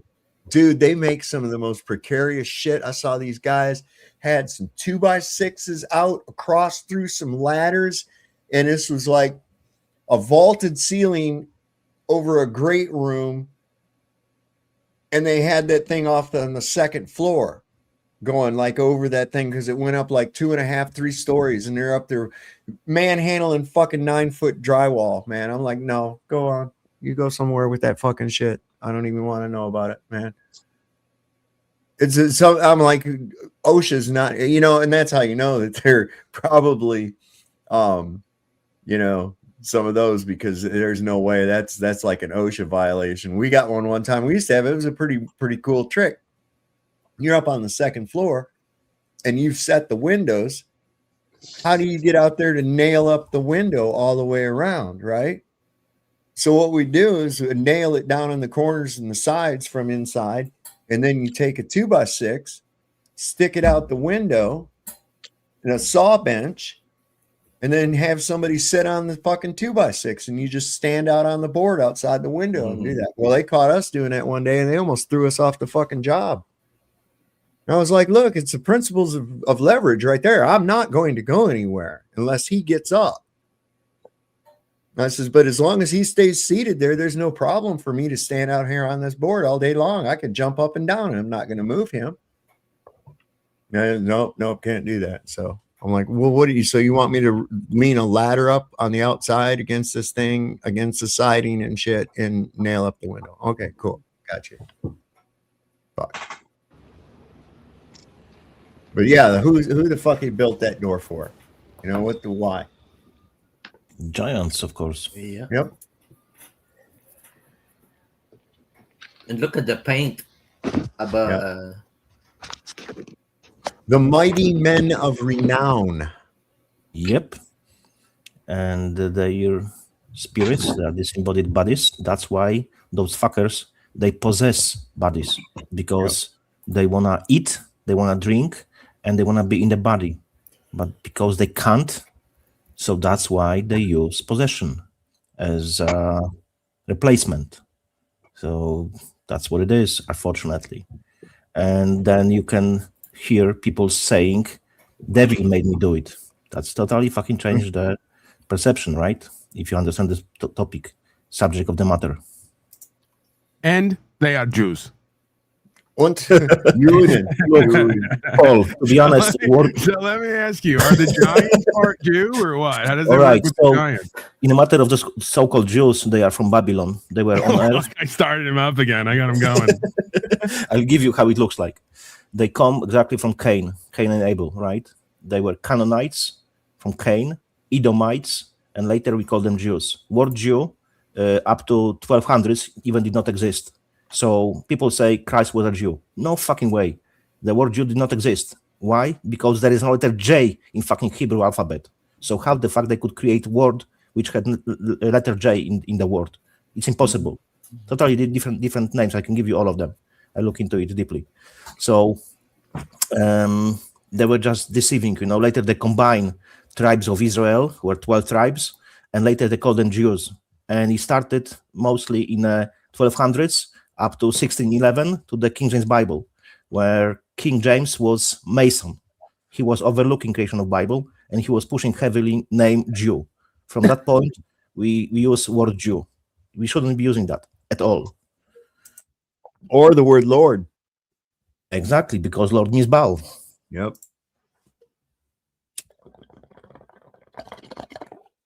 The more you know. All I'm getting from this is the more you know, the more you hate Jews.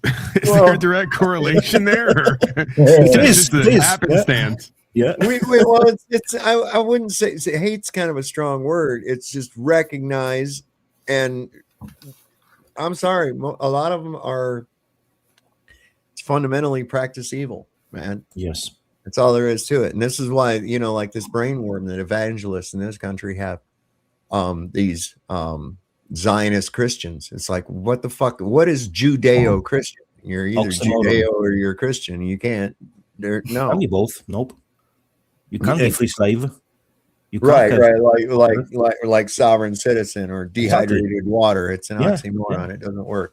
It's like you can be one or another. You can be pregnant or not pregnant. You can't be half pregnant. Yeah, you can't be kind of pregnant. That's one of the ways that they've swindled their way in to infiltrate Christians. It really is. This is why Eastern Orthodox Christians think the Western Christians are just fucking awful. They really do. That's why they created. I can't believe that shit, Guay Rhymes Bible, Scofield Bible. They're heavily promoting Jews as a so-called God-chosen people. They're fucking not. No. Bible is very clear about it. So here, go ahead. So Bible clearly says that if you believe in Christ, and as we know, so-called Jews do not believe in Christ, you are God's chosen people, and you are Abraham's seed as promised. So calling them, or even Muslims, as God's chosen people, as some people call, they are not Abraham's seed. There are not Abrahamic religions, but we believe so. It's a Judaism. There is no chosen. There is no chosen. Okay, that's the chosen nonsense. People. I disagree. It's chosen people are the ones who believe in Christ. Apartheid talk. That's all it is. It's just fucking racial apartheid talk. That's all it is. So everyone becomes part of God when they believe in Christ. That's written in the Bible. I am really Bible believer. I don't read anything after 1611. I read the straight translation from the Greek, Hebrew, and Aramaic. So only the translation into English. So this is Tel Aviv. So much for a fucking Iron Dome.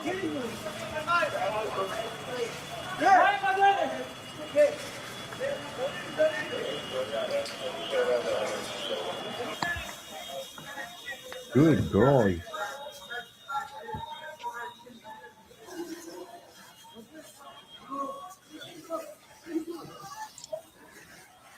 Wow.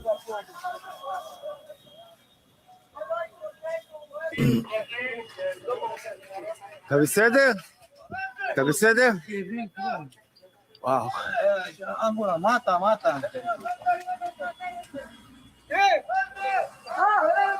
I'm sorry, sir. How do you spell that? With one phlegm or two?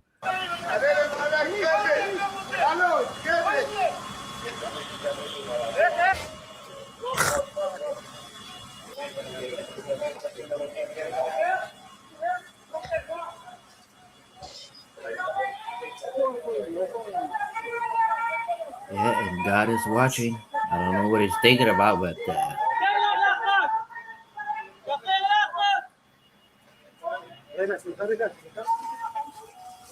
Great day.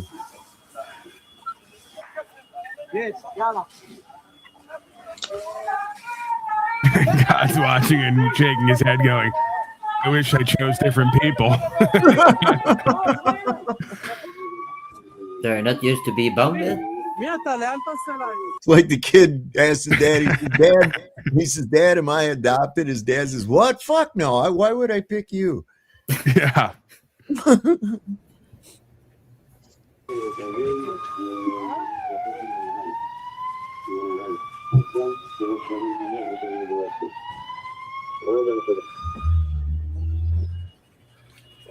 Stay in your home. Whoa.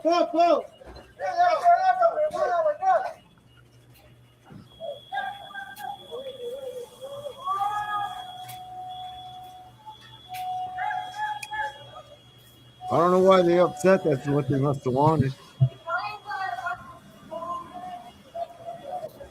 Paul, I left for you a message in a private chat. Are they equipped for receive bomb like this? I don't understand why you're calling me a Jew in the private chat. What's that about? That's a good one. Oh, fuck, man. אחי, אני לא יודע מה אתה מצלם, אבל בוא, תתרחק, יש פה סכנה. אבל אמרו למשטרה לא להיכנס, אמרו לך לא להיכנס. צא בבקשה, אמרו לך לא להיכנס. Well. Yeah. Not Here good. in Canada, we welcome the snow, but in France, they have to call the army. So in this position, I see it like the Israelis to like when you look at another country, it looked like it's already bombed, like there's nothing, and they laughing, they dance, woohoo! But now it's happening to them. Like I agree with what you say. It now they don't laugh. Huh? You're not happy now. You know it's happened to you. Yeah. Come on, Rocky, give us your usual rap, man. I'm waiting for it. It's Satan's little season. Hi, Rocky. No, but Satan's little season. I found out something pretty interesting that there's a Indian tribe that was in America, and they used to worship a god called Yahweh. And Oh, you've been hanging out with the Mormons. He's been hanging out with the Mormons. No. So some people think that America is the promised land of the lost 10 tribes. They were like American, came to America. And so there's different tribes in America, the Indian tribes, and the blacks were already here. It's not like, we came here first and that shit. But when the Europeans came over, so if you get some old books like the history, what was discovered in the 1800s, you get an old 1800s book, like before 1850 and stuff. And it says the history, they found this one tribe that worshiped a god, and they spelled it Yahweh with a Y, and Yahuwah or something. And so we're thinking that they lied to us about all that shit and this stuff. I'm telling you, man. That's what I was saying earlier. That the devil, Satan, being the most accomplished deceiver, very beguiling. What would be the smartest move, man? I want to capture your soul. I'm going to disguise myself as your fucking religion. And I'm going to hijack it, slowly change it so that you unknowingly start worshiping me. Listen to this shit right here. They switched the names on purpose to erase your power, to hijack your prayers. We've been calling on false gods and wondering why the world is still broken. Here's the truth they buried. False names. God, just a title. Lord, used over 6,000 times to replace the real name. Jehovah, a made-up hybrid, not the original. Holy Ghost, cold, masculine, distorted. Jesus, a name created by Rome, not the Messiah. Real names, Yahuwah, the true name of the Most High. Ruach, the sacred breath, the spirit. The feminine. Sophia, divine wisdom erased from doctrine. Yeshua, the true name of salvation. Say their names, the real ones. Not what the system gave you, but what the spirit is restoring. Because names She is mistaken in matter of carry Sophia. frequency. And you're not praying to the same God they taught you to worship. You were chosen to remember. Now you're remembering. And when you speak truth, the system starts to shake. No, It is rather fascinating how folks speak with such certainty as if this time they have it all figured out, right? When it's like, isn't it more likely that all these things are nameless because naming is a product of the human experience? I don't know. Sounds kind of.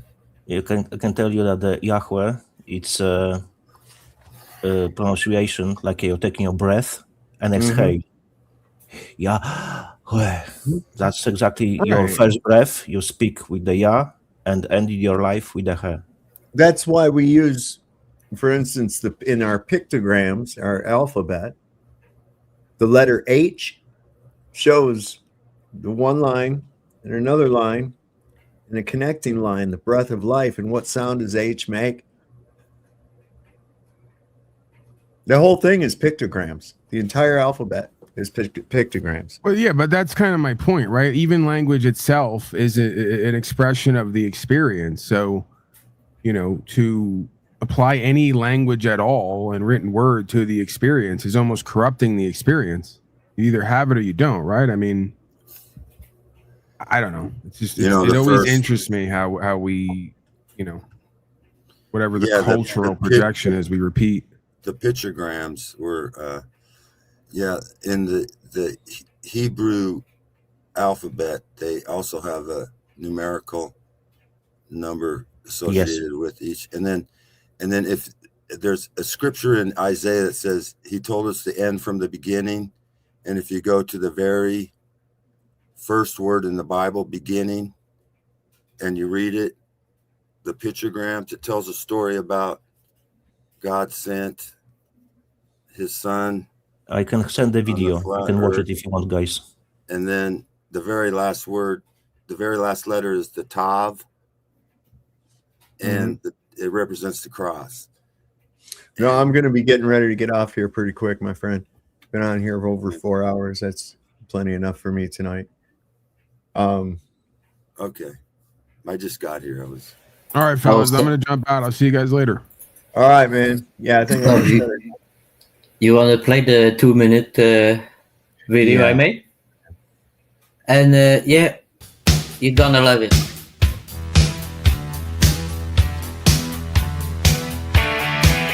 I'm sure you know the band. It's not even moving.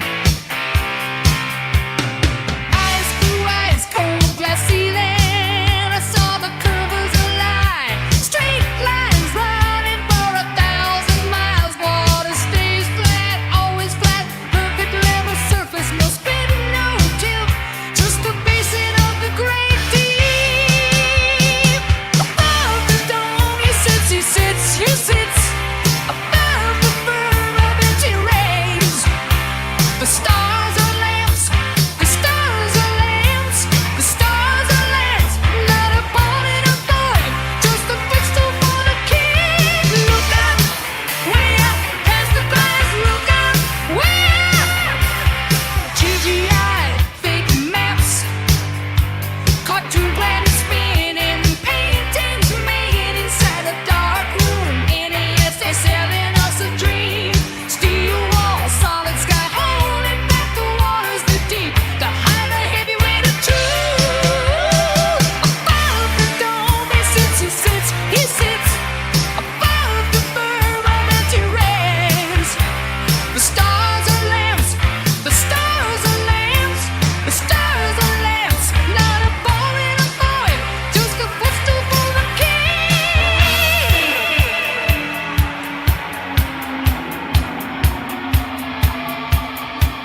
finally a good song.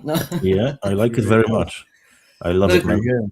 I made like 25 different artists Oh, already. nice. So each I left day for I'm you a gonna message in the post. private chat, DJ. So each day I'm gonna post. Tell me if I one was correct. or two songs. What? Can you read it? Just check it if I was correct, right? I don't understand what you're saying. I left for you a message in a private chat. He left a message in the I'm private sorry. chat. Okay.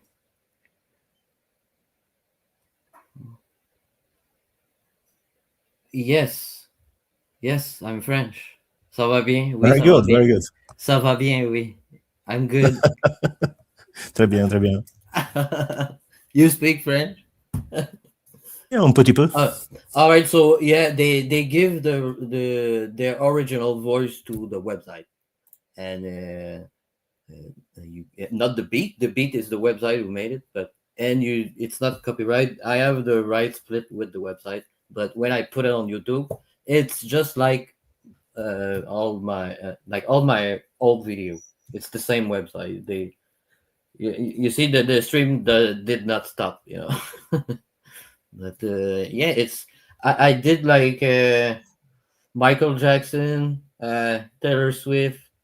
I already post 3, but yeah, it's very, very good because Heart, this one, it's an old band, so it sounds a little bit in the mid EQ, but all the other one. First concert I ever went to, I saw Heart. Oh, it for was real? yeah, they were opening act for ELO. What was that? So I was like, 70, which band 76, I'm gonna choose? 77? I choose Heart for you, so yeah. Yeah, I mean, there was. Listen, I thought Nancy Wilson was one of the hottest things going on, man.